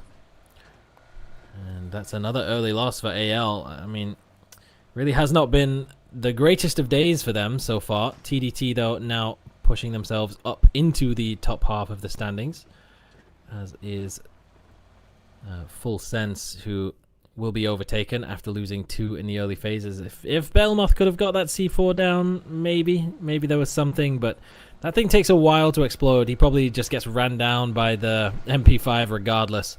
And that just goes to show just why those things are so difficult to deal with close range. I mean, X-Tong was sprinting around corners, jump shotting, and still landing headshots onto him and Flash. Really tough to fight up against in those close range engagements, the MP5. So Full Sense down to just 2. And it's going to be 2 early points now for GSW, which is more than they've had in the early phases of the game in a long time. So good to see. Signs of life.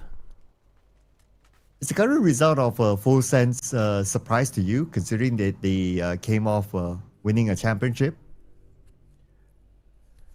Yeah, kinda, but it's also it is just a completely different game. The TPP aspect side of things, their play style is just a lot harder to do. Their sort of controlling style, controlling a lot of space. FW have done a great job of it, but there's been so many teams that it's just you're trying to hold down a space and then 4 teams just breach one of your players and there's just nothing you can do. So everyone's just playing a little bit more reckless, and I think that might just be a moment of adaptation. That was really spooky. We did not get any warning that was coming. Okay. And Xiaopian, he's putting some getting some warning that there is a team that they're about to be breaching in towards in the form of a Panzerfaust, Xuanzhang, long-range tags.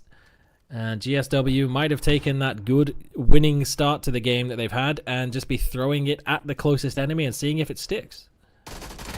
And Shaseng! Surprise, surprise! Totally didn't expect that one, but Shaseng got away with it. Only 2 health left. Now, he should be able to reset. That could be a problem. CC is not going to pose a big threat since he's the final player. As the rest of XY coming in. CC has to deal with all of them. He has to pull off a big clutch here. He held onto that nade for a long time. Almost was in danger of self-explosions, but that's going to be useful if you're expecting a push coming through from a 4-man squad up a smoked-off staircase. If you can pick yourself up an S12K at the top of the stairs, that's going to improve your chances for sure.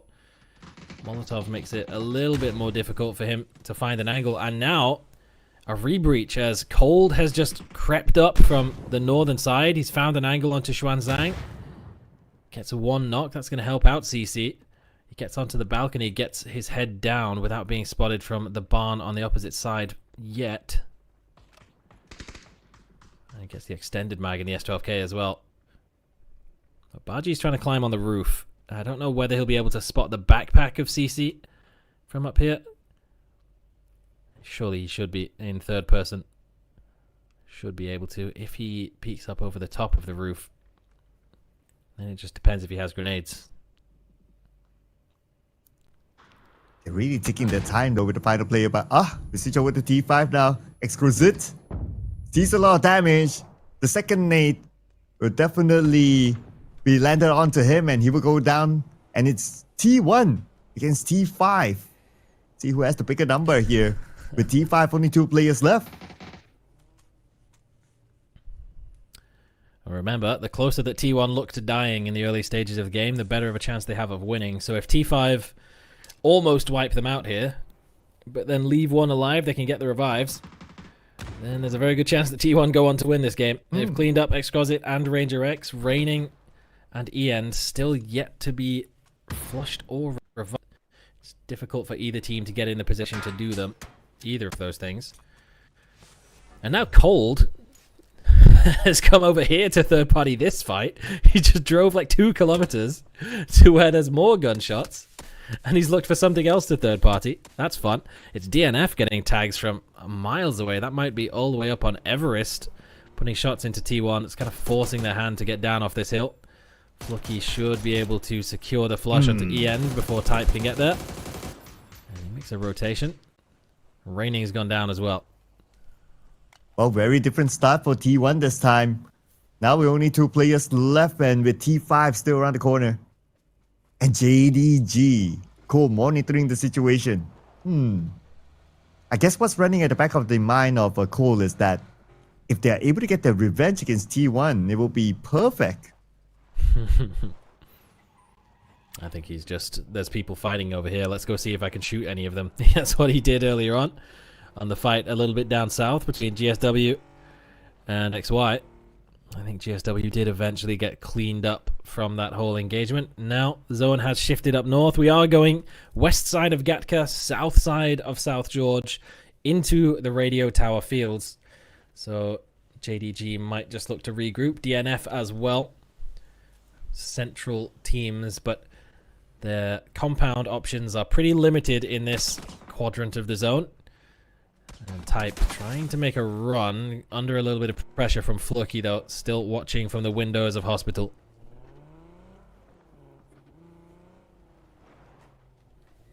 As for the Freecs, okay, they're okay. And okay, here is Mount Gakka. So we have 17 here. They're going to be the king of the mountain for now. There's still a chance that the circle will end here though, based on this phase. So if it does go up here, then obviously 17 will have the advantage. But if it does not end up there, then, well, they can still go down. But speaking about going down, Baji fortunately went down to Cole. JDG collects their first point this round, stopping the rotation of XYZD. And it's the same team as JDG was looking to third party on earlier. Cole does manage to finally get the damage that he was looking for, as the rotation has come through down from the south. T1, there you go. They've got the one blue chip. Maybe he's got the second as well. I'm not sure. Let's see. We don't get to see. All right, well, we'll keep an eye out to see whether T1 gets back up to a 4-man, but it bodes well that they lost 2 players early on, looked like they were in danger, and have got the respawn successfully, because that's kind of how it's worked every time they've won the game so far. So let's see. But that's 2 points that they've got that has closed the gap a little bit between themselves and FW up in first place. Mao Rush back in action as well for DBH, as he's going to look for somewhere where he can grab a little bit of loot.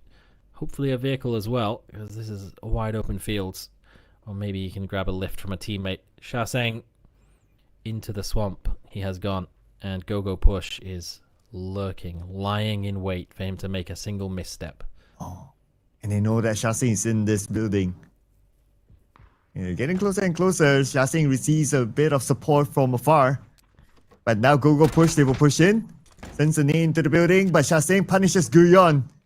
Shaseng still holding on. His teammates on the way. He has to buy a little bit more time, but Shaseng now down. The rest of his teammates will need to follow up quickly. It's a little bit too late. He has already gone down, but Guyon has not yet been revived. And they're getting tagged up. Huang F has got an angle towards them. Almost takes down Wukong. Xuanzang is trying with the Scar, get some decent damage through into the window.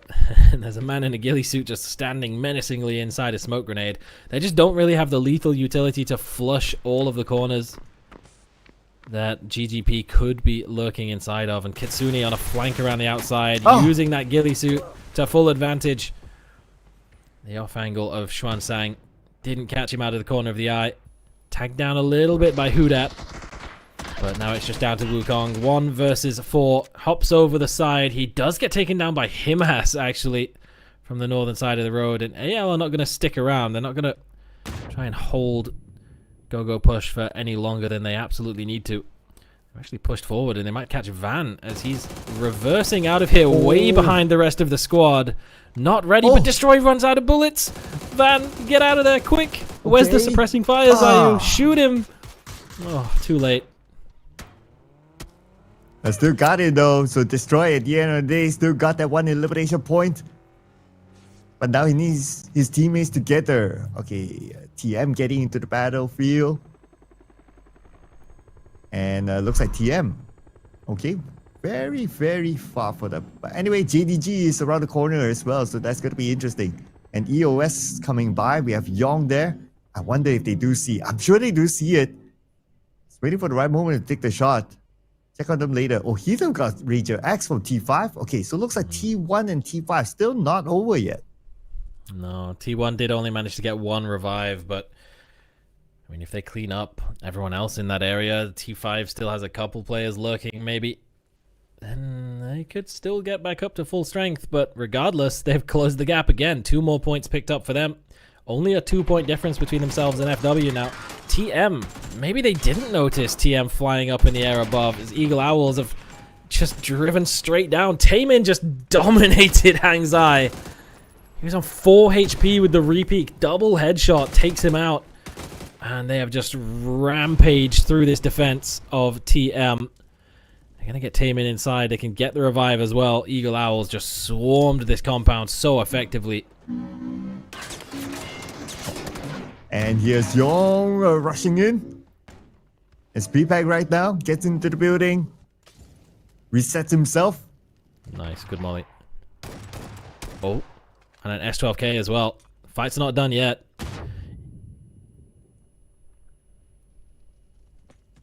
Double nade. But Bo now with the S12K in hand. Okay, here comes P-Pack though. Angsa is bleeding out at this moment. Oh, but P-Pack receives a lot of damage. He has to heal up himself. And looks at T1 in another fight. They eliminate C5, but here comes Bo to secure another elimination point. And P-Pack right in front of Taemin right now. It's going to be a 1v1 with the barrel in hand. P-Pack, the final player of TM, has to make this happen. Doesn't hear the footsteps anymore. The footsteps kind of cancelled out by the ears ringing from the grenades. Thought he had a Panzerfaust, but I think it's just the SLR skin on the back. Peng Peng just looking for any more utility he can find, but he's burning. Oh! He's on fire. Taemin landed a Molotov. Where did he even land that Molotov? Which window did that get thrown through to land so perfectly onto him? I don't know. But he's done the job.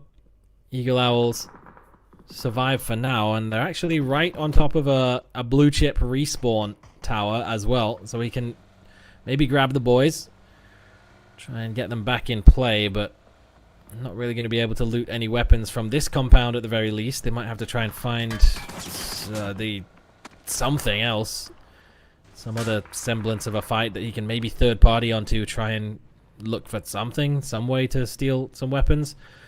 Full sense, they've got themselves the BRDM, so they're just rolling around with diplomatic immunity right now, untouchable, until anyone rocks up with a Panzerfaust. But that's a problem for when let's cross that bridge when we get there, you know? Hopefully they can save that for the final moments of this round. Let's see what happens there. He did take a bit of damage, but it's not that significant yet. Anyway, now on to the Kaka Mountains. We have a FW at the foot of this hill, with still 17 at the top. There's still a chance that Circle might end up there, so it's nice with the fact that they are still holding that ground well. Yeah, and while all the fighting was going on earlier on, Type did finish off T5 as well, so they are now tied on points for first place.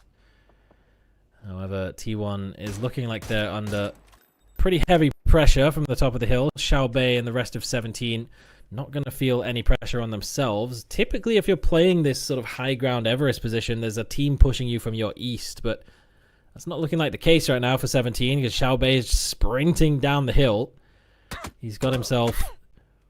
Is that a tactical pack? Is that just full of Panzerfausts on his back? Is that why he's got that? Oh, I hope not. But he's tagged down from distance from Spaceman. He can actually still make out some pixels if he could land that shot. Could have been a headshot. Could have been a big problem for 17. But that's going to force him to reconsider his aggression, at least a little bit for now. Heather does still receive a headshot from the hands of Lil Ghost. And 6 Sacks takes one from Guyon. Okay, but Heather is not out yet, so there's a chance that he can be picked up. We'll check on him later, because right now, 17 looks like they're going to take the active approach. And it's T1. Okay, so Heather will be out. Surely they will not be able to pick up their teammate. But now, Brace coming in by 17 onto T1. T1 is in a critical position at this moment. Drives away. But are they safe? We don't know yet. Heather. There you go. Eliminated. Raining out to the blue as well. So it looks like T1 now confirmed. Down to only 2 players left. Eagle Owls did get fully respawned as well. Back up to 4, but there's not really anywhere for them to go. They're just floating around in the air right now. Spaceman is just looking at them as 3 points, maybe. Taemin over there is the only one who actually can contribute to any sort of fight. So I guess they're just waiting to see maybe if someone dies underneath them and they can steal away their stuff. Maybe, possibly. Not really sure what the game plan is now for Eagle Owls. But for T1, it's not looking great. Down to just 1 player standing. FW, who they need to overtake, is in a very solid position towards the center of the zone. Taemin's gone down as well now, so Eagle Owls doesn't even have him to lean back on. They're just coming back down to feed some points over to other teams right now, it looks like. Unless he's able to survive this one, but I doubt so now. It's just a matter of who will pick up his point. It's Gilmin from DNF. There you go, point given away to DNF. They'll be happy with that one. There's still 2 more up there as well, floating around for someone else to grab. Xiaobei though, with the UMP. There's a headshot onto Mao Rush. E-End, actually. Back in action quickly. And it's FW, of all teams, to wipe out T1. To really solidify their hold on first place. They get the 2 kill points to put them 2 points ahead of T1 after their 6 points earlier on in the game. But FW have done enough now to confirm themselves as first place. No way that anyone else can overtake them from here. FW gets more points as well, up to 56 for the day, which, considering that 5 is the maximum amount you can get from placement points, is a crazy margin to still be close to 10 points per game. They could still even hit 10 points per game. That means that their average amount of points per game would be a 5-kill win. That's just wild.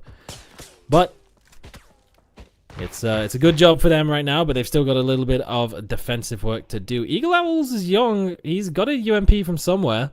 He's still alive. He's shuffling. And he could surprise at 17. But I doubt so. I think he would just go for try to survive as long as possible. How he wished that it's regular point system for placements. Then at least he's starting to collect those placement points, but he still needs to survive a lot longer. Banana One was looking a little confused as where that bullet came from. It looked like it came from behind him. I think it hit the inside of the car, and maybe it was from like DNF or someone on the lower ground.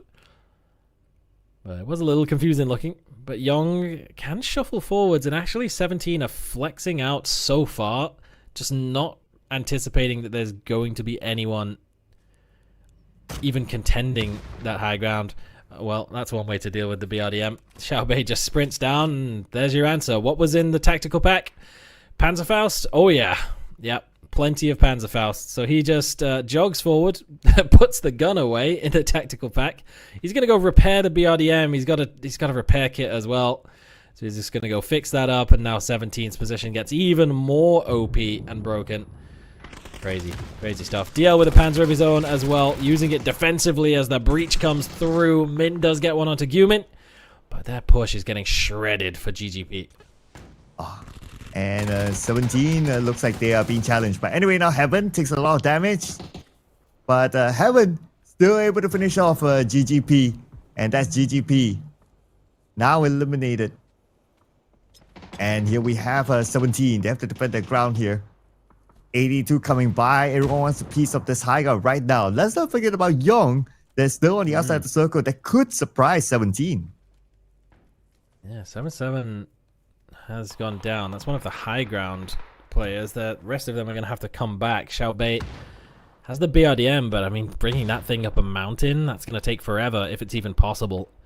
FW, though, the saving grace for 17 is that they're under a lot of pressure. Sixax has received a knock, just pure utility being sent out from +82. And Young with a shot into the back of Raze as well. Not this Young, the other Young. And UMP Young from Eagle Owls, he's creeping forwards. He could actually get some kills here. Never mind. He got caught out. Unlucky. Oh, I'm glad that you gave him a bit of hope, but now the fight will continue on. +82. Now they seem to be in trouble. Still 17 Gaming in a strong position. 9 eliminations now. And they can still get more. Now the other Young in a vehicle reposition themselves together with his teammates. But Wood is ready here with his nade. Okay, sends a nade across, but the counter nade from below takes him out first. Really nicely done by 8-2. Their utility on this push has been pretty on point. It looks almost like DNF could still end up in first place, but unless they can somehow get 13 more kills in the win, it's not going to happen. So FW is still going to be claiming first place when all is said and done, but DNF have a chance to maybe push up and overtake T1 if they can get 5 of these kills. It'd have to be 6 of these kills, rather, and the victory. Maybe even all 7 if the placement points tiebreaker is anything to go by. So it'll be tough, but TNF could still technically get a top 2 finish out from this, or at least set themselves up nicely with a big chunk of points for day number 3. 17 Gaming is still just going to be tough to dislodge from this spot. They've even turned 8-2 around and sent them off to the far side of the zone, where JDG might be under a little bit of pressure, but it's actually Xiaobei on the low ground with the BRDM. They're going to be a little bit confused now that it's the same team that's up on the high ground that's lurking down here with the BRDM, but they just swarm Xiaobei. Just overrun him. 3 players is too many to deal with. Lil Ghost still up on the high ground, trying to get down here, but they can claim the BRDM for themselves, and they have. Singam is trying to reposition that to get in a spot where he can maybe get a revive on Yong safely. And Shiki is watching out for Lil Ghost on high ground. If he starts taking shots, he might be in trouble. Oh, but look at the minimap. DNF, they're lurking on the southern side. And 17 Gaming, they surely know that Lil Ghost, he might need to switch his attention soon to join his teammates. His teammate 77 Wong, unfortunately out, and now Lil Ghost, all in commitment. He is the final player. Let's see if we can get at least another elimination point, but looks like not able to just yet. Forced to turn back right now. All alone with his trusty AUG. And as buying a little bit more time to reset himself. He moves in, and at least he locks in his 10th elimination for the team. Yeah, Spaceman activating. He's been lurking on the far side for a while. And seeing that it's one from 8-2 that got knocked in the kill feed, he just goes for it. DL over the top, well-placed Molotov will flush Lil Ghost out from his position. And now they have the high ground and the low ground. They should be able to convert this. They can deal with Spaceman and then just put unlimited bullets into the BRDM and finally blow that thing up. You've got to wait for Spaceman to be gone before they can really overcommit. Heaven will be the one on duty to make sure that he does go down, but in the end, doesn't matter. Spaceman will actually make it to the top 2. Heaven just sprinting forwards to finish off the game as 8-2 have been wiped out of BRDM and DNF with a 1v4 to round out what has been a very solid day for them. 13 kills, might just be 14 as well to end the day. Unless Spaceman denies himself, but looks like that's not going to be the case. So it's going to be 14 eliminations for DNF with that chicken dinner, 19 points, and of course, $1,000 richer. Big stuff for them. Unfortunately, not quite enough to get into the top 3. They were 1 point behind T1, and T1 with 2 wins on the day probably would have had the tiebreaker regardless, but still, it's a big setup. They're going to be our highest rated team out of Group A, which when we looked at the groups at the start and speculated, hey, Group A looks like a really strong group. DN Freecs was a big part of the reason why. Some of the other teams from Group A not really living up to their expectations, but it's good to see that Group A is still at least showing some of their regional teams. Their number 1 seed out of Korea coming in, looking strong and getting it done on the final game of the day. Yep, and it's been an exciting day so far, but of course we have to make it official on who's going to take home the $5,000. But I guess we all know by now who it is. We did talk about it when the game was running. But $5,000 for today. Of course, whatever it is, there's still tomorrow and the day after for teams to try to grab that sweet $5,000. Man, that's a lot of money for a first place team daily. Yeah, it really is, and makes every day and every single game really count in a way that maybe some teams that have been in positions like when we saw earlier on a team like GOGOPUSH, right? They were in a position that looked pretty difficult. A 3 versus 1, they didn't really have utility. Maybe some other teams would have been incentivized just to say, yeah, screw it, we'll go for it. I mean, it's worth trying. It's $1,000 that we could potentially get. Unlikely to get it, but I mean, a 1% chance at $1,000 is better than nothing. But maybe it's a good thing for some of the other teams that they didn't opt to make that push, because those extra kill points that they got could have had an impact. So if you are a team like FW, maybe you're thankful that they went for the flush. We'll see exactly how close the leaderboard has been when we come to end things in just a couple of minutes time. But overall, really solid day of games. Very different stuff across all of the maps, but the one thing that was consistent pretty much throughout the day was FW made it to the top 4 in every game except this one. This is the only game that they were not featured in the ultra late game, but that does not mean that we didn't have any crazy early game engagements that we've been having all day long. Yeah, still same. The pattern seems to be the same throughout the entire day. Expect fights from the beginning, whether it's by hot drop or an early rotation by any team. So it's just action spread across the entire phases of every round. So it's great to see all these teams just going at it. Of course, for us, it's really, really entertaining. And some of these fights are really, really scrappy. Just like the one that we can see here on screen, the one that Team Magic is. The fight took rather long. They spent time in the blue, but at the end of the day, it was, of course, one team to come out high. It really has been a long time in FPP of just watching teams playing slow, playing defensively and controlling the areas. This is a big change of pace. This is just everyone coming out sprinting at everyone. If you hear gunshots, you're getting third-partied, sometimes even by multiple teams. And in the end, it is DN Freecs who secure themselves a victory, get up to that 50-point margin, which is a big milestone to come into, again, with a slightly different points format. 5 points per winner chicken dinner, and only the top 4 getting placement points. Typically, we say like 10 points per game. If you can get that, you're in a really good spot. This time around, 19 points on the game for DN Freecs. That might be, I think, the second highest individual game score that we'd seen so far today. But it's FW who are almost pushing 10 points per game with the reduced placement point score, and that is so impressive. 45 kills in the 6 games. T1 in second place with 40 and 51 overall, and then DN Freecs climbing to 50 points after the final game. And of course, the other prize that we want to keep an eye on is the team that has the most amount of kills. And so far, it's still FW Esports, but of course, that will be tabulated at the very end of this tournament. So there's still a lot more opportunity for like T1, DN Freecs, or maybe even tomorrow's teams from Group C to even show what they're able to come up with. And here it is, officially, our daily winner, FW Esports, $5,000 in the bank. Congratulations to them. 57 points brought them $5,000. Yeah, really nicely done. Good set of games. They got a winner chicken dinner in there as well, so that boosts it up by a little bit more as well.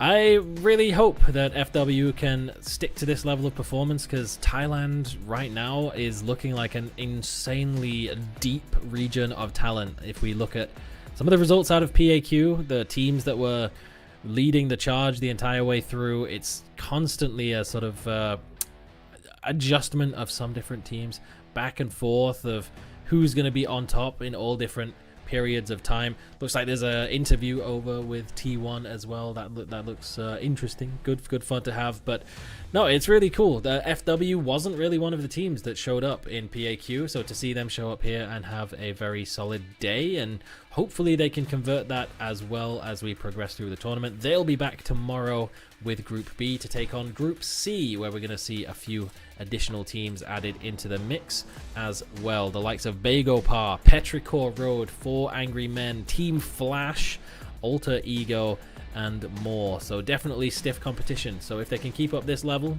in tomorrow's matches, then yeah, they're looking really impressive.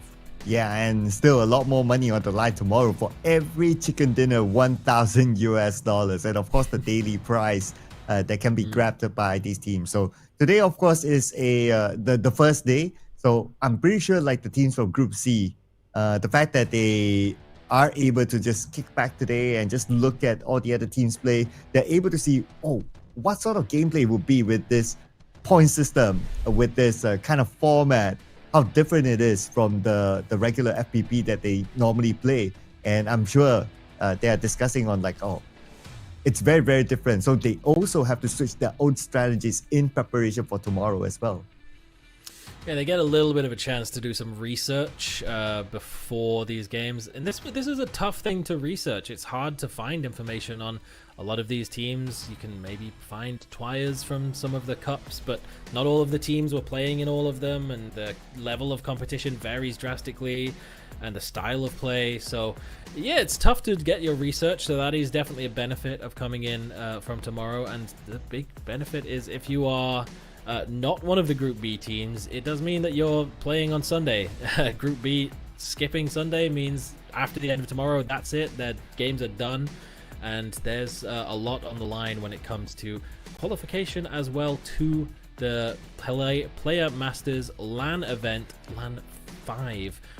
Which is going to be coming up just before Christmas. Announced earlier today, $200,000 LAN event in South Korea, and there's spots available for some of the teams that are going to be competing in this region, as well as the Americas and Europe later on as well. So still a lot left to play for, a lot of difficult situations for all of these teams. Mentality's got to be strong. You got to come in and reset quickly from early losses, and don't let big wins get to your head. Don't get overconfident. It really goes both ways. Yeah, because it's not only now, like what you say, right? A lot will be on the table at the end of the year. $200,000 US. Man, I wonder how the split will be. So can you imagine, like now it's like $50,000 US, and even like the split is like, oh, every round is $1,000 US worth of chicken dinners, and then you have the daily team 5,000.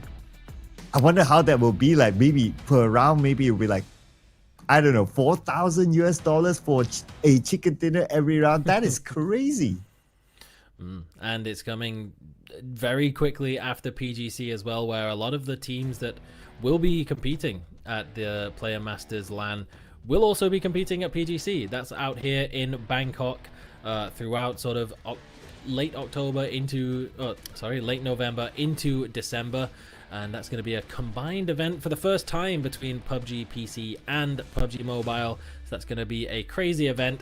Spans the course of 3 weeks. So some of those teams are going to be out in Thailand for 3 weeks and then traveling over to Korea to compete just about a week later as well. If they're a team that's, you know, a European team or maybe an American team, whether they even like travel home in between that, or whether they just stay out, and then it would be almost 2 months of being away from home. There's a whole lot of factors that come into play, but realistically, you're getting to travel the world. You play a video game that you are passionate about and that you love to compete for hundreds of thousands, if not millions of dollars.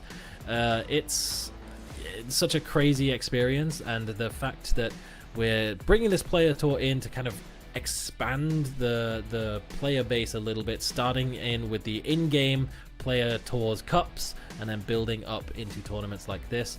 And we've seen some teams that have come out that, you know, we don't typically get to experience. A team like Team Magic has actually had some pretty solid moments so far in today. There's a couple more that will be competing in tomorrow's matches as well that we'll get to take a little bit of a look at, as maybe TPP more so being the main style of gameplay for them, whether or not they've got interesting strategies and how that interacts with what the regular FPP pros are bringing to the table, which right now seems to be a lot of Panzerfausts, MP5s, and sometimes C4s, but didn't really see as much of the C4s as I thought that we would have. Only Belmoth got himself killed attempting to use one, so maybe we'll look out for that as well. Yeah, maybe because it's a TPP mode, right? That if you plant the C4s, it's a little bit more obvious. So that's why they don't resort to using that. But one thing that we learned as well with the Panzer is that if you are able to keep it towards the end, then we can see the effectiveness of it. Even in the previous round, we saw it being used at the end and how effective it was. So I believe that these teams, surely after this, they will have the time to like revisit the boards and to understand that, okay, so this is how everyone is playing. And one of the key plays is to keep a Panzer towards the very end. If you have multiple Panzers, great. It does look really useful. Yeah, especially if a team like FW is just going to be bringing BRDMs to the late game. They had so much impact towards the late stages of the game, and yeah, just having a way to counter that is definitely a big benefit in some of these later stages of the game. But is there anything more that you would like to add, Sir Cloud, before we wrap up for the day? Well, all I can say is that this format, this game mode, absolutely amazing. Lots of exciting plays that we can see. But we're not over yet, ladies and gentlemen, because tomorrow we'll be back again for day number 2. So make sure you stay tuned, same time, same channel.